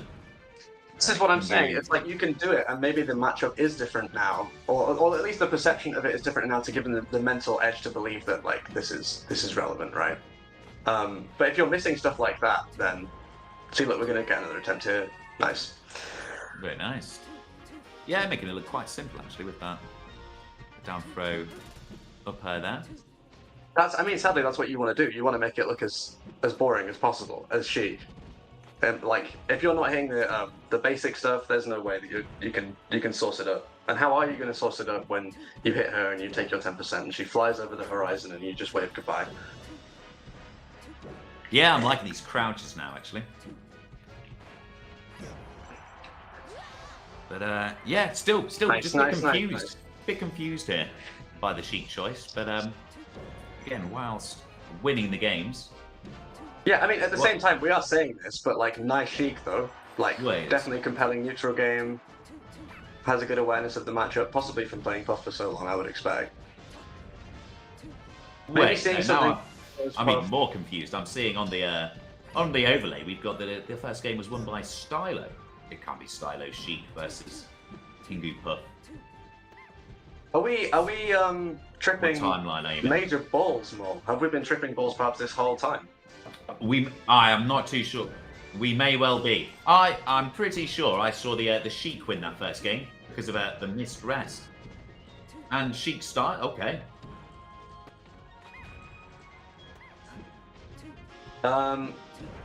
Due to some sort of administrative error, Kangu has picked Sheik. Someone's put like tick the wrong box somewhere. All right, But it's working out. Sheik won game one. That's all we know. Yeah, there was- Can't tell you who's playing which one, but Yeah, it was the rest off stage Kingu's almost definitely to playing. end the set. But I feel like Yeah. this would be a little bit more one-sided. Stylo's secondary versus Kingu's X-main. it seems like something they would do. They've got the matchup experience for it. Yeah, I mean, it could be the thing that could happen with Kangu, I'm sure. Feeling like probably the better player out of the two. This is what I'm saying. So maybe the experience with Puff is sort of giving Kangu insight into something about the way that Stylo's Puff plays that makes it particularly weak to something that he knows that you can do, or he wants to do or implement with Sheik, vibes-wise. Yeah, perhaps. Could just be the spicy chicken from the chicken shop hasn't quite gone down as expected, and that's ruined the Fox vibes. But ooh, this is all right. Stylo applying a bit of pressure here. That is a really good point, to be honest. One Definitely greasy pizza is all interested in over that. your local Fox player. Oh yes, if you haven't got the correct hand washing facilities, although I'm sure there are. The establishment looks fantastic. And ooh, okay, missed that smash there. Consistent, reliable. There it is. All right, I think I'm going to be I'm going to be miles behind on the commentary there because I'm going to close that one now because we fixed the overlay. All right, we'll probably hopefully be a little bit more in keeping with things now. Well, I will at least. And Oh, we've been slightly out. Oh, okay. And we're back to it. So I feel like the positional advantage that you get from the up throw there on Sheik you have to make a read, right? Like you want to position yourself so early to play like a later game scenario, and it's over like that. Like you mess up a few times. Yeah, it doesn't take 70%, much. 80%. It really It does doesn't take not. much. I mean, the onus is on Stylo here to make huge plays. Yep, they're gonna have to pull a lot out of the bag to bring this one back, especially with the and a little edge guard like that is how it starts. And how big is that bag? Could you describe it as a satchel? Does it You run could, deep? you may. I'm not too sure. Satchel, bit of a rucksack, but A duffel? a duffel, maybe a bit more than a duffel, more than a carrier certainly. But I think that Jigglypuff's more of a Birkin, but I don't think it's the quantity of what's in there, it's the quality. It's a Birkin with a revolver. the big back air there. See, look, there we was go. that very interesting there? Is that a dash attack? Got shined there. Not shined, rested. But The Jigglypuff equivalent. definitely a bit closer, tighten it in this one. I'm liking these sort of wave dashes towards, but not all the way towards, just kind of towards, just being like, what are you going to do? Stopping just outside forward tilt range, just to make a little check, to get a bit more information to work with. And then covering that one there. Puff just trying to sneak up to the edge there, but not quite enough. Ooh, there's the crouching going on. Oh, predicting a roll almost there, I like that. I'm sure there's a. I'm sure maybe Puff must be Yeah. one of the characters, not Puff. Sheik must be one of the grabs that Puff can crouch under the grab of. Oh, absolutely. 100% that's going to be happening to you. And yeah, we're going to need to. There we go. There it is Back again. situation. Caught in, you get grabs, and caught charging needles. Very nice. Big difference maker there, because covering both the dash attack and sort of the grab with just a crouch. Going to make it a bit tough for Sheik from time to time, but can. I like to see Stylo pull one game here, not be. The thing is, it hasn't disrespected by the affected Sheik. Kigu's mental at all. Like, Kigu was literally just charging needles in Stylo's face a second ago after, missing a grab to crouch or whatever. It's not affecting their game plan. It's not shaking them up. Same story. Indeed. GG's. Kingu Very Sheik GG's. there, enough to take that one. And straight over to go and play a little bit of Ivy there, it looks like it. And Dude, it can't feel good. all right, so my schedule, as you've probably noticed, not too on point. So we'll be excited as you when the next match comes up. See what have we got in store for us at the minute. Oh yeah, let me pull that up. So yeah, just take a minute again to thank Silas for organising Peak. If you get a chance, the merch store is still open. Go and get yourself some I'd like to lovely thank- merch.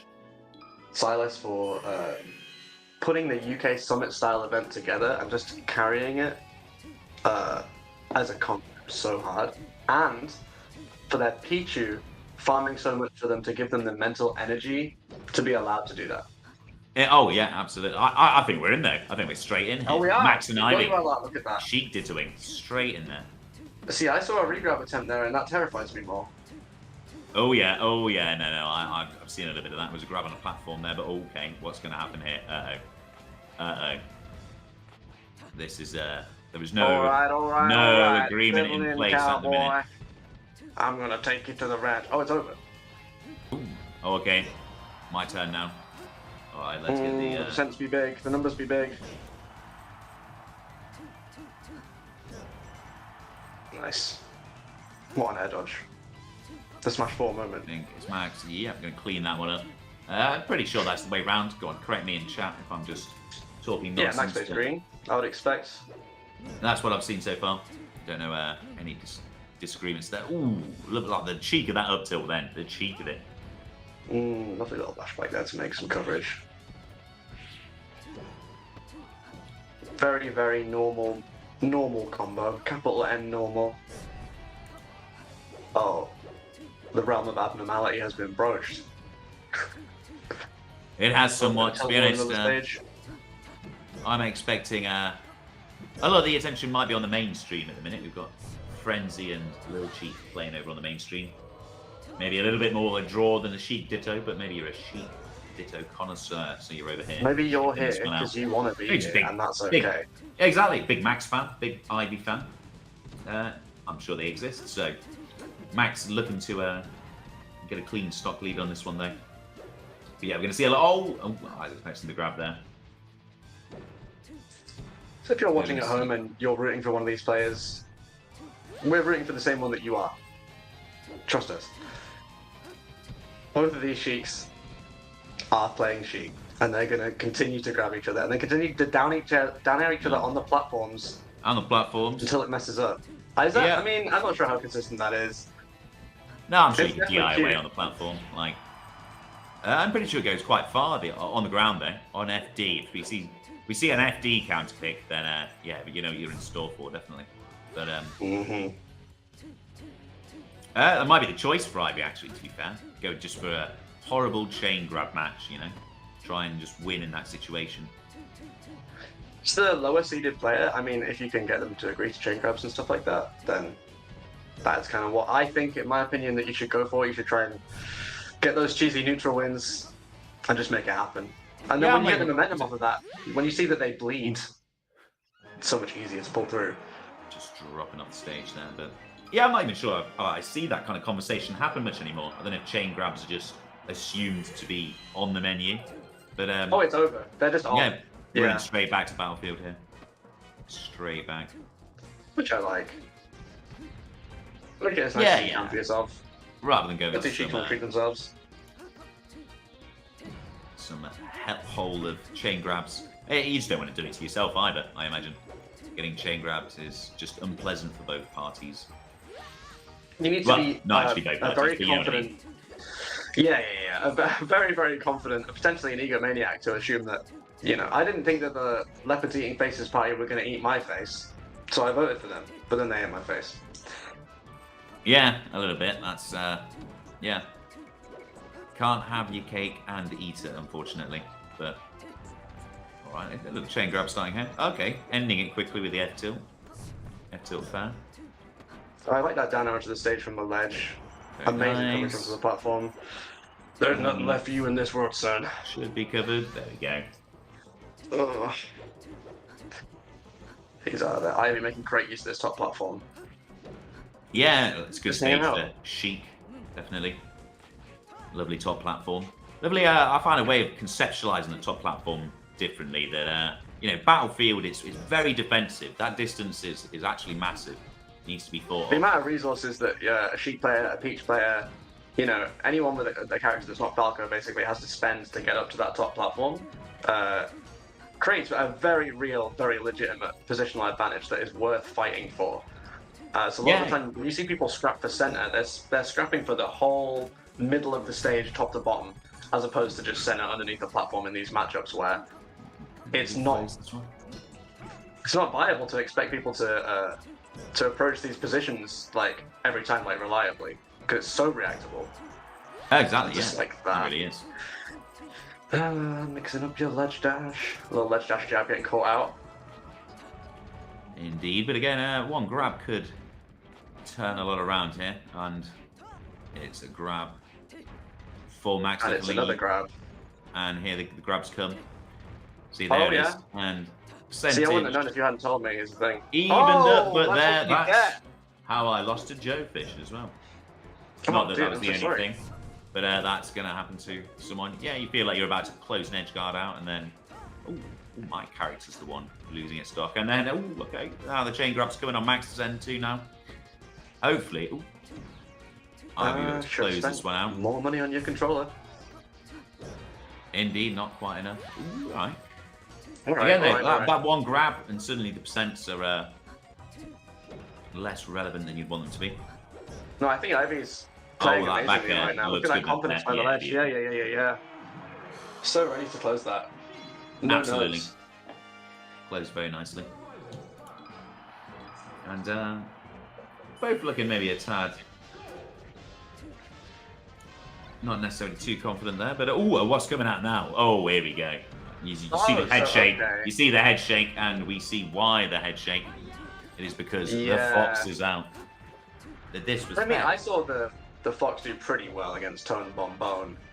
Oh yeah.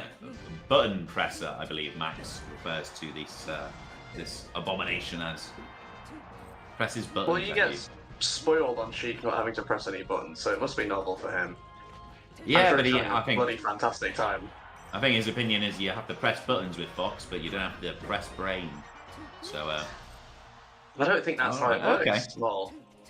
No, not really. There's still a bit of brain usage, but Max calling it the button presser and not pressing the right buttons this time, though. Ivy getting a bit ahead here. So the thing is, once you have a baked-in enough idea of how the game works and you've played enough Melee, not thinking and pressing a lot of buttons equates to more thinking than your average person, because you're not having to acknowledge your thoughts. They're just happening. So like, if he starts to run away with it, it could create like more of a swing, right? Like he could pull away more in terms of lead if he starts feeling that. Whereas in the Ditto, I would assume it's much more difficult to kind of like accrue that kind of momentum like long term. Yeah, something like that. Something like that.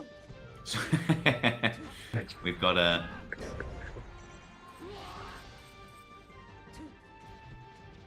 Oh. A fair amount going on in terms Oh, of a fair secondary amount picks at going the on. minute. A fair amount, Very oh yeah. nice, very- No very pun nice, intended Bob. there. That wasn't intended. Oh.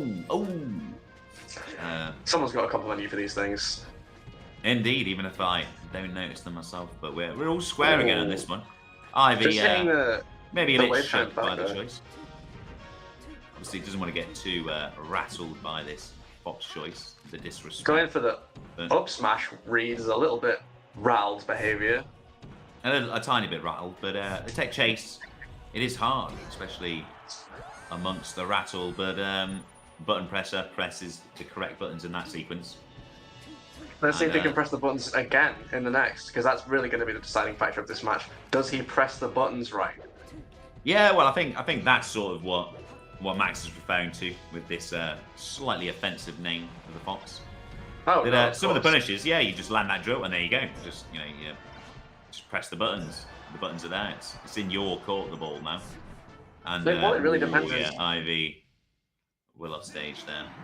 I think Ivy's going to have to tune up some of the defensive play on some of these wave shines and stuff like that that aren't necessarily going too far. Pull up on the SDI and that kind of thing. And, like, maybe respect Max. I know that it sounds very hard, but respect Max's. Oh, they're back. Never mind. And the back. Buckle They're up. back. Yeah, They're back. Who no. gives a shit? I think it's the FD choice, really, not wanting to get chain grabbed. Really, just saying, you know what, I think the Fox can do this against you. What And, a miserable state of affairs, to be honest. Max But is yeah, right there. understandable. What's Ivy going to do to rectify this? Ah. We're Nice guy, on Shy Guy. blue Sheik now as well, but maybe the contrast with Yoshi's, be able to see the character. I don't know if Max got any colour-blind issues there, but or just maybe not even a favourite colour, just anything that's not your colour. Yeah. No, I think so. Helping out the people at home who just want to see it get mixed up. Helping out the people at home who want to see it get mixed up. Forward tilting out of the chain throw into this really nice sequence. Oh, okay. What is happening now? Ooh, getting to the platform. Yo. Sometimes when you see Sheik go directly up and she's just got to lovingly fall to her death, unable to drift anywhere. Quite satisfying as a Falco player myself, but not what Sheik fans would like to see necessarily.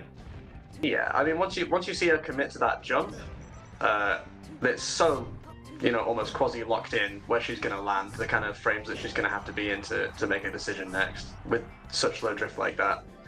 In the Ditto, Yeah, it kind of ooh. becomes less of a big deal. Oh, and it starts to become more about situations like these. Yeah, Randall there, and the platform, the way Yoshi's platform extends over the edge. Ooh, and Oh no, no, we're looking at a quattro right now. I didn't quite appreciate the magnitude of the advantage here, but Max is No, it looking took me a to minute.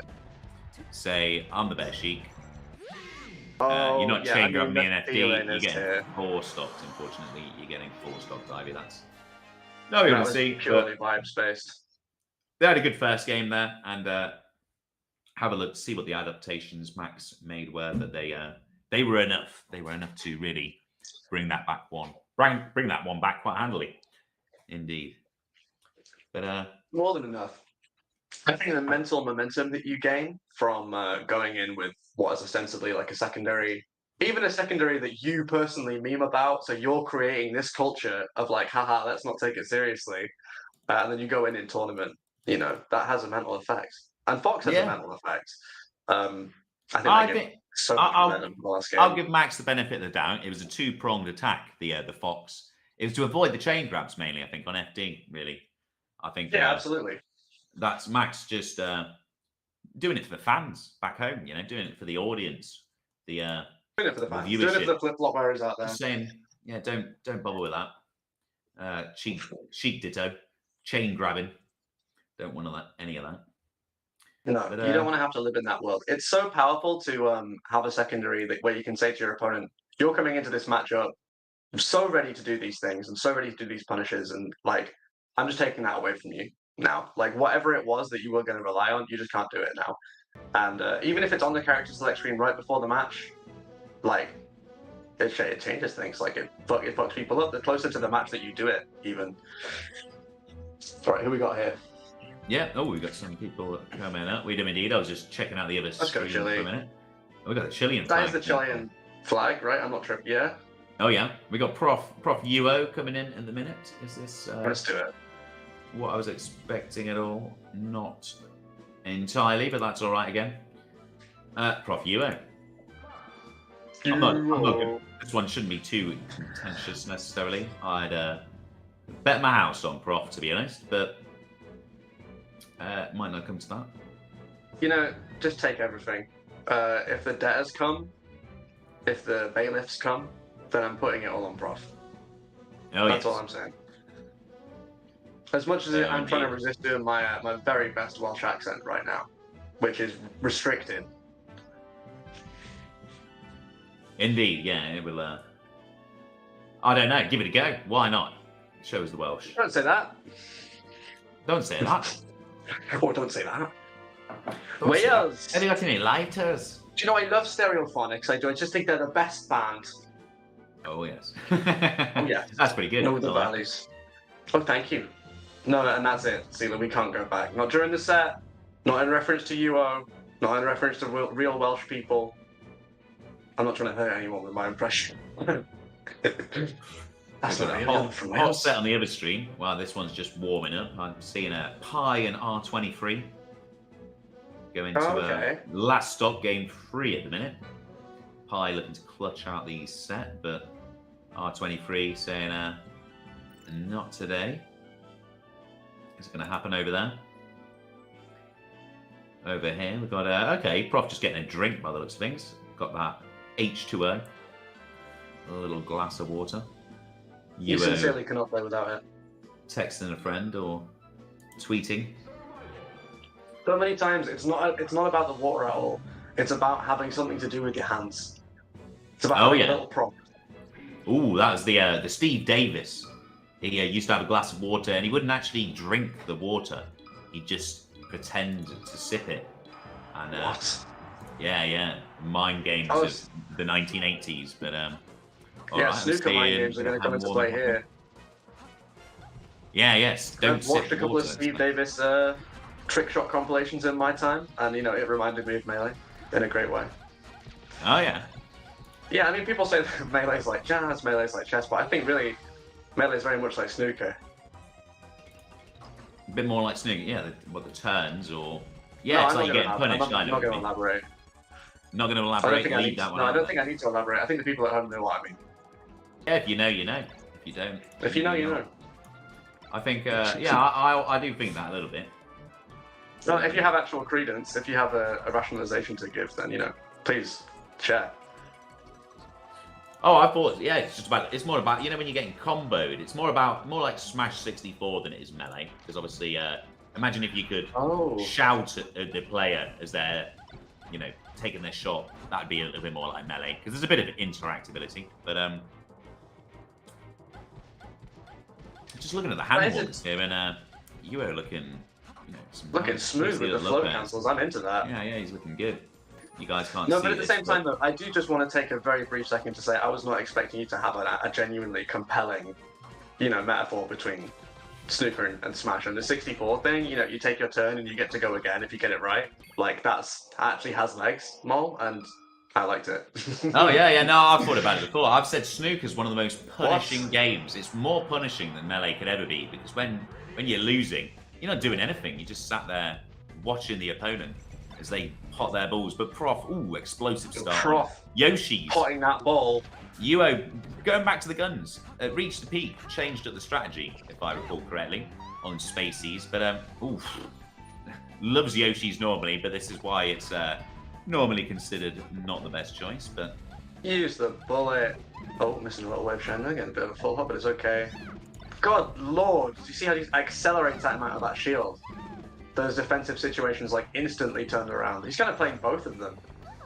Shields before the threat is even apparent, and then once it's not, ooh, you get the fat wave dash. And just calling out that ledge get up there. All right, this is roughly how we expected this one to go, but in the end, UO buying his way into this one a little bit. Bought the spectator pass, spent the votes on himself, and a bit of a baller tactic, but this is the kind of discrepancy you'd expect from the buy-in versus the #1 in the UK of the past however many years. Yeah, but you don't need to say that though. I mean, it's hype, isn't it? Like, what if UO brings it all the way back right what now? if UO wins? Yeah, what if UO down smashes 3 stocks away in 1 down smash? And, that would be amazing. And you just see them shatter on the screen, and it's like a new animation that you've never seen before. It's looking like no. Oof. It's looking like Leffen Armada when Leffen just figured the matchup out a little bit and finally ground out the wave shines and got them perfect. But it's like you want to say something about Yoshi's not the one. No, definitely not. About the neutral, but like honestly, what neutral? Like in that game on Yoshi's, like I will run at you and then I will do a combo to you, and it's like, okay, nice, dude. But here we go. There's more like it. You can actually do some stuff here. Who needs neutral when you got an almost guaranteed kill off a grab that's not quite guaranteed because UO has missed it there, but oh good lord.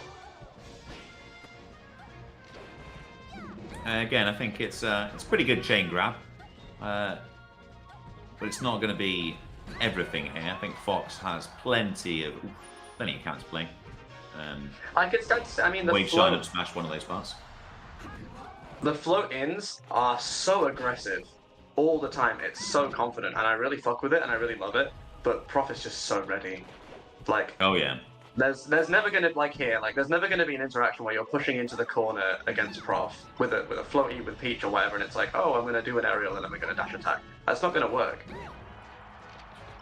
Prof just majestically moving around the shields, the down smashes, getting the hits in. Welcome to the corner. It's my corner. I've lived here. And here we go again. Oh, a little bit too far, but it's all right. All right, yeah, Prof. Not got a particularly good record against Triff, but definitely will have ground the matchup out to try and defeat the Spanish rival. And yeah, that grinding is paying off against UO, definitely. It's just one of those things where you practice against someone for a matchup for so long, and then anyone that you play in that matchup who's even, slightly, maybe even doing the same things, but just not quite consistently. Or making tiny little mistakes, you're just so ready. Eating it up for breakfast, and that's what we're seeing here at the minute. And is that going to be it? That is it. That's fair enough, because this matchup can be real bad. Oh yes, and let's have a look. How's UO feeling about this one? Again, he looks all right. More sips. Just keep taking more sips. Okay, the game started now though, so no more sips for a minute. Crouching. Lie back what a and crouching think of there. Waiting. That was crouching because of confidence, let's say. Because look at this now. Yeah, maybe FOD was the choice, yeah. Attacking into the true corner with those float counts, like very, very, very brave. If he can keep playing like so close to the bone and like so close to the wire like this, instead of kind of more, I feel like predictively and more generally, because Prof's going to wait until the last possible moment to react. He wants all the information he can get. Amazing interaction by the ledge. Yeah, what am I seeing now? That up smash charge. But yeah, I know what you mean. Yeah, Prof really just knows the game so well. He's able to react maybe a little bit later than the average player. But yeah, that up smash. I think most people could react to that one, and Prof just cleaning up the peach. Fortunately for UO fans here, and I feel like the more he cleans it up, the more of the things that UO does are fear motivated. Like he'll get close to Prof and just press a button because of proximity, and it's like, oh, I really hope you get hit by this button. Oh yeah, yeah. Peach known for going for those trades, and well, it's so valuable. Clean this Like, one up. for her, I get it. Like, she's massively incentivized to play like that. But when those trades aren't really trading, you're actually getting comboed off them. Yeah. Well, it's just a This is lot why of the clean timing's hits, so really, important. isn't it? We're back Because it really does come down to the like, oh, they're coming, and then bam, and it has to be at the perfect time. If you're going for that trade game style where you're just getting close to them and just doing those massive horrids, like Peach has like smash attack for aerials, it's horrific. But you've got to be on point with it to like meet them in the air, meet them on the approach, and it's just not the case. Yeah, not really going for the, not really making the edge guards there, and losing UO's last stock there for the set. And yeah, again, as we expected, Hugging it out. hugging it out. A lot to learn. Both warriors and a path of retribution. They respect each other. Look at that. Indeed, they do. And You can't ask much more. no, you can't. It was, yeah, not particularly, again, for people expecting a competitive set or wanting a competitive set, maybe we've got one coming up soon on the other stream. What do we have? It looks like Tino and Brandspeed are setting up there. Over here, what have we got? I'm guessing, if I had to, that we've got a bit of Verdant and or Verdant. Well, I haven't got that pronunciation, but and Screechu. Verdant, I think, is supposed to mean unmistakable. it's like a green. When I think of the word verdant, I think of lush fields, green forests, those lovely pixel art trees from Link to the Past and Mystery Dungeon, Pokemon Mystery Dungeon, all that kind of thing. You know the trees I'm talking about, if you know. Yeah. That green, right? And then that green fox comes out, and it's like, okay, but it's Nature Boy. Connections. But yeah, this could be an interesting one. Squee, obviously, more knowledgeable in the matchup, more practiced in the matchup. I could only assume. Again, but that's just sort of the Squee advantage against a lot of the Spaceys who are obviously playing the character higher up the tier list. But there we see the fist bump, and we're straight into it. And, I cannot. And if people at home are not super keyed into like what Game & Watch wants to do, or what Game & Watch's like best case scenario looks like. The DI mix-ups on the throat, one mistake above a certain percent, couldn't tell you what it is necessarily, like mid%, you are dead. Like, or at least like in a horrible position. The punish is really not in line with the idea that most people usually have of a low tier. Like Screechu can just fucking kill you. Like, fast. Yeah, you do not want to be losing neutral against Squee, but it's gonna happen. But well, it didn't. Okay. Verdant looking strong on the first stock there, clearing that one up. Ooh, okay, not the up air. Squeeze looking through there, but you can so confidently attack the top platform when Game & Watch is on it because of that shield. Oh, indeed, yeah, the shield, one of Game & Watch's real weaknesses. It's a pretty bad shield. His Waveland backs are looking very baity here, but Verdant having none of it. There's the up throw though, but okay, clipped. Can squeeze. Clean this one up, no, missing the edge guard. Screechu's coverage is absolutely insane. Like, even when he's not hitting things, it's like, oh yeah, 3 out of 4, 2 out of 4, fucking, 2 out of 5, 3 out of 5 every time. You can see where the thing that he wants, whether they want to cover, is. Like, there is no margin for error, like on the reads or whatever. So you'll see them go off stage, and it's like, oh, that definitely kills, but it doesn't kill the specific recovery angle that the Fox went for this time. And that's huge, because you can't afford to lose those, because you're Game & Watch. No, exactly, but okay, another attempt here. The bacon, the sausages coming out, the turtle, the claptrap, the flames. Well, they're getting a little bit high octane with it. Yeah, firing all of the named moves, the key. Good moves. I just think Game & Watch, you're having fun playing Game & Watch, and that's what Screechu's doing. Okay, very nice then. The manhole. You don't want to fall down. drill. Oh, that was lovely. Yeah, Very no, nice I've been pressure. yeah, the jabs, jab grab. One of Screechu very good at hitting that one, taking me out Game of Watch. a couple of ranked sets doing that one. The jab is so janky. It's such a weird shape. It has such a strange timing to it. The ISA is very strange. It's the Oh, last yeah. thing you want in an unfamiliar matchup is to have an unfamiliar strap leverage at you in your face. Oh yeah, and there's a clap trap right in the face. Oh, the Yeah, there we jab go, to the there we face, go. and the key. It's so the key to the big. clap. Key to the clap. Why Beautiful. is it so big? Beautiful. And suddenly we're even again. And suddenly you're thinking, actually, that was unpleasant as Fox. I don't want to get edge guarded like that again. So I'm a camp this low tier. That was very Mid-tier, close. low tier. I don't actually know. Pretty. No, I would say top pretty- of bottom, top of low top, tier. top of low. That sounds about right to me. Probably not What was it quite that enough. Hacks Money said to quote the Ooh, this is going the nicely madman though. of mayhem himself? Beautiful. He thinks that Oh, Game & bro, Watch is that's the last character in the game with good neutral.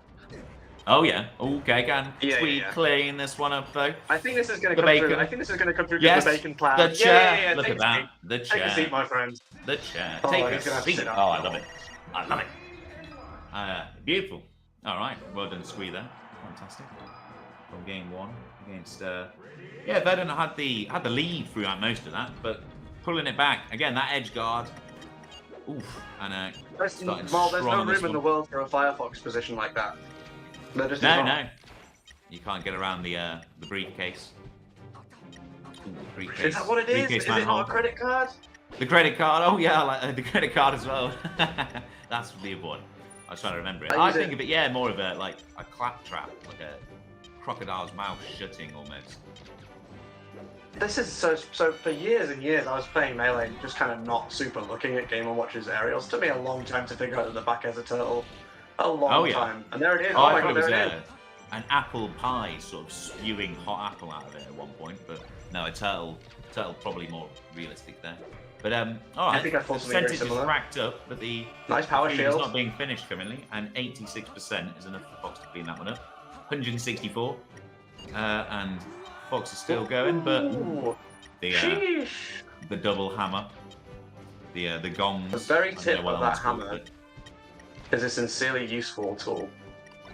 it's pretty cool as well. Pretty cool way to kill. I imagine it can be combo in some situations, but again, that's it's for Squee to know and for us to find out by watching more of the action. It is very compelling watching characters like this because Platform you'll movement see there. things that you just The haven't double. seen before. Much greater frequency. Oh, I like that. Yeah, That I little shine thought out. It's very cute. if that had happened, that would have been amazing, but alas, not meant to be. We've got Tino Brown Also, there's over the a- stream, but over here, go on. Sorry. Oh. So it's very easy to give a lot of credit to Screechu in the situation, but I mean, like, Verdant's holding in there. Oh yeah. Verdant's making it happen in an unfamiliar world. I mean, we don't know if it's unfamiliar, but you have to assume, no matter how you slice it, you're not playing as much Game & Watch as you are everyone else.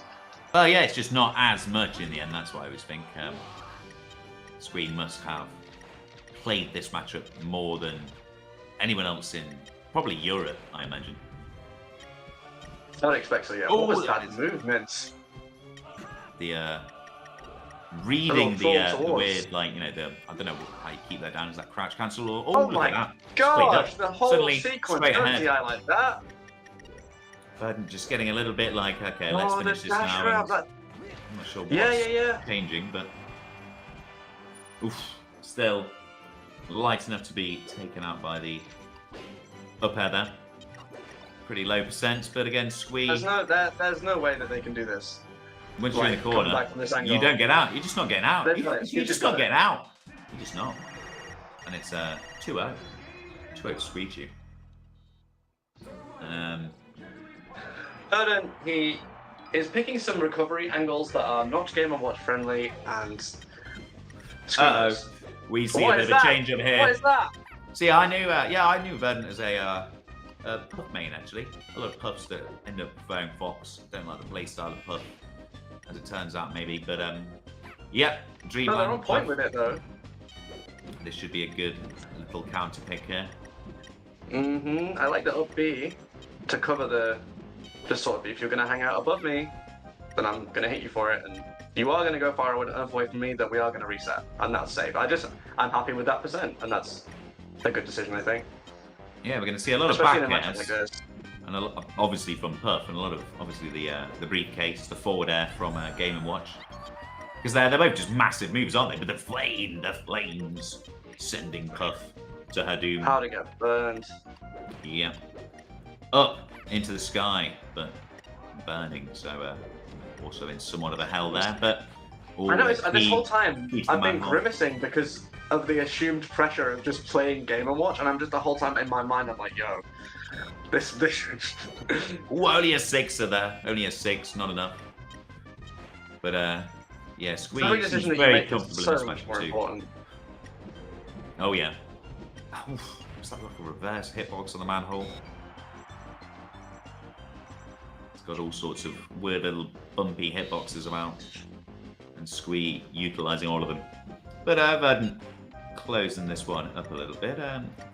Game Watch does seem pretty susceptible to some kind of rest. So I don't know if there's like a drill rest setup possible, but It looks like there might be some sort of Jigglypuff scenario that Squee Yeah, is utilising with the he's key. not the tallest, but oh yeah, potentially as well.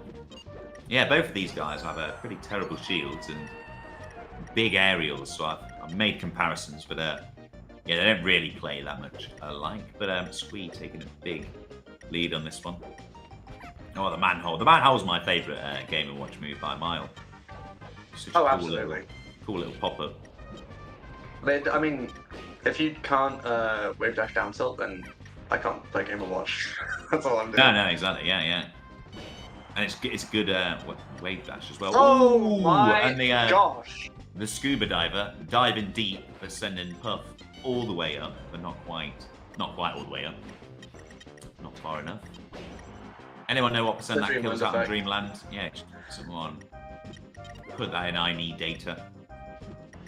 Tell us the facts. No, I don't know, but it's not even programmed to do that. No, it probably is. It's very well made, but 69% and free stocks up. So this one's looking But like if you're at home and you don't know that, know that it's because you are a scrub. If you don't know the percent that uncharged Game & Watch up smash kills Jigglypuff on Dreamland, that's makes you bad at the game. You need that to function at mid level. You do. How are you gonna have fun if you don't know that? But Squee just looking As like they're saying, oh Squee looking god, like the this run up. could be the tournament's going. The winner of the tournament, but not necessarily. Big lead on this though. Can't imagine this is a particularly good matchup on this stage, but again, Squee really showing it's not about the character. No, they're just that damn good.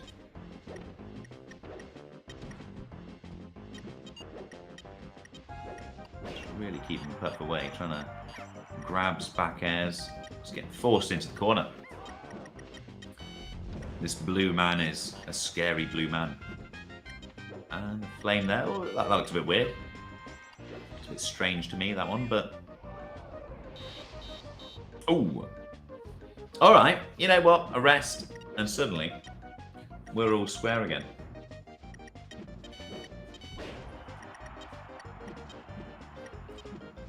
But Screechu, gonna try and make that, prevent that from happening. Credit card coming out. Trying to go up, using the platforms, just, okay. There was a dare coming in. I think my co-commentator's having a few technical issues, but I'll hopefully be able to run this solo. But all right, and the big credit card coming out to finish that one, and yeah, 3-0 to Screechu there. 3-0 there. Yeah, just looking very confident. The Fox dealt with the Puff on Dreamland, also not quite the. All right, we got June back as well.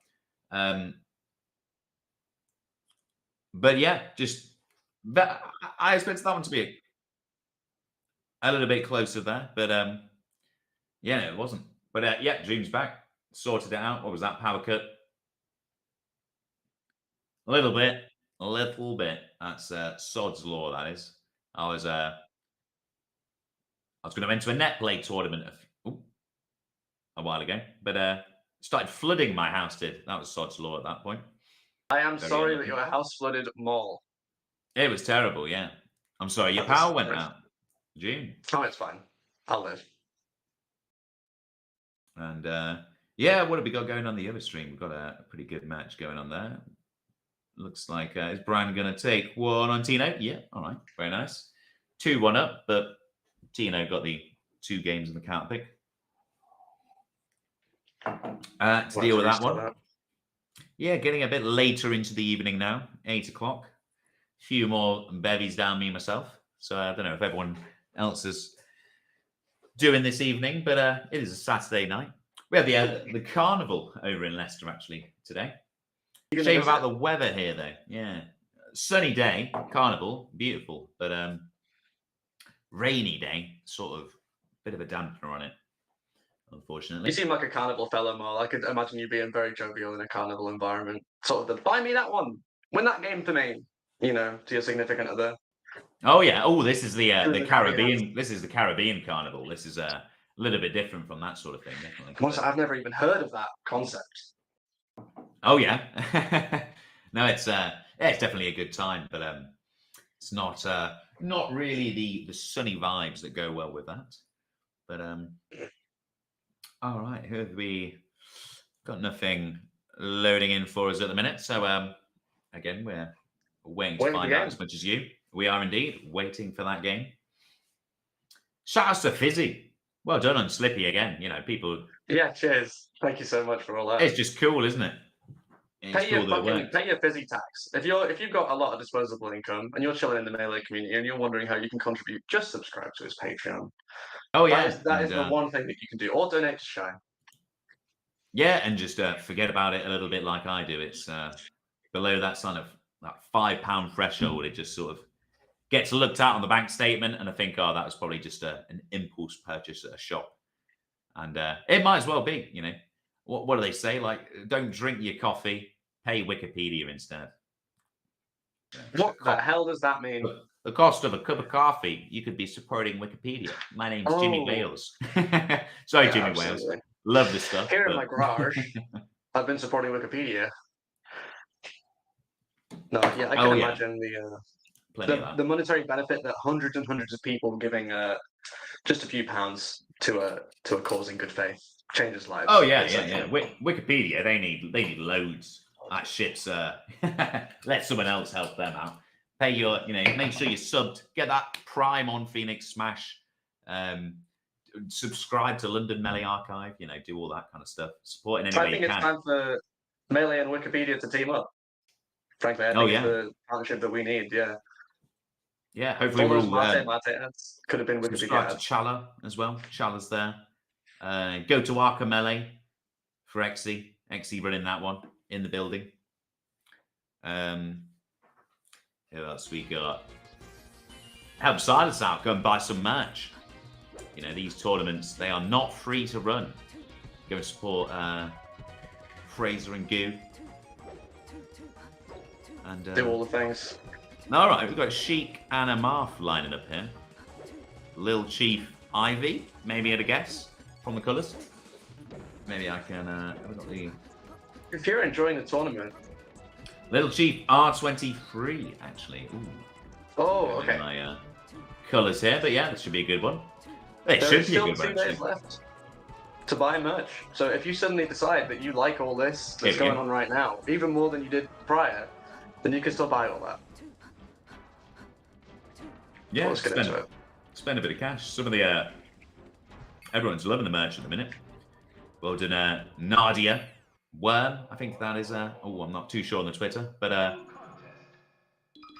sure you can check that out somewhere. The artist for all of this lovely artwork.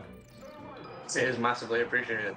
Because Well, that may have been fate only, but you know what? Go and shout it out anyway. I'm not sure who's done the peak, but whoever's done the peak too. But yeah, we're underway in this one. We are underway. And right, let's see what they've got in store for us. Chief. R23 got some needles. Oh yeah, I'm going to Fountain here. How they ended up at Fountain? It must be Chief. Chief, I imagine, likes a bit of Fountain, eh? Oh, okay, maybe it's cheesy Fountain. People are pretty judgmental about Chief's playstyle, but go ahead.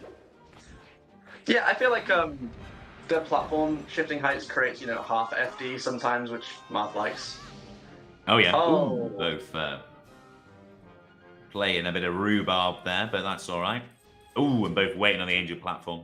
Like to see it. The full try hard. Sharing a little exchange. When you just sat there next to each other and you're both on the Angel platform and you're just not fucking saying anything, you're just looking, feeling. In tournament, I love it. In unranked, I just think you better be having a drink of water or something because it just seems a little bit much for unranked. But again, why not? Try harder. It's not that deep. Yeah, I'm not. Oh, rising counter from ledge.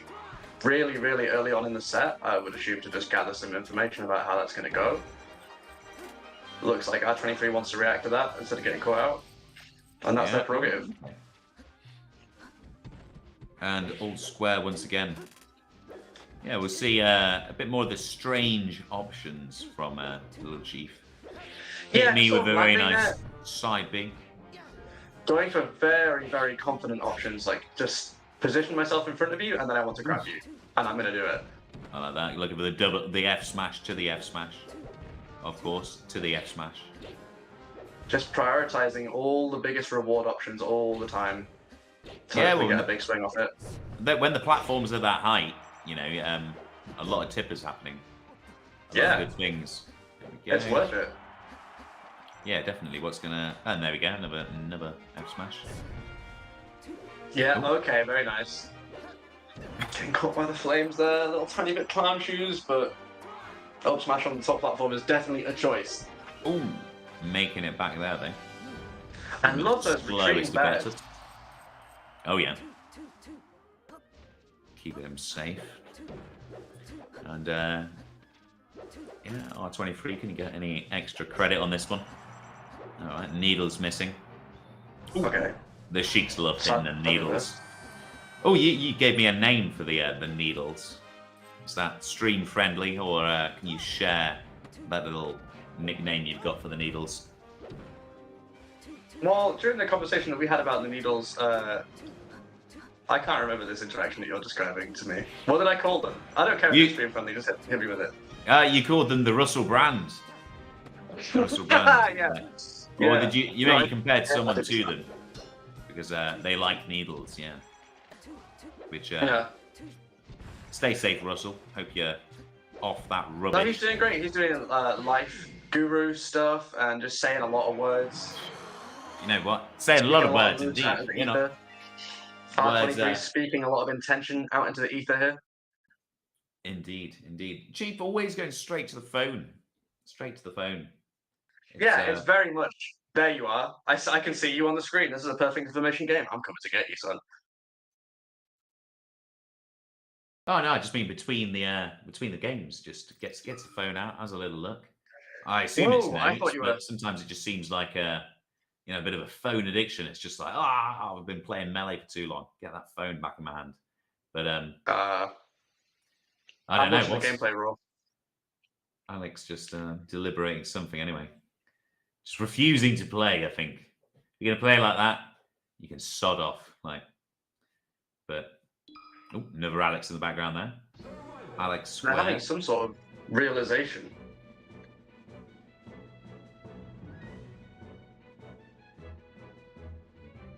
Okay, so they unfortunately for the mainstream to quiet down a little bit. They're just being they're being louts. They are being hoodlums, absolutely making a ruckus, making it completely impossible for anyone else to even think, let alone play. And so we'll have to wait until that one quietens down a bit. Oh, it is game 5 though, isn't it? Actually, between Bran and Tino, so it's popping up a little bit. I tell you what, the investment required. Oh, might stop. lads I'm a wants bit to- behind probably, but it's we're on the last stop. Can Tino clutch this one out, missing the dare. Ooh, getting dash back grabbed. Ooh, spot dodging. Oh, I'm probably miles we away do from love this, you, lads. We love you, why York. not? Come on, Tino. Come on, Tino. Finish it. Finish it. That's it. That's it. That's it. Oh, no, it's not quite it. Not quite it. Oh, okay. You don't want to dip in too far when you do that. Be right back. Oh, he's Chief trying to be with a be right back tag there. And there it is, the fist bump. Doesn't realise they're not on stream. And Tino, yeah, pushing that one out. Very nice. Because you're just giving Chief all the time they need to make the And R23 is back. And now this is a set that's going to draw all the hype, I'm sure. a tall man. I think the investment criteria for Melee is getting ridiculous. It's now, 250 for a fob. Maybe that's got delivery cost on it. You've got noise cancelling back in, earphones. Oh, It's yeah. going to set you back like $100. A computer. Tournament That is travel. so much money. Oh yeah. At least 3 years of Carpooling. therapy. Hand Minimum. doctors. And the first two relationships that you go through about Yeah. Melee, it's like this Twitter the blue character check names that you mark. have. Yeah, a lot. There's a lot. It's a sad story. A It's a big sad price story. to pay. And we've got two people who have paid some of the price here on So screen very with us right clearly. now. And, all right, after those disruptions are gone, remember, R23 took that first game. Ooh. And Chief, all right, got a nice little lead on this one. Going Pokemon as well. Not, no FD. I don't know if that's preference, stylistic, what the thinking behind that one is. I imagine the platforms are nice for this. I can imagine this being a nice stage from Marv. Is it the Yeah, best? I can't.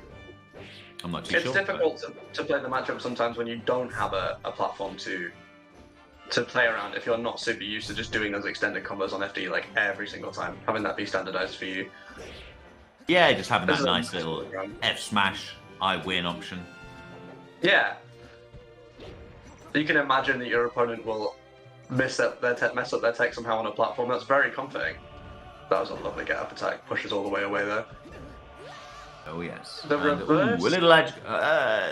Can I call that an edge guard or it's a bit like The reverse edge guard. Falco. Yeah, Falco suicide spiking there, but probably not what R23 wanted there. Well, that was nice, but I kind of, yeah. The fast fall so low.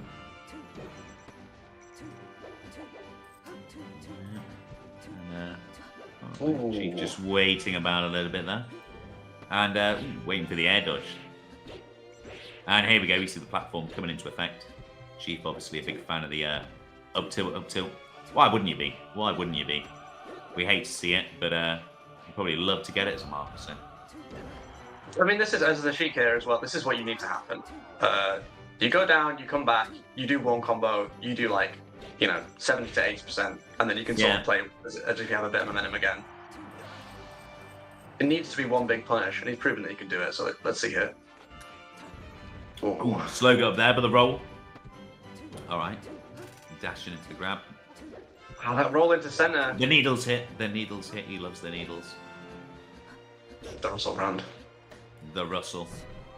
I'm sure everyone knows a few people addicted to that, but yeah, just stay off that, kids. Not people in person, just, I mean, peak Doherty, there's a lot of people, a lot of people What have are a you go, saying? but up tilt He's there, not very gonna be nice. Doherty in person. Oh, that up smash miss input. No, that was very, very, very sad. That's a presumption there, but yeah, okay, we'll go into the final stop here. Ooh, Stranger and Bombony lining up on the main street. Bombony, what did I just say? Bombony. Sony Bombony. But over here, Till. we've got the platform coming into good effect. And there's the Yeah, F smash. there it is. I win. Yeah. I win. I I win. win. I win. Yeah. And get the edge I guard. win. I win. What was that about? Like 55%. I win. I Bloody did it my stupid way. character. No, that's just that's what Marth's little benefits there. So one apiece. A one apiece we've got here. And again, the phone check from Lil Chief. What's he checking? Music, perhaps. Got to make sure the tunes are right. It could be the tunes, yeah, it could be the tunes. Could be You want a nice... see him playing Rune Light a lot. It could be the OSRS mobile. Just oh yeah. Doing a bit of Zulra simultaneously. Probably not Zulra, but alright, F smash. A math like this, 99 in every stat. Oh, I can see it. I can see it. Not tipping there, but tipping with that one. Tipping with the F smash. Jesus. And, Good lord. Have some respect. 23 looking like not struggling necessarily, huh? It's only 1-all. High percent. Hey, go to high percent. Walsall tournament. Come as a spectator. Oh yeah. But that's next week. Next weekend, next Sunday, I think. I'm excited. I got the last spot. Oh, did you? Oh, very nice, very nice. See I you there. did, yeah. Going Walsall, get myself a pizza and a pint. But If I don't see Hungry Box, I'm going to be very upset. Hungry Box, definitely coming. But just having a little stall, having a little hangout. Yeah, Chief getting some. Yeah, hopefully, but no, yeah, almost definitely not. Chief getting a nice little bit of extra credit there from the stock, and looking to clean this one up nice and quick. The edge guard. Really nice. Okay. Does it begin? Like the reaction to R23 going out with the needle turnarounds. Oh yeah. It's always very, very clean. Yeah, when Sheik's in this kind of position, you know, Fox obviously has probably the cleanest destruction on her, but everyone else, okay. Everyone gets mixed up by that one every now and then. I don't really know what the full solution is to that, except sort of read it a little bit, do the slow get up there. Well, get up a little bit later there, but tell me in the chat, how do the web eat that? We'll find out for you. We'll fix that one for you.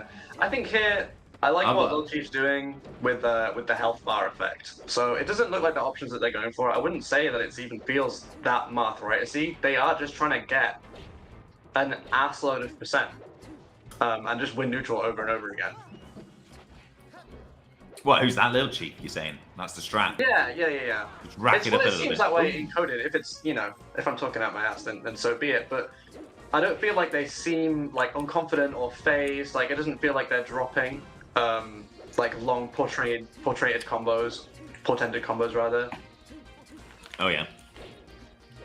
No, not necessarily. Sort of cutting it a bit early, getting just the big hits in, focusing on the big ones. You can afford it in this matchup. It's so guaranteed. Yeah, and it's sort of working so far. I can R23. Oh no.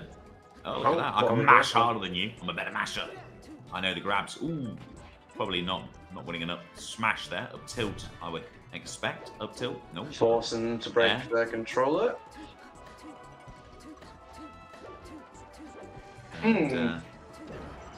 R23 a lot more cautious by the ledge, I will say. A little bit more consistent, keeping their distance, waiting to react. Oh yeah. Not going for those really hard reads all the time. Much like that tomahawk forward smash. Very, very brave, very ambitious. Starting to start up in the corner. And yeah, when you're feeling it, you're feeling it. You know, when you see maybe probably got some conditioning we're not quite keeping up with here. I'll give Chief the credit there. Well, I would expect so. It's like when you feel it, you have to go for it at the time that you feel it as well. If you hesitate, and then every now and then, when you see ones like that, though, you do just think, no, it's just randomly happening. Just random F smashes every now and then, randomly hitting. But I don't think that it's random, but I think that sometimes it's a bad idea. Obviously, it's a terrible word to use, but some of them do just look like I'm expecting you to be in range. Let's go for it. But yeah, R23 taking that one quite nicely. A little slow get up there. Marth's worst enemy, the slow get up. Don't know if there was a Marthritis about to kick in then, but any moment they could descend. The fog descends, and they just start thinking about other things, thinking about the tiara, thinking about the jewel on the sword and how nice and shiny it is. Oh yeah, it's very hard. It's very hard. And FD going to be the one here. Chief saying, "Let's go." Sheik says, "Let's go." I think Martha's going to say down tilt in response to that. And ooh, fair's coming out. Ooh. Okay. Looks like I've got a few Chief fans. Lots of Chief support in the chat. Sorry, Alex. Let's go, Chief. R23. If you're on cheering for Chief. We got no fans. Let's go, R23. We got no fans, Alex. You got no fans, Alex. Well, you haven't got as many fans who are active in the chat currently. I'll say that. That's Well, they're all in the building. Test too, but Chief a little bit behind in this one. So sorry, Chief fans, but R23 saying actually, I like FD. You've made a big mistake. I think really, here. it's a battle of the brands. Who's Battle got of the the strongest brands. brand right now? Who's marketing themselves in the corner the most effectively? Oh yeah. Who's There's that getting those retreating likes? bear again. I love. Oh, Comes look above to man's not head quite so killing far. that. Oh, falling right on top. Ah, Chief, that's one thing Chief did mention. Not a very good techer, but likes the early up B, like that to kind of clip people and just land safely on stage sometimes. I don't know if I was reading the slow get up or just reacting to it, just knowing they were safe there. But oh, get needled. Slap, Oh, kick, the slap. drift Kick. in and then Yeah. read there, or that lovely Yeah. power shield gap just keeps tacking on. I know. Oh, I know. Actually, like they'll get the gaps widening here. Chief saying, Oh, like, yeah, it's been "Oh, wide, I'm not, it's been wide." not ready for these Southerners. I'm not ready for these Southerners. Me and my Liverpool. I'm from Liverpool. Fucking hell. Oh, Yeah, you're allowed to I mock just- regional accents still. don't like that that's in the game. Just need to F smash him. No, there But, are some people from Liverpool ooh, with lovely, okay. thick, roguish accents that pierce Alright. the room and delight everyone. Looking like a comeback there, but yeah. And no, I definitely. I don't know too much about them. Don't know too many people from the Liverpool area with that kind of an accent, but It's I not know everything- Northerners. They can attest to it. They can attest to something like that. No, Mace they in the chat. 100%. Where you at, Mace? York doesn't count. Like, I'm sorry. Are you a bit It's very different? southern here.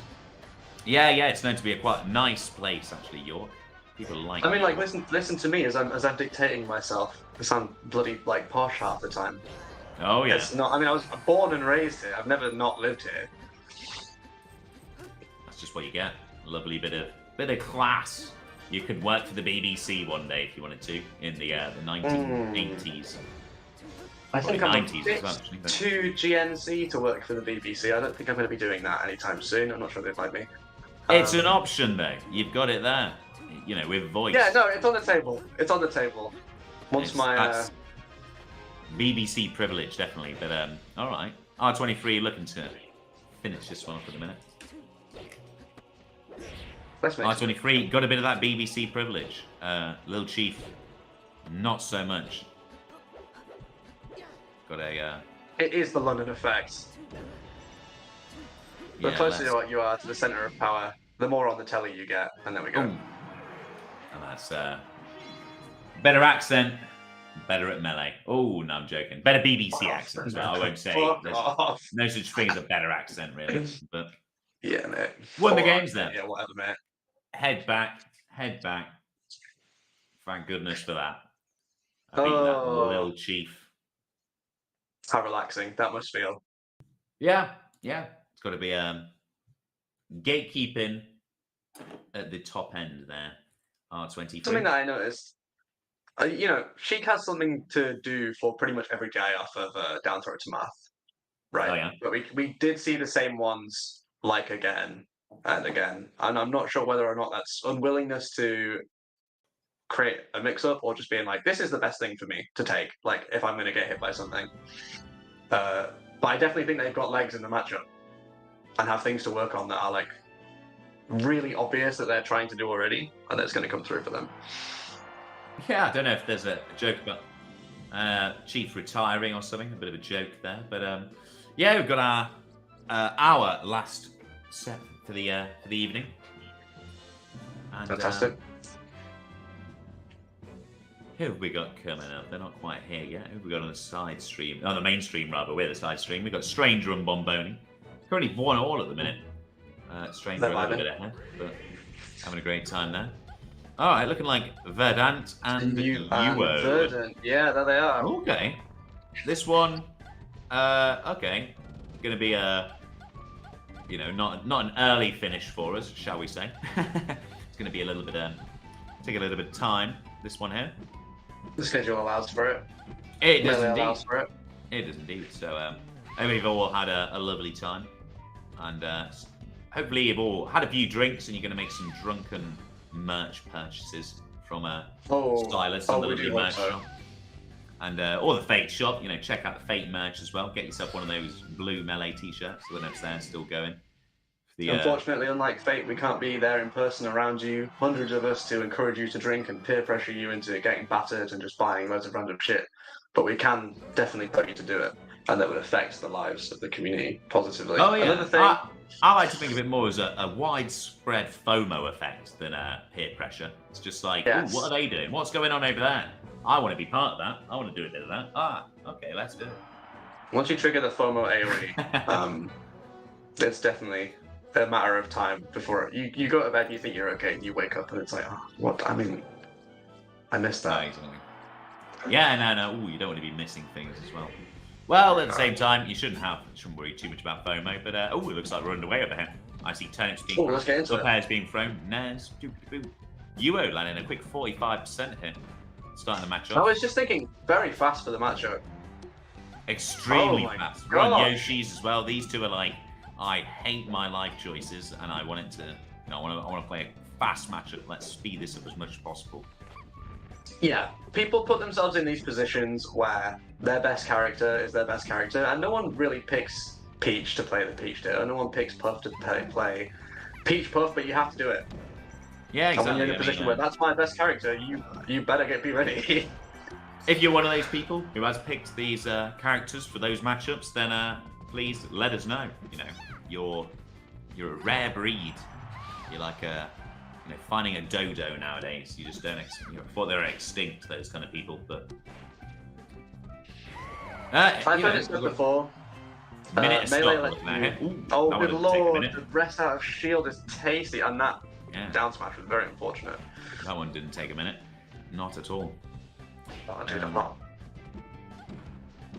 so sure about that, but I think some of these floats from US, some of these defensive floats into the corner are really, really well thought out with just the tiny little variants on their drift to just add a little bit of confusion Oh yeah. or He's, uncertainty.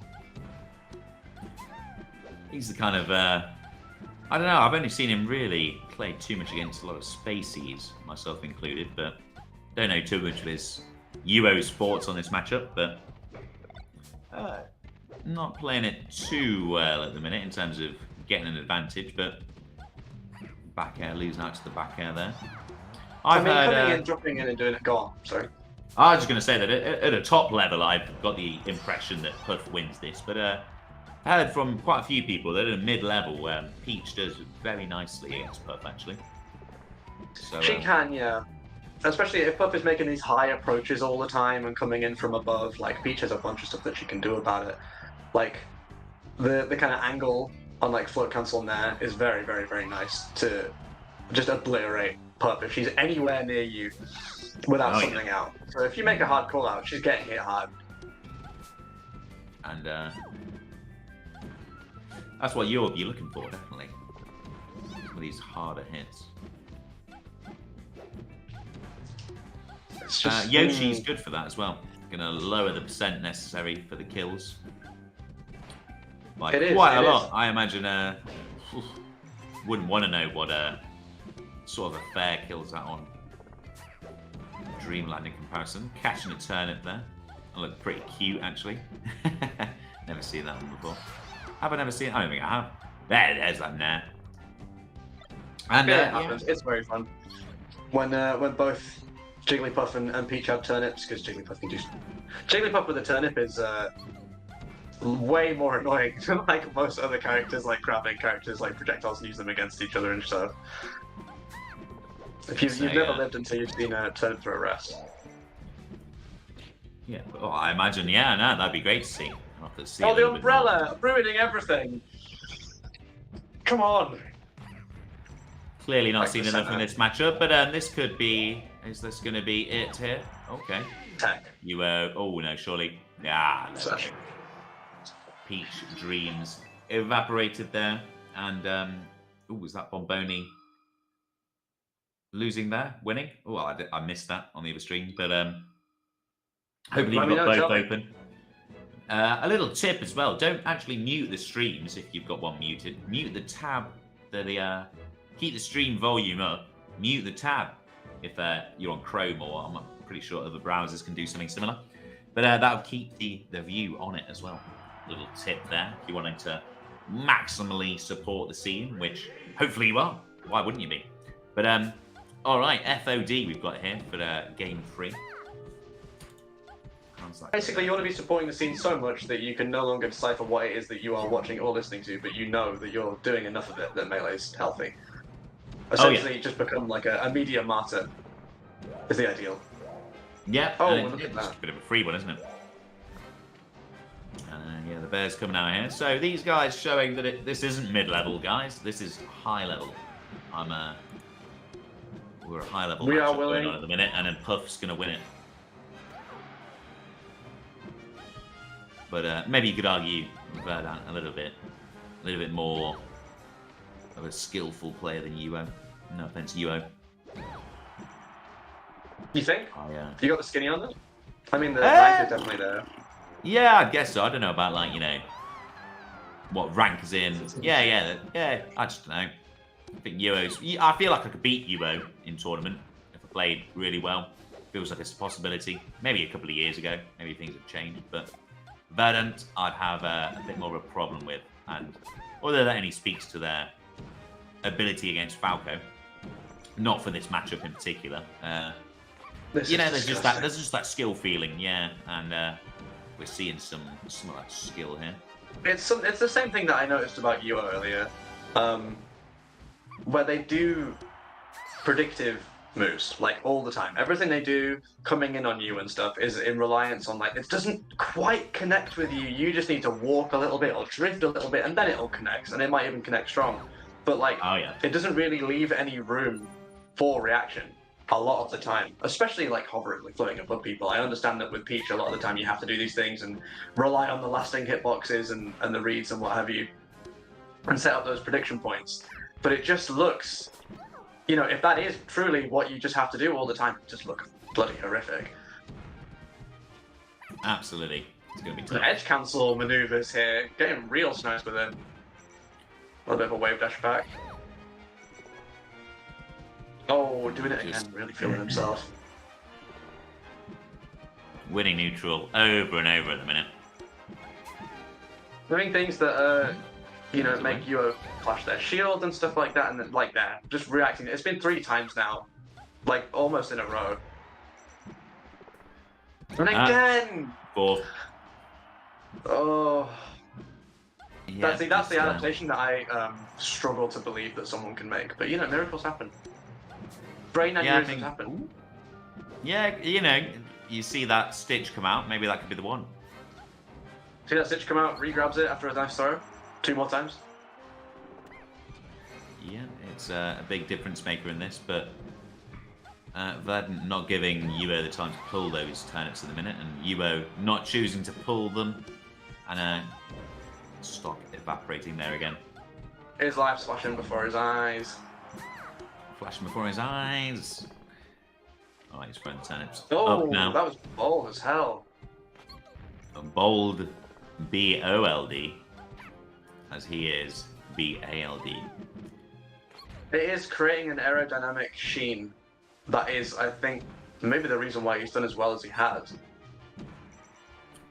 You'd think so, and yet a little bit of a, we don't like that look in Leicester. Gonna be honest, we don't like that skin. Oh, really? Look. Not around here. No. You get a bit of a. Might be. There's flashbacks for not for me, but for me. By you've got generational trauma, Mal. I can hear it in your voice. A little bit. No. I've just I've been told off for that haircut before, and wait, is that not it? Oh, was there? There we go. 2-1, isn't it? 2-1, sorry. Yeah. Or okay. All right, UO still in this. Got a little bit of support here. 2 fans. You know what else? He's got a little bit of. He has got a little bit of hair. A little bit of hair. He's got a little bit of hair. Oh, a little bit. Oh, yeah, just enough. And to be honest, you can see those lines as well. It's when you've actually got like no offense, on the hairline there. You know what's going on. Let him have it. You're a confident individual, I'm sure. It looks good. Everyone's saying how good it looks anyway, and I'm I think one of it those looks good. people. So, I like the mustache too, if I'm being honest with you. But you know what? It's a little bit of a look and a half that can scare some I think people. it could. I think his face is too friendly for a start for that, and also I like all the hair on the screen right now. Indeed. I think everyone's doing great. The only thing Everyone I'm is talking doing about great. is how it affects his match viability. Oh yes, and spending all the time on there. Hope tag. See coming out here. Please. You've got to. It's not Oh, looking it was that turnip thrown air that got him all that percent at the start of the first game that made it look so confident. Hopefully just UO's having a great time. A great weekend. Yeah, and I'm sure they're having a jolly old moment between the games and what have you. Everyone's chill. Being one of the invitees rather than a winner. Not winner, but like one of the people who got in through voting rather, not one of the actual invitees. Yeah, never again, feel you're not too expecting bad. too much. Once you watching at home and stuff, once you play in enough tournaments and you see enough, you come back every week, something awful and horrific and mind-numbing will happen to one of your close friends in this game every time you sit down to play. It just happens to be you sometimes, and you just got to take that. A lot of rolls there from UO. I saw about 5 in a row, I think that was, or 4 or something. But now he's I was thinking back in the that. corner. Purely thinking it, not saying it, but now that you've brought it to light. That is the strategy of the drunk, if I'm being honest with you. Yeah. Don't know how many drinks the man's consumed over the day, but we see 4 rolls like that. You just need a moment. You need and that is what you get as a floater. You get a bit of that privilege, but if it's 4 rolls in the same direction, drunk. If it's 2 rolls left, 2 rolls right, meant genius. Yeah. Literally Mensa. Checking his phone, obviously. What time is it? Where's my takeaway here? need a bit of food. Serve me up, please. But, I want to shout out the double slap attempt there. That was really, really valiant. Oh, instead getting about 15 bears to the face. 16. And another. And a grab Yeah, again. the run up with the shield interaction is I don't know. Jigglypuff does Grab want again. to grab you. These grabs are just a bit miserable jab for you. that. That not killing, that's miserable. But a pretty low percent actually, to be fair. Only just hitting 100, and that'll do it. All good. Again, praying for that. Where's the stitch? Yeah, look at those rolls back and forth. That's genius. That's beyond drunk. I'm sure Genesis 1 or all these big tournaments between Mango and Armada back in the day when they were Puff each. There weren't these stitches forward. If there was this few stitches, it would have been the same. Just a bit of Puff domination, unfortunately. Not the history books the way they are now, but you never know. Let's not write you off yet. The hope tags And in on the play. ninth roll, The turnip's the hitting. Lord said, "Stop it." Lord said, stop it. Oh, please Well, bring that's me not- joy. See, look, there's a lovely landing into a jab. Lovely quick flash of it, just to get Jigglypuff off you. And so these flashes of shield that we've been seeing to deal with what is ostensibly a move that is just not coming. Oh, charging there. Big charge. Ooh, I'm still not going to do it. Taking a very standard position there. Very Crouch consistent thing to cancelling. do. Turn it. Oh, cutesy. Oh, Very oh, he's got cutesy it. buff there. No. And you know what? Do the UO fans believe? Do they believe? Getting grabbed once again. You kind of do believe. I think Peach can put out the damage to make this happen. Yeah, it's Oh, not no. going to happen. It's not going to happen. But yeah, it could have happened. Sometimes But, you pick the alternate stance just to add some dynamism to the situation, Yeah. just to add a bit of attention. And it doesn't work out, and that's okay. Fist bump there. UO smiling a little bit, but a bit unhappy with the way they're playing, I'm sure. Once you Over on get the to a other certain point in stream, the set, you're just ahead. in it to have a good time. Talk about this one. Over on the other stream, what have we got? We've Let's got, have it. They've got a lot of hair on the other stream as well. A lot of I'm brunettes. loving it. You yourself got the long brown hair too? Oh, You thank you got very the, much. what have Truly. you got going under there? Oh, this was Did our I last one. copy Stylo, or did Stylo copy me, or do we both just live in different countries? A bit of that. Maybe, you know what? If you've got it, grow it while you got it. Enjoy it while you Grow it can. while you got it. Smoke them if you got them. And if you're going to grow it all yourself. Don't let anyone else do it for you. Would be my advice. Very nice indeed. And Very cool. all right, well, That was it's lovely. been lovely. It's been a lovely evening. Thanks for being my co-commentator here tonight. I hope you've enjoyed the matches, and yeah, stay tuned in now for whatever we've got next here, either on the side stream or check out the main stream too. And yeah, make sure you. Well, the side stream's over fantastic. now, but yeah, check out the main stream then. And Head on over to the mainstream, and there's going to be lots more very exciting melee over there. Grab some merch. it out tomorrow Shout out too. to Leicester. Shout out to York. Shout out to lads. Thank you, gonna Silas, and everyone that put this together. If you want Summit to keep going, UK Summit, buy some shit. Right, I think we're all good. We are all good. Come on, Leicester. Let's beat Coventry tomorrow. And yeah, see you all later. See ya.